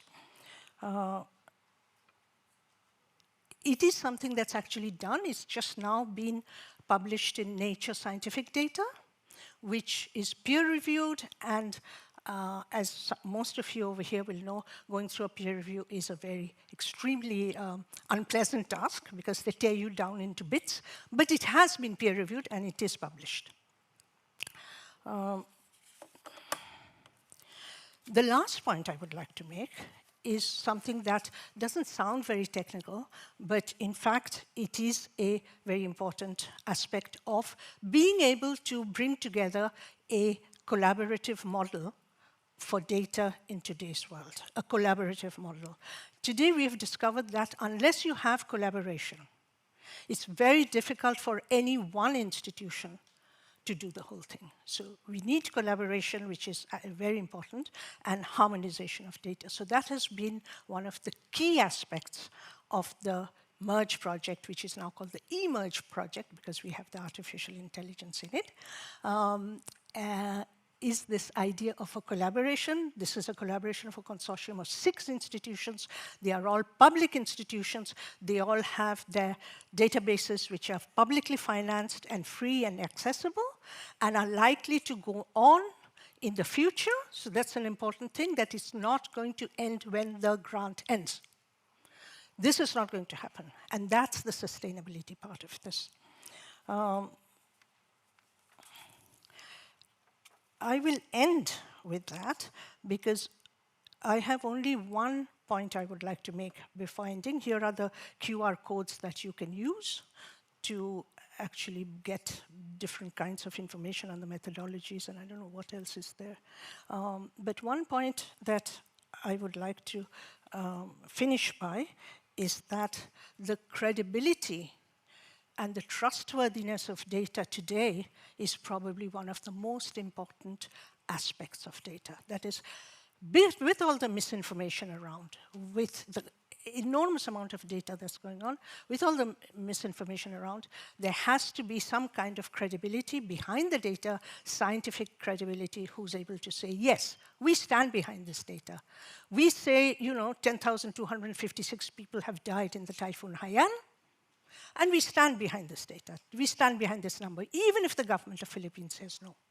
So this kind of scientific credibility or technical credibility is probably one of the most central aspects. Thank you. Thank you for your time.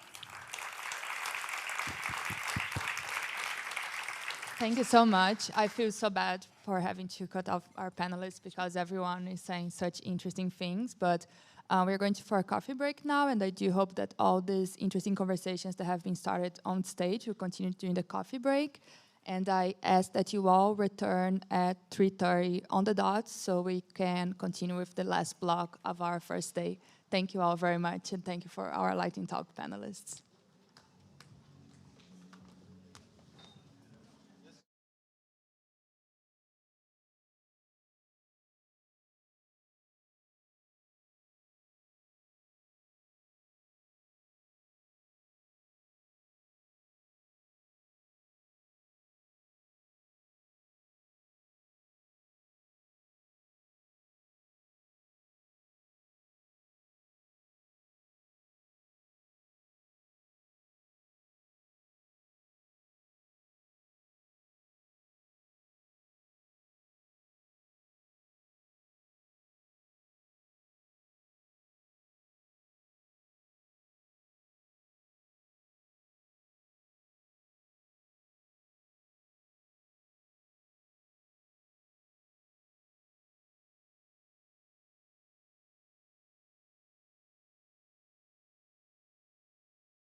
long and heavy work.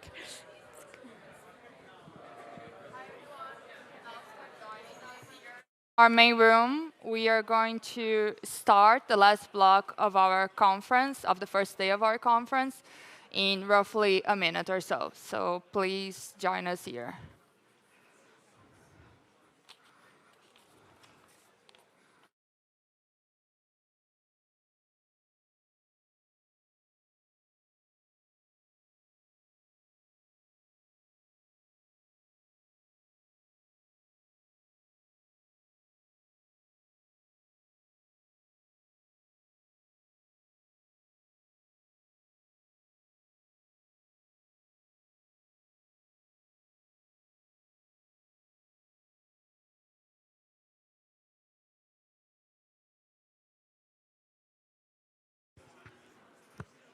Hi, everyone. So now the mic is on. For the final block of our first day, we'll have a lightning talk and a scenario simulation. And to start us here for this last sprint, Heidi Ober, please join on stage for your lightning talk, using data to inform donor policy and operation in Somalia. Thank you. Great. Thank you. Yeah. Thanks. Great, thanks. Hi, everyone. So my lightning talk is really about a project that I'm working on. But before I start that, I just want to briefly say that I'm from Tetra Tech International Development. So if you've not heard of that, that is a development consultancy. And my background is in peace building, conflict sensitivity development, and evaluation and research. And I'm based in the European office in London. So thanks. So today I'm going to talk about the Somalia Monitoring Program and some donor analysis work that we did through them. I'll refer to this as SMP3. And essentially, SMP3 is a program that runs alongside the UK's development portfolio in Somalia and Somaliland. And essentially, it provides technical support to the UK government and to its implementing partners and other donors around monitoring and verifications, learning and change, rapid research. This can be geographical, thematic. We provide some M&E technical assistance and knowledge management. And what we do really is about trying to help with either program design in Somalia or Somaliland or program adaptation. You can see the sort of focal areas of the British Embassy in Mogadishu, and they do, as well as traditional development, they also do security and justice, which their peace-building portfolio folds under that particular point. So as part of one of the pieces of work that we did, essentially, is that we have been asked to do a bit of analysis. So let me back up. There is a Somalia donor working group, and essentially, they need to report to the Somali government a certain amount of information in terms of their budgets, their spend, under what themes it is, geographic locations, and who's doing it. The Somalia government has 4 development pillars that they call the National Development Plan, and so donors report on this. But the donors themselves hadn't actually really done any sort of analysis themselves about this. So in the last year, obviously, there's been some geographical change, obviously with the absence of US aid and some reduction of ODA. The donors have really now put some thought into, okay, what we want to do is we actually want to have better coordination and better coherence in terms of our programming. So what they asked us to do is to analyze the data to understand who was implementing where, under what themes, and things like that. So under that analysis, the scope was really about 16 donors working across Somalia and Somaliland. And so we did that analysis across their budgets and themes. We did not verify that, and it's about budgets, not actual spend. So we carried out this analysis, and we were able to go down to the state and regional levels. District level was also a requirement, but most of the columns of the information on district level was actually absent. And then the last thing that we did is we overlaid that with what we call CRAM risk data. So I'll talk about that in a minute, but we overlaid that to see where it was being implemented, if that was affected by any sort of risk. And then we presented this as part of a visual dashboard. So we have a dashboard because people love dashboards. Mm-hmm. And so we created a dashboard for the donors so that they could see this visually, but also they could generate their own reports if they wanted. Just quickly on limitations, again, Some of this was apples and oranges, so the African Development Bank is government to government directly, whereas there is some bilateral funding of consultancies and NGOs, so we're making some sense of that. And as I said before, data was missing, particularly at the district level, so 72.6% of the data was missing at the district level. And again, there was some repetition and overlap in the sort of thematic NDB pillars. So for example, when we start going through the data, it would say that they were operating in a particular region and that the themes would be health, education, and peace, but not real financial breakdown or clarity of exactly how much is going to what. So again, just to say that there are 4 pillars essentially for the Somalia NDP program, the National Development Plan. And essentially they're transformational governance, security and rule of law, sustainable economic development, social and human capital transformation. And these are quite broad. Again, peace building and conflict prevention usually goes in the security and rule of law category or pillar. So what we found was essentially that basically about 54% of the donor portfolio goes into just 2 pillars, and that would be social transformation and economic development. So there's a big bias there in terms of where they're putting their money. Some of this other information is sort of sub-themes to these national development pillars. Now, what you can see here is that basically across the states, most of the funding is actually pretty even spend, which is interesting. And apart from where it sort of drops off slightly at Bendir, and Somaliland is treated essentially as its own funding stream. But pretty much across the portfolio, they're spending about the same levels everywhere. So I mentioned before that we also overlaid this with some CRAM risk data, and we put together this sort of composite. So essentially what we looked at as we looked at conflict, we looked at incidents of violence, we looked at social risk, political risk, economic risk, and environmental risk. And we put that overlay into this sort of composite. So you can say Lower Shabelle has a highest risk score across Somalia, and Nugal has the lowest. But when you look at the column on the right, the spending is it's pretty much the same in terms of that. So you can see that actually, at least looking from the risk, it doesn't seem to have that. So we drilled down into that, and you can see here that funding is not proportional to risk by region. And we've gone even farther to sort of say, okay, well, if Lower Shabelle has got the highest risk score, but lower funding than other places, why exactly is that? And then finally, we looked at, again, budgeting by donors. So obviously, you've got here by the amounts of money, and then the farther you go out to the right is the higher the risk. And of course, the spheres are bigger based on actual budgets. And you can see here that most donors fund in low to medium risk areas across Somalia. So we asked them, do you know why this is? Is it because there's weak governance? Is it because you're afraid about aid diversion? Are you doing that analysis? Are you thinking about these kinds of things? So really, we found out that there's no region that has a single donor. World Bank and KfW have the widest spread, where World Bank and KfW both are in all sort of 10 regions. On average, 7 donors operate in each region. And I think one of the things that we've put back to them is, if you are talking about better coordination and better coherence, would it be useful to do a pilot? So to actually look into maybe Galgaduud and look at who's implementing what, and then see if this is something worth investigating around coordination.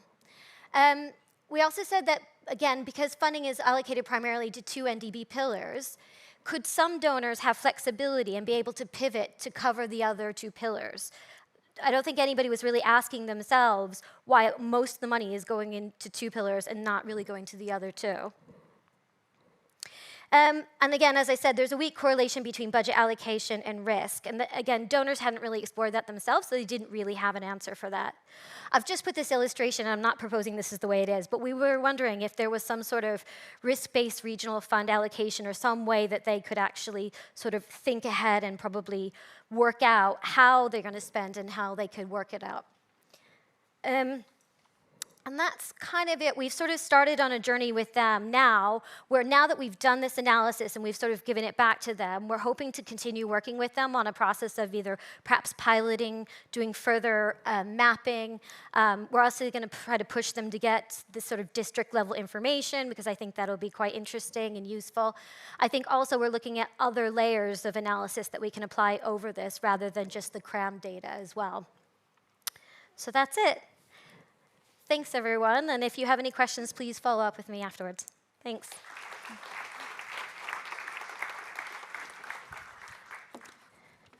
Thank you so much, Heidi. And very pleased to say that we are in our last panel and we are on time.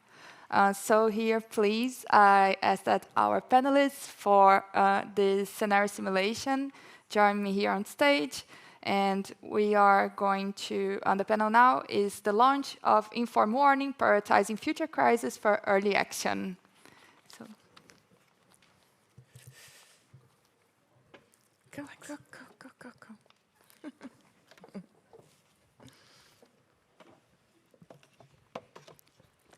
I'm here. Oh, sorry. Okay, everyone, hi, welcome. Good afternoon, good to see you here for the launch of Informed Warning. I'm Andy Thau, I'm the project lead. And Informed Warning is basically a global early warning system for crisis risks. And what we're trying to do with it is to support faster, evidence-based decision-making for crisis preparedness and prevention. We've heard already quite a bit today about data collection, but this event is about another challenge that many of us are facing, which is how do we prioritize in an increasingly complex, increasingly resource-constrained world. In other words, how do we transform that growing volume of data analysis forecasts into decisions about where our attention should go, our resources should go, our action should go. And in this event, we're going to address the central theme of the conference, which is basically transforming scientific innovations into operational decision-making. This is already going wrong. Yeah, good. So we're going to begin with some reflections about the context of this work that we're going to present. A brief presentation of Informed Warning, and the main part of the event is going to be an interactive simulation exercise, so it will allow you to see what Informed Warning does, what you can do with it. So I hope you're all ready for that. And then we're going to have a little bit of time for some Q&A and reflections afterwards. So let's get started, and we're going to start with some opening remarks from Corley Pretorius, the head of research, analytics, learning, and innovation from UNDP. Thanks, Corley. Fantastic. Thank you so much, Andy, and thank you, everyone, for listening to me again. We clearly value you as an audience for the work that we're doing, and you know, would again like to encourage your interaction with the Informed Warning platform. I don't want to take a lot of time, but I want to talk about 4 things, or just go through 4 main points. The first is that we are living in a world of increasing risk. And from UNDP side, how we look at this, it's not only looking at the different sectoral risk, or you know, whether it's governance, economic, indebtedness, but it's more about the complexity and the interconnectedness of these risks, and really turning into systemic challenges for colleagues within UNDP, but also within the UN system, and especially our partner governments. So our institutions are not designed to work in this way. I mean, the specialization that we've evolved over the years has really sort of put us nicely into a fragmented system or into silos. And what we are bringing today is a way to actually look at this multidimensionality in a much more systematic way to support decision making. The second challenge, as I said, is and we've mentioned it a few times this morning, lots of data around, but somehow we are struggling to translate that into action, especially early action and preventive measures. So this is another piece that we are looking at. How do we evolve our institutional capability to, as Andy said, in the context of fewer resources available, really think about prioritization, think about those signals translating into meaningful action much earlier. And for us, we report through our hierarchy, like many others. Decision makers need trusted, accessible insights. So a piece of the processing needs to happen before time, and the sense making to deliver really the insights to our decision making. So this brings me to Inform and Inform Warning. The Inform partnership has been running for more than a decade, creating across many institutions that common platform for collective action. It has been supported by governments, by UN agencies, donors, and partners to really make more informed decisions. And well, Andy will go through the presentation in terms of the different components and the tools. And it really is based on a very simple idea, or a hypothesis, if you like, that if we have better information and relevant information for decision makers, that it would make it easier to prioritize and to put those insights into action. From the beginning of this year, UNDP is convening the Inform partnerships, and we're very proud to do that. We're very happy to play that role, and we really appreciate the trust that's put in us to bring the partnership together.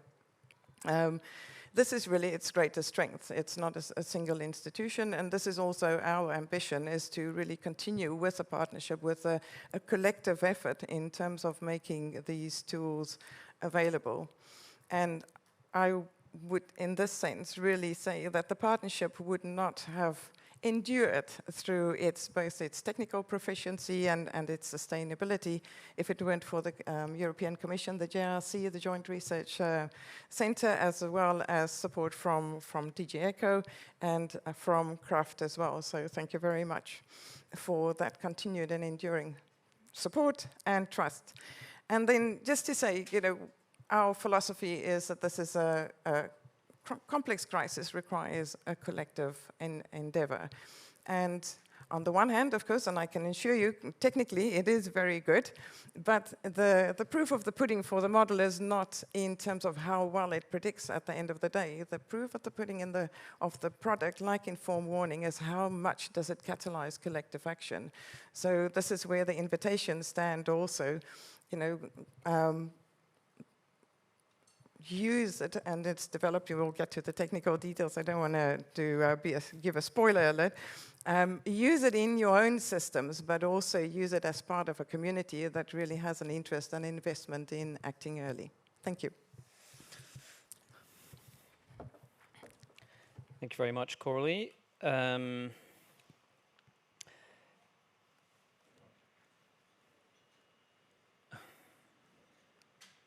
Okay. Now we're just going to do a little bit of background on Inform, and I will show you also what Inform Warning is all about, to give you some context basically for the simulation exercise.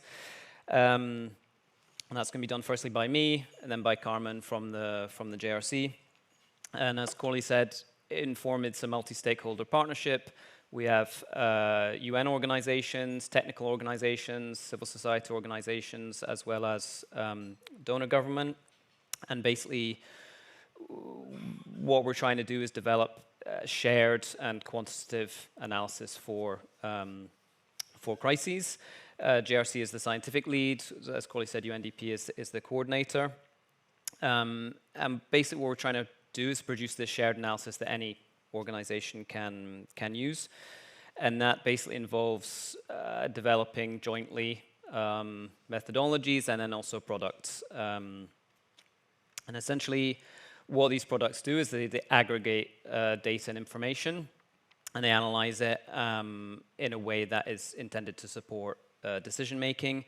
And it was particularly talking about decisions on prioritization, and within that specifically about resource allocation. Okay, and I should acknowledge as well that these products, they're essentially built on the data sets that are produced by many of us in this room. So we can think of Inform as kind of an analytical and decision support layer on top of all of those data sets. And looking at the products themselves, we basically have a kind of a suite of products that are designed around the different stages of the crisis management cycle. So there's the Inform Risk Index, which is about structural crisis risk in a country. There's Inform Severity, which is about comparing the severity of existing crises. We have a Climate Change Risk Index, which is a projection, obviously, into the future of crisis risk, including the impacts of climate change. And now we have also Inform Warning. And that's specifically focusing on a very underserved until now time window, which is the next 1 to 12 months. Okay, so it's showing where and how crises are likely to develop in the next year and where we might need to take action. So specifically, it's a global open system for identifying how and where crisis risks can occur in the next 12 months. And basically, it aggregates forecasts and trends data and translates them into warning levels and crisis alerts. And it's covering a whole different array of risk types. So you can explore, obviously, we have a platform, and there's also an API, so you can pull this into your own systems. So without going into too much detail, basically just going to give you a list of some key features. So it's the first global system, we think, to support this type of anticipatory decision-making across all different crisis types. As I said, it's forward-looking, so we're looking at this 1 to 12 months time horizon, which has such huge demand in terms of planning for crisis prevention and preparedness. It's translating essentially a lot of forecast information into standardized signals that are comparable between countries and between risks, and you'll hear a bit more about how that works. It's providing these clear outputs, so country warning level and crisis alerts, which are intended to signal where our attention is needed in terms of early funding, planning, and action. We are using AI to make it a little bit more efficient in the workflow, but it's primarily an expert-developed methodology that is forming the core of Inform Warning. So we're trying to balance the efficiency, but keep the analytical rigor.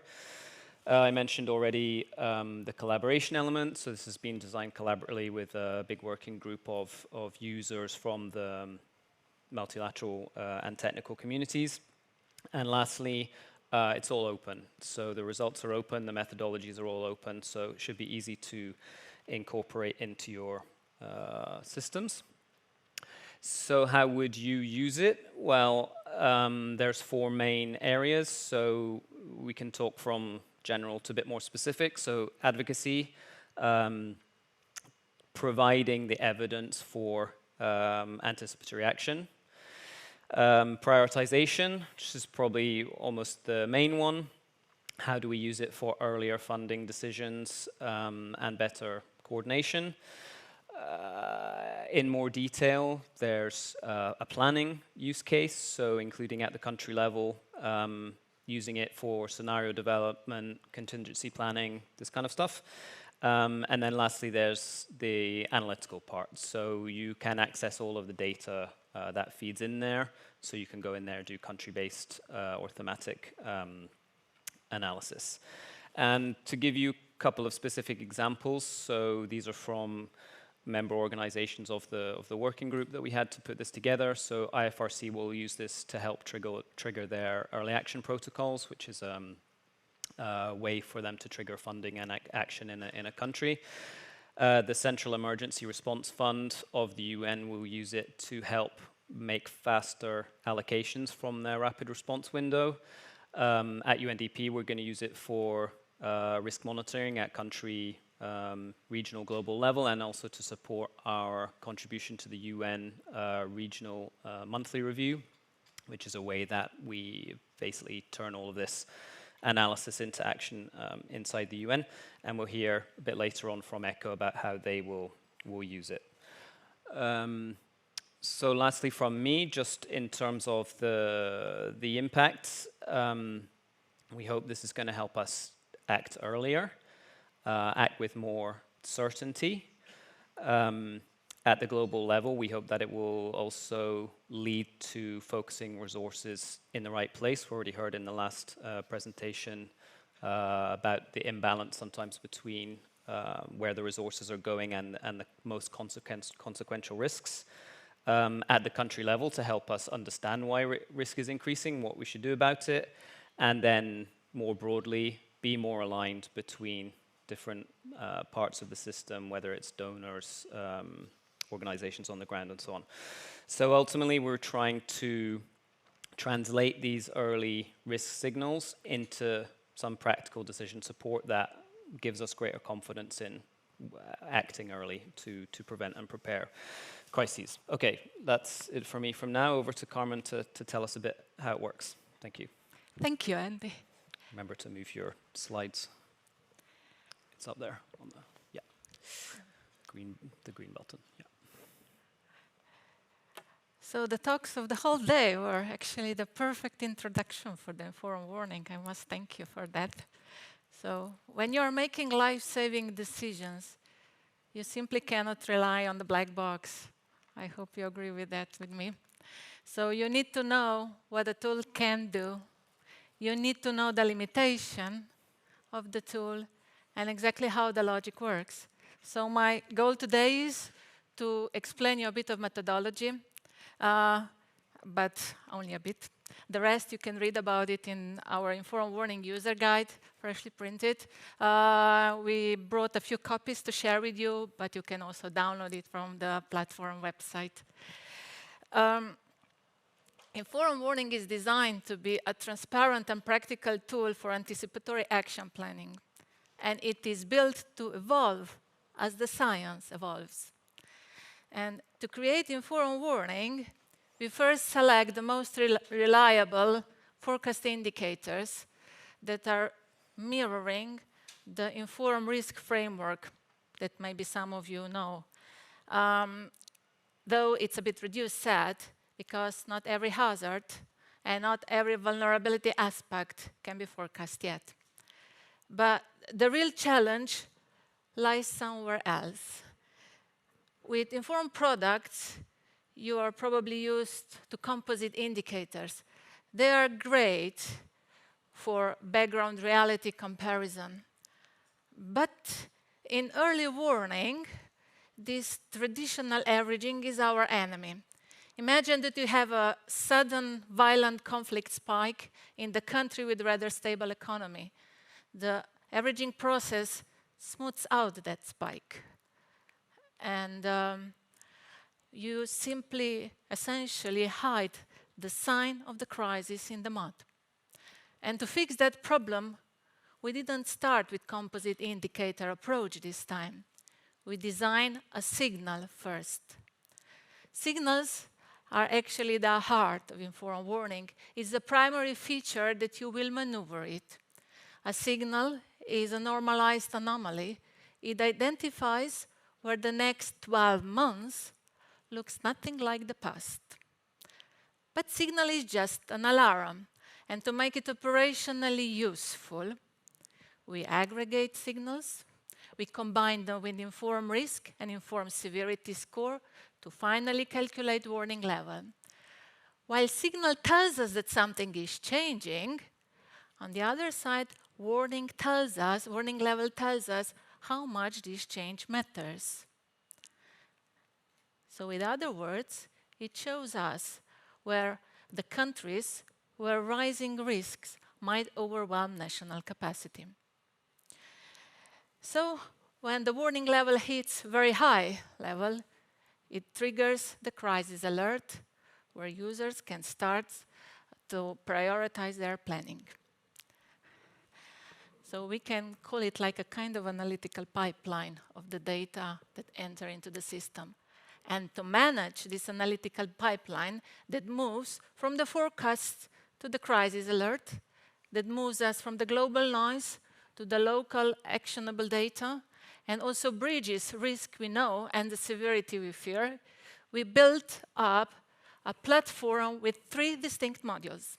The first one is data registry, is our foundation for the transparency. It's completely open source, and you can find there the why behind every alert. The next one is the risk monitor, is your dashboard for change.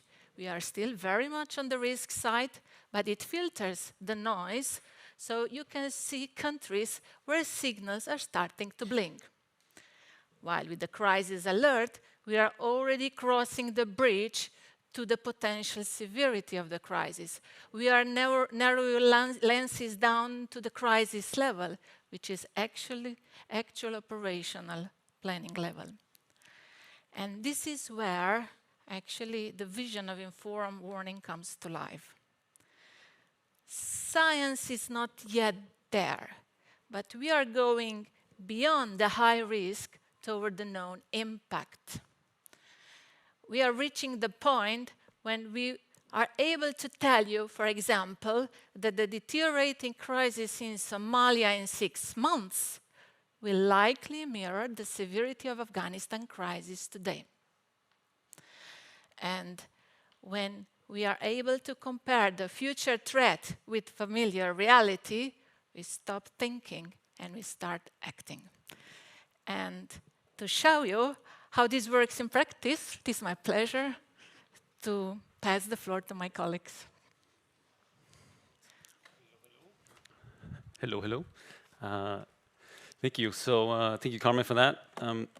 So we're going to be very brave now, and we're going to make Anders and the media team sweat, because we got a live poll coming up. So yeah, we thought to actually include this for the scenario building, actually to kind of get your input as well, rather than it's just us talking. So we'll have actually 4 Slido questions interspersed in the next, hopefully maybe 20 minutes or so. So I think the plan is really just for some of these questions to pop up as we go along. And I just call on you, if you still have battery on your phone, just to scan the QR code and yeah, just fill out the answers. So I think we can go to the next slide, or basically just you can already directly share the computer screen.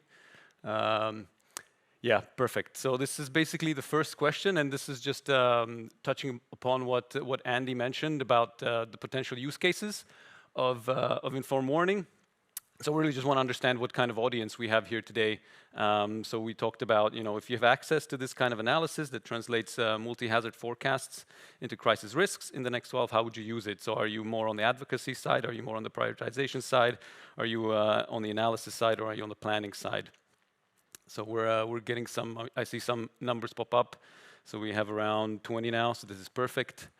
I think I'm just going to give it maybe like a few more seconds for people to answer. But I think you can start sharing the computer screen. Nice. And actually, this is kind of in a way what I had imagined. That actually we have quite a room full of analysts, or actually not full, but the analysts is predominantly the one. This is actually really interesting. I think this is also very helpful for us to understand. So yeah, thank you so much. Yeah, we've ran this in Geneva in the HMPW. I think that was quite different. So it's actually really good to see the difference. Perfect. Okay. So thank you. You get a star for this one. Then on to the next one. I'm just going to give you a challenge. This one is actually more to see kind of your knowledge of the world in a way. So based on your current knowledge of the world, which country would you prioritize for action to manage emerging crisis risks in the next 1 to 12 months? So hopefully the Slido works. So this is within like you can rank. So I'm just curious what people come up with here. I think this is intentionally a sort of a potentially a hard question to answer, or potentially super easy, depending on how you see the world. But I'm just curious to see. Maybe run that a little bit. So we have Sudan, Afghanistan, Burkina Faso, Bolivia, Thailand, and so far Australia is at the end. All right. Okay, so this is also super interesting. And now maybe we can go back to the PowerPoint. Anders, thank you so much. Because actually this is a perfect opportunity to kind of show you a little bit of how we at Inform Team and Inform Warning would actually kind of go along with these countries. And before I dive into actually how what the ranking is, I actually would want to kind of walk you through a little bit of what you would see if you go to the platform today and you'll go to the Risk Monitor site, then you would see kind of this table, and there are basically 4 important pieces of information for you to consider. The first one is the warning signal, and Carmen already mentioned some of this, so I just want to kind of go one layer deeper. So it's the warning signal, and that's actually the aggregation of these signals. It's a score out of 10, and it's really just an aggregation of the top 3 signals that contribute in that country. So you can think about it as, okay, a high warning signal means that there is some forecasts that are showing us signals that are basically the situation is likely to worsen, right? Then you have these little 3 pills next to it that actually show you what these three risks or what these 3 signals are. I'll go through an example later. Then we have the Inform Risk and Severity context, which Andy mentioned, so I hope you all now know what those are. And these are very important because actually that leads directly to the warning level. So this is the final level of aggregation, which is the final number, you can think about it. And this is the one where it actually shows us where the impacts might require an international response. And to kind of take you through an example, so for example, we do have Afghanistan. So if we take the warning signal, we see that it's 4.1, which is actually on the medium scale.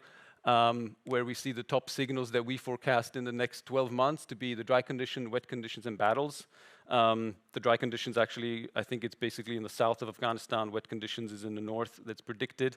And we can see that this 4.1 is actually increased to 6.8 because Afghanistan already has high, and very high, in fact, informed risk and severity. So that's kind of how generally the aggregation works. And we do this for all 191 countries in the data set. So I hope you see now that it's sort of relatively intuitive. It's everything sort of 1 out of 10, which is the hallmark of Inform products. So to kind of get you the results, as you now maybe hopefully understand, you can look at it from 2 different lenses, right? Like there's the warning signal, just looking at purely the forecasts of like actually what we expect to happen, and the warning levels. So actually, if we look at just the warning signals, it's actually Thailand ranks the highest. It's actually 5th out of the 191 countries, because actually the dry conditions, actually we also see a signal for inflation as well as battles. And then actually it's Bolivia, again because of dry conditions predominantly. There's some river flow anomaly that we're capturing and annual inflation. Then it's actually Burkina Faso. I'm not going to go like in detail, but I think I wanted to bring up because actually Australia ranks 18th, and none of you picked Australia, and I think that's for right reasons. But I think there is also the lens to look at it, and this is very much foreshadowing to what Sefer is going to talk about. Is there's actually very strong El Nino effect is forecasted, and there actually we see very severe drought in Australia, and then actually Afghanistan and Sudan rank the lowest of these countries that we picked, because actually the forecasts aren't, and sort of they're not out of the norm of what we would expect from the background and from the historical data.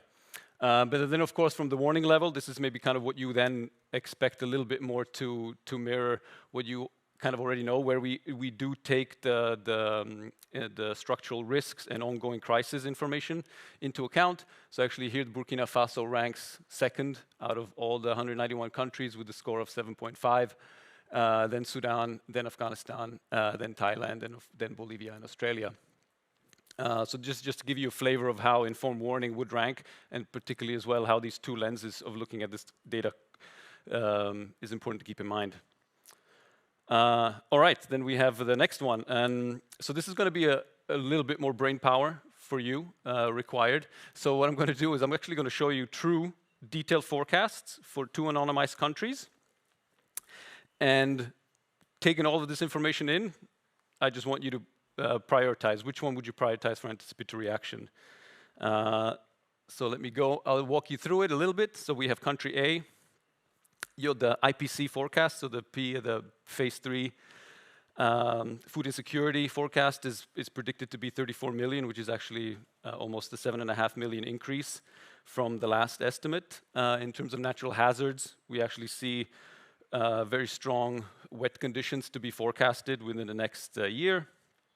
Displacements, we actually forecast 100,000 people to be further 100,000 people to be displaced from battles, fatalities, or battles and violence against civilians. We actually see a very high forecast, quite above what's been the norm lately. For fatalities, decreases, and actually for economy, we seem to have stabilizing inflation. For country B, it's 9.2 million, and actually this is roughly the same as what was the last estimate. From natural hazards, we see wet conditions in the north and dry conditions in the south. But actually, in terms of the battles, fatalities, and violence, it's very similar types of forecasts that we see.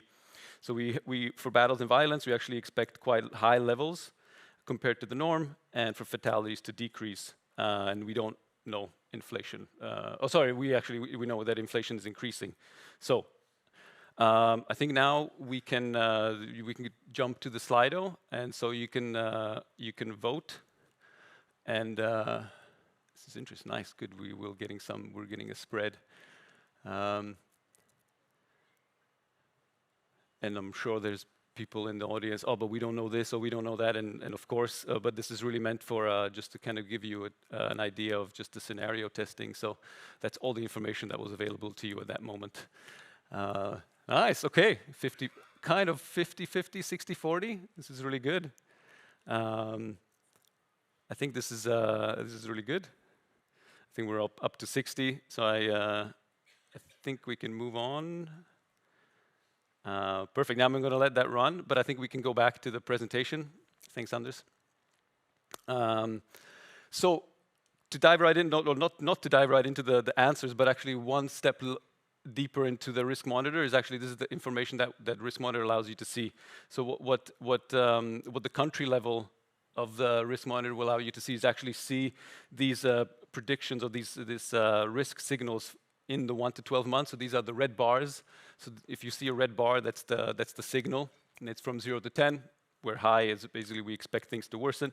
But we also show blue lines are what is actually forecasted. Yellow lines are basically the historical data.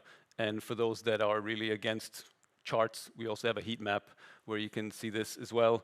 And of course, you can download everything. So to kind of walk you through how Informed Warning would see these countries, we have the 1 and 2. So for the country A, we have battles, wet conditions, and violence against civilians was actually the top 3 signals that were picked up. So these are the 3 contributing signals. And as you can see, battles and wet conditions, we see very, very strong signals. So these are, I think, almost 10 or just about there. So these are very strong signals for battles and wet conditions, while the violence is still around, I think, around 4. What this means when we kind of aggregate the level up is in the warning signals, if we look at either 3 months or 6 months or 12 months, because this is the kind of data we can actually play around with. It's not only 12 months, you can look at, is it only in 3 months, 6 months, or 12 months? We see that actually in the most left-hand column, we see that it's 8.8, 8.9, 7.8. So this is kind of like the averages, so these are very high numbers. And kind of the big reveal is that this is Nigeria, where actually the warning level is 7.9, because the informed risk and severity is already high. So what we see is the warning signal is 7.8 for the next 12 months, so this is already very high. And you combine that with the very high informed risk and high informed severity score, this pushes the warning level up to 7.9. And then for country B, the interesting part was actually it's exactly the same 3 top signals. So these are, what we're kind of expecting to happen in the 2 countries are very similar, where we also have wet conditions, battles, and violence against civilians. But maybe already you see that from like the height of the red graphs is actually the signals are lower, right? So they're roughly hovering around 4. And we can already see that in the warning signals. It's around a magnitude lower in the next 3, 6, or 12 months. And then what I can tell you now is basically it was Pakistan, where it's the warning level is 6.2, where actually if we just look at the forecasted signals, it's around 4.2 out of 10 for the next 12 months. And this is okay, and combined with high levels of risk and severity, so it pushes it to 6.2. And actually, just one note on the Nigeria part is that's the one in the latest update. It's the highest ranking country. So this is the highest, 7.9 is the highest number that we see in the latest data update. And with that, actually, I'll pass it on to Sepper, my colleague, who's going to talk a little bit about Nigeria. Thank you. There you go. Thank you very much, Rado. So now I move to the final question. So given that Nigeria has the highest warning level, as Rado mentioned, so what would be the most useful information, further information to you to inform anticipatory funding and actions? So, here, sorry. Please select 3 out of 6. So,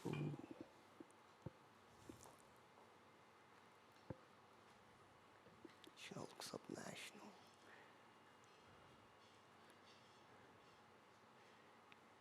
Nice, so it's actually in line. Please go back to slides.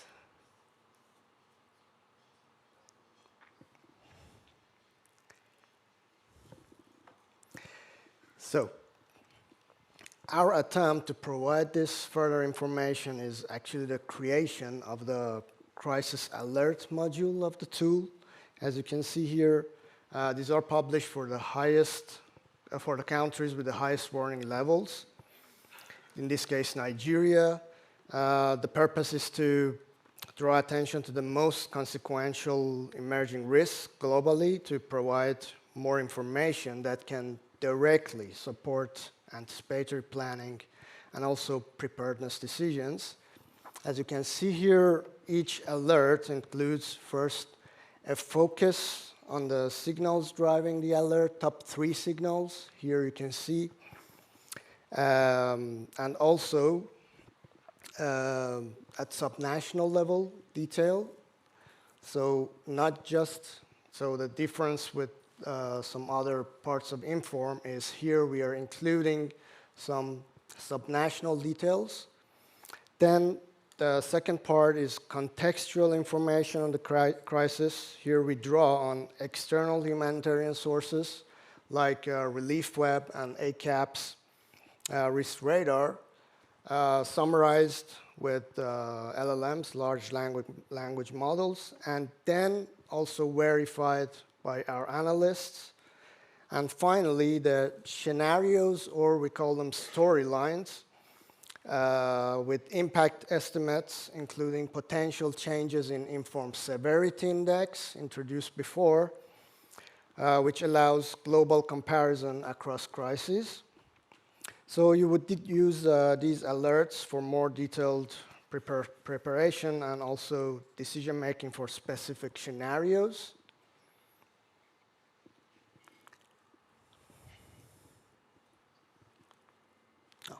So how do we make these scenarios, actually? So a human analyst sits down with the signals for Nigeria alerts, extracted from the previous part, the risk monitor.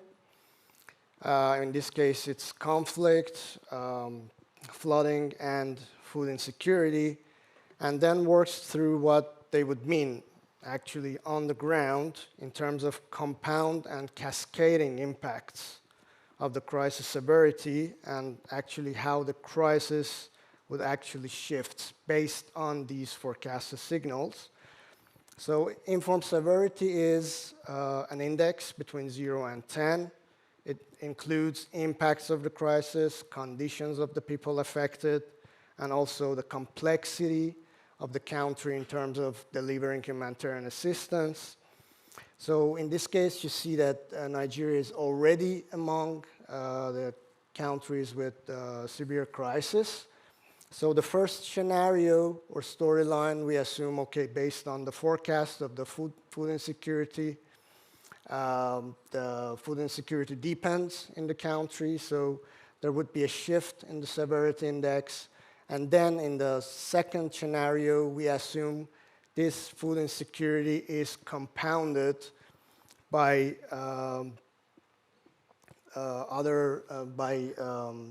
inflation, and also the conflict situation in Nigeria, based on an analog we had before, is getting worse, and because of the limited humanitarian access, this severity will shift forward and in the same band as Somalia, for example. And this is how it gives the humanitarian community a chance to act before actually this threshold is crossed. So all the previous examples walked you through the platform and its capabilities.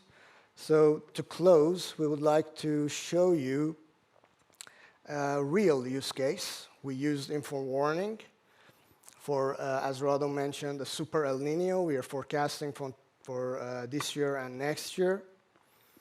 And to see how informed warning captures these compounding impacts of such complex phenomena at country level, and especially for countries in a fragile state.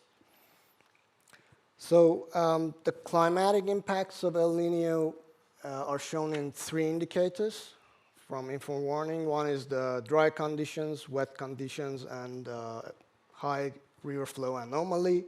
So we take the dryness example here. So in the next 6 months, so 3, 6, and 12 months, we take the 6 months here, and we interpret the results from informed warning in 3 steps. First, the dryness signal, or it can be drought. We rank the countries. Australia comes up, actually. It will be very dry, as Rado mentioned. But you see in the Sankey diagram, it stops there, so it doesn't have very high warning signal or warning level. Then the second part is the warning signal. It's how the compounded signals are in that case. So Bolivia comes up because the dryness could be compounded with inflation, very high inflation, and violence. So it goes up to very high warning signal, but because of the structural risk and the severity of existing crisis, which is moderate in this case, it doesn't reach the very high warning level. And third is the warning level. So where we have these compounding signals landing on a fragile context, which is the case of Ecuador, Venezuela, and Haiti. So they rise up to the top of the high warning signal list. So this is actually one of the features of the tool, is to give you the opportunity to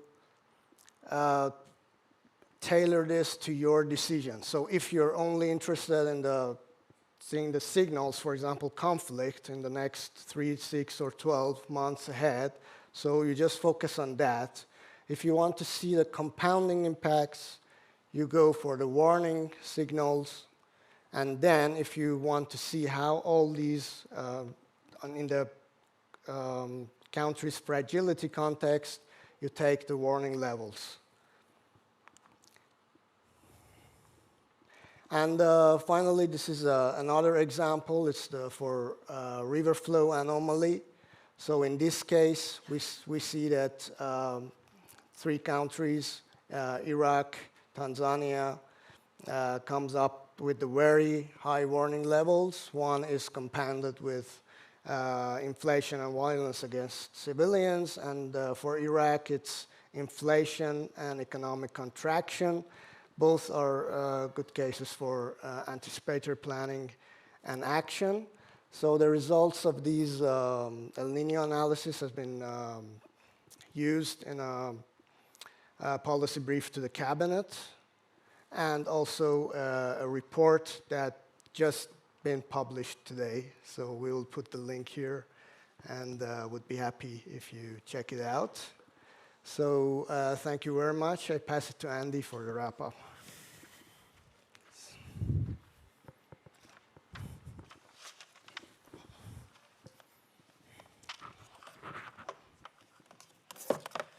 Thanks, guys. That was all super interesting.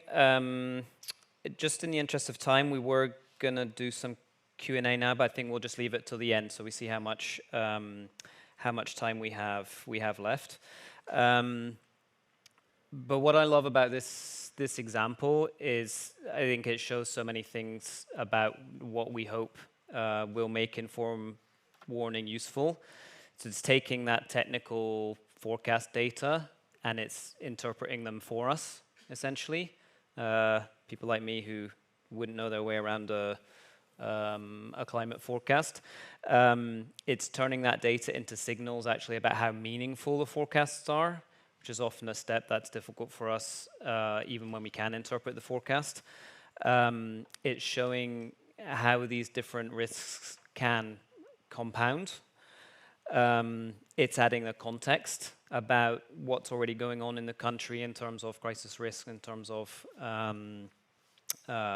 crises, and it's wrapping all of that together into something which we can use as a tool to prioritize in advance and then support those countries to prevent and mitigate those emerging risks. So now we're going to hear two presentations from let's say, more about the applications of informed warning. So the first is from Isabel de Schrijver from ECHO. So ECHO is a long-standing supporter and user of Inform. She's going to talk to us about how ECHO can and will use informed warning. And then the second is more of a kind of an independent, let's say, reaction to the opportunities and the challenges that this session raises, and that's from Johannes Hengelbrock from the German Federal Foreign Office. Okay, Isabel, over to you. I think you've got everything you need. Here's the machine. It's the green button to move forward. Okay. Thank you, Andy, and good afternoon, everyone.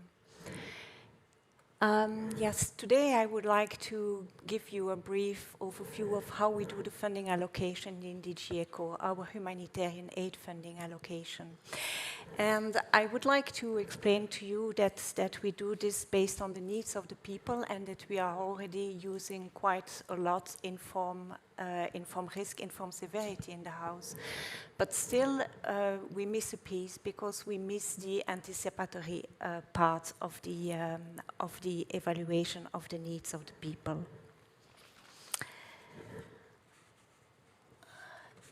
And to do our funding allocation, this is a process that we start actually in year 1+1.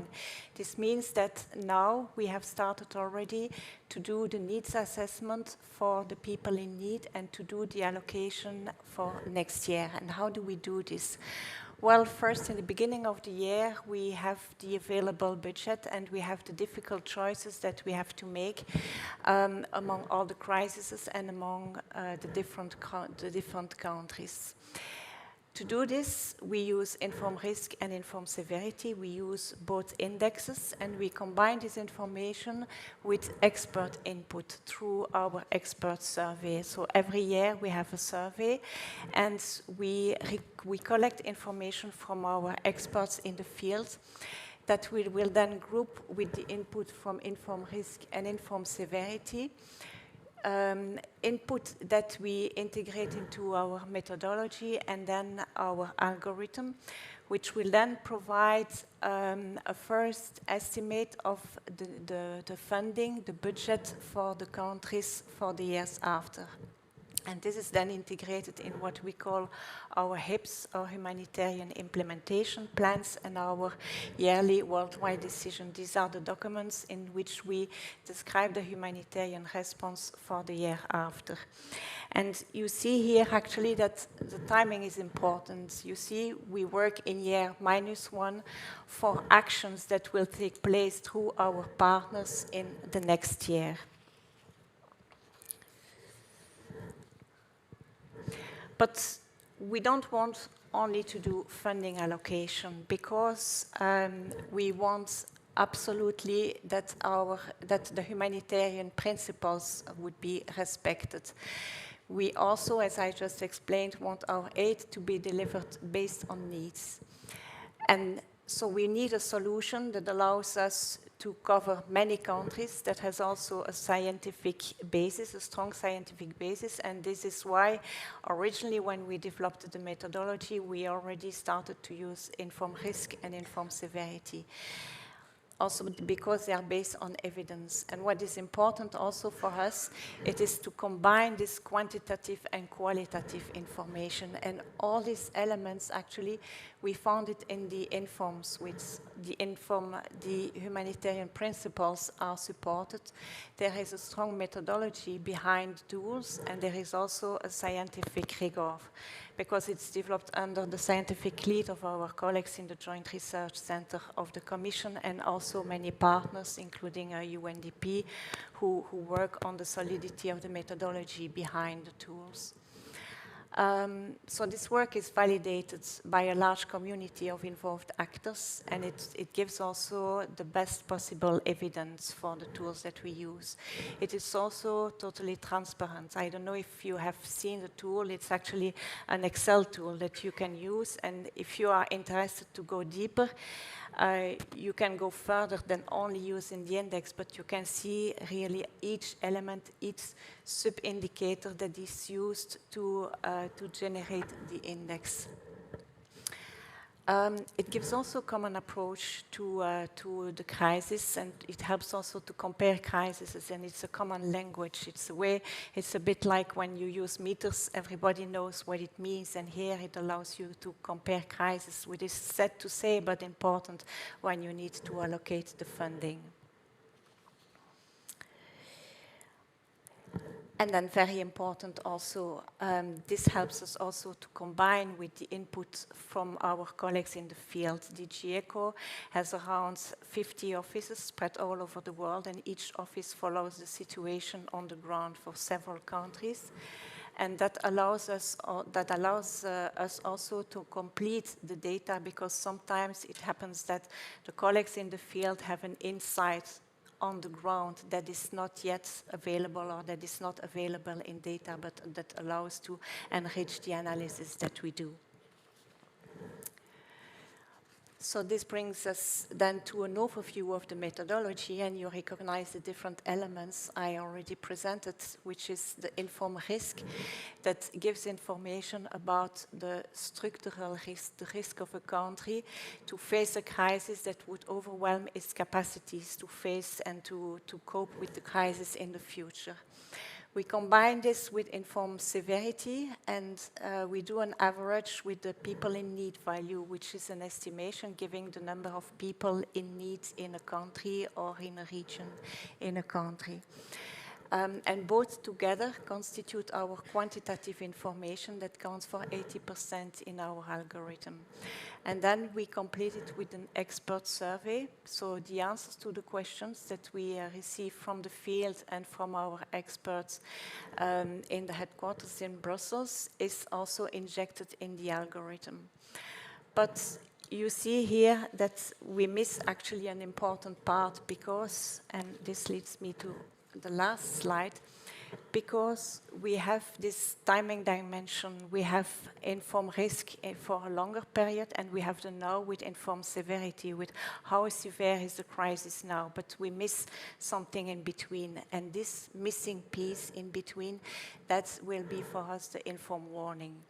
Informed warning will help us to see, because as I explained, we do now the analysis for next year, and informed warning will help to see how a crisis may evolve between the moment where we assess the funding now and the actions that will take place next year. So how far is it expected that the crisis can worsen, and so also need for more budget than what we can expect now? So, thank you very much. Hannes, you want to just come straight up?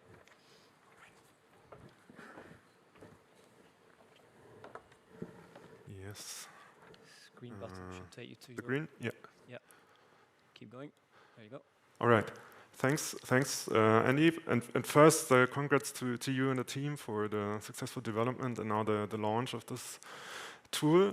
We as a GFFO are not a user of InfoWarning yet, but we have observed the development from the perspective of a potential stakeholder and a donor through CRAFT. And we as a crisis early warning unit at the GFFO have used a similar, though not as sophisticated, but a similar tool that integrated different forecasts, different trends, trend monitoring systems into a single tool that we used for monitoring risks and for prioritizing crises. We have developed this because Preview, as some of you know, has historically we have put a lot of effort into predictive models for conflict risks, and we have made the experience that the concrete operationalization and the concrete outcomes that these models are working with, they often do not very well align with the intuition of policymakers and decision makers who have a understanding. For them, crisis is a multidimensional, multi-hazard phenomena, which I think very well aligns with how InfoWarning understands crisis as a multi-hazard problem. And also we often had the problem of translating the outcomes of prediction models to something that is understandable for decision makers. We had to put it into a narrative and to explain what's actually driving the forecast, why are we seeing an elevated risk. And I think also this is what Inform Risk is actually addressing with providing the context for what's actually driving the crisis. So I think that's why the things that you guys have developed and what we have developed at GFFO at a smaller scale is actually quite comparable. And I wanted to highlight some of the challenges that we have experienced with these type of indicators. The first thing that I want to raise is that in order to be able to compare different type of crises over the world, you have to apply some sort of uniform scheme in which you, you weigh different indicators globally in the same way for every region. And in our experience, this often does not very well align with how policymakers understand crises. Because, I mean, to get back to the initial example, the countries or examples of Burkina Faso and Australia, they are not only completely different in terms of crisis types, but they are also completely different in terms of what kind of instruments and what kind of interests we as a German Federal Foreign Office, as an example, have in this region. So it's difficult to see the multifaceted crisis through a single lens. Second challenge is that in a fast-paced environment like the Federal Foreign Office, where information that is 4 weeks old is already seen as being outdated, we saw the danger of giving too much weight to recent trends or short-term forecasts and ignoring the long-term structural factors that actually drive elevated risk of future crises. That's where we had to push back a bit against the intuition of policymakers who are very keen on observing the most recent information and a bit less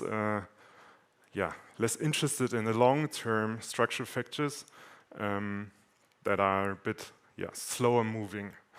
Then, of course, all the advantages that an indicator like Inform Warning and index has, it makes crises of different types comparable. It's also one of the problems. You lose a lot of information because you have to make, by making it comparable, you have to make technical choices, sometimes seen as technical choices like normalization or everything that an index requires. That is hard to explain, and also, at least that is our experience, that is difficult to get information on how the stakeholders actually value different things, because they perceive it as a very technical task. And of course, that's also what you addressed. Indices only serve as a first analytical entry point. A 6.5 out of 10. Yeah, that's nothing that you can communicate to policymaker. You need to give a narrative. From our perspective, Inform Warning bridges the gap between structural long-term risk of Inform Risk and current crisis management that Inform Severity provides. So it's, I think, a good fit that also, with the perspective of 1 to 12 months ahead, aligns very well with the horizon that the GFFO looks at in terms of crisis early warning. Its open methodology and global coverage allows us to integrate it into our frameworks, which is great. And I think it has also the potential to establish a common baseline for prioritizing critical humanitarian developments across different organizations.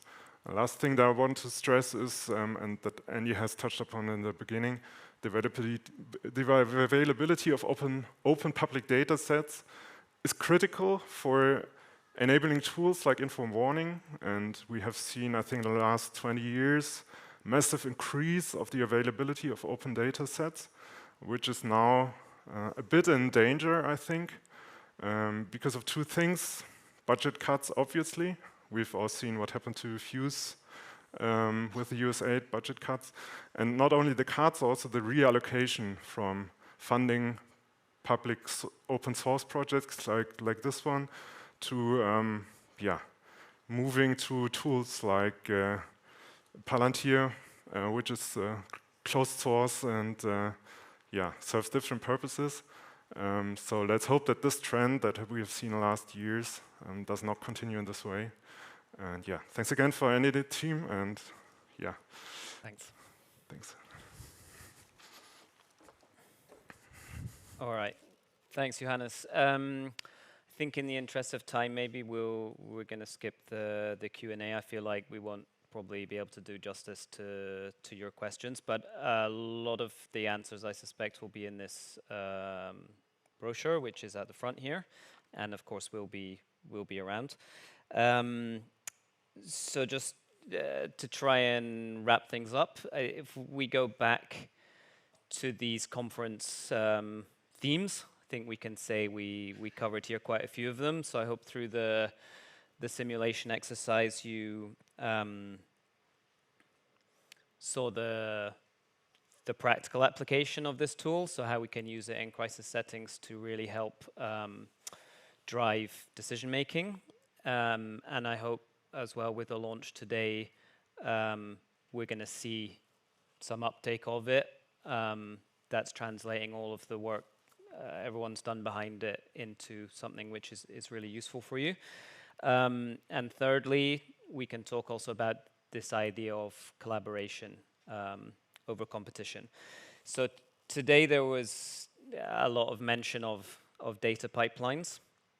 I think we can also talk in a broader sense about decision pipelines or decision-making pipelines. It's critical that we all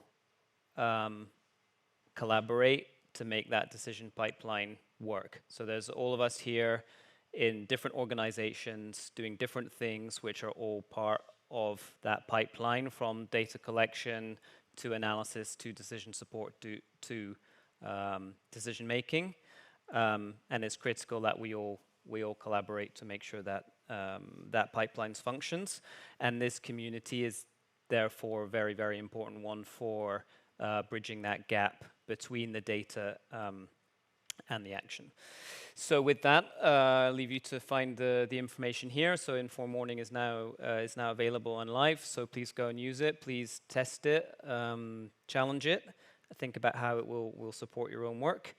And that's this from us. Thanks to all of our speakers, and of course many people who contributed to Inform Morning, and of course the organizers. And yeah, enjoy the rest of your evening and the rest of the conference. Thank you.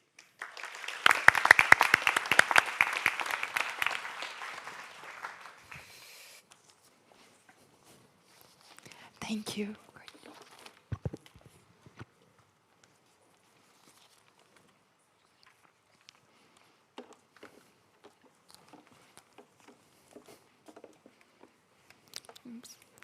Thanks, everyone. Great. Last panel to close out the day. With this, we are officially closing the first day of the Data for Peace conference. Can you hear me? I want to thank everyone for being here. It's really great to see that after 3 years without an in-person convening, the Data for Peace community remains as strong as ever. We also had a pretty great audience in our live stream throughout the day, so I want to give a shout out to both our in-person participants and our virtual participants.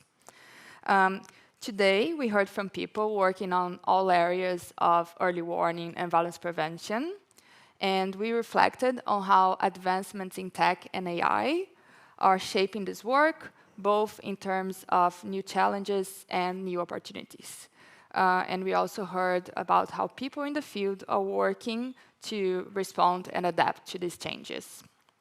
We learned about the research that's being done. We learned about new tools, both already available and being developed.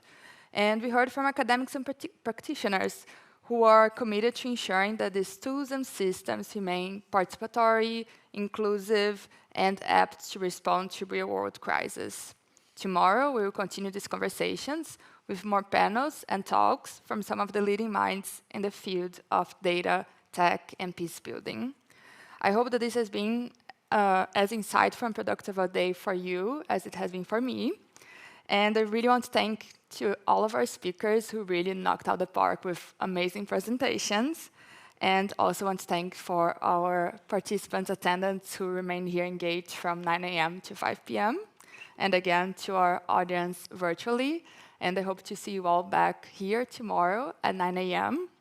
And with that, I have the very unpleasant task of gently kicking you all out of the room, because we promised that we have the room empty by 5 p.m. So thank you, and I'm sorry that I can just, keep talking with you all. Thank you.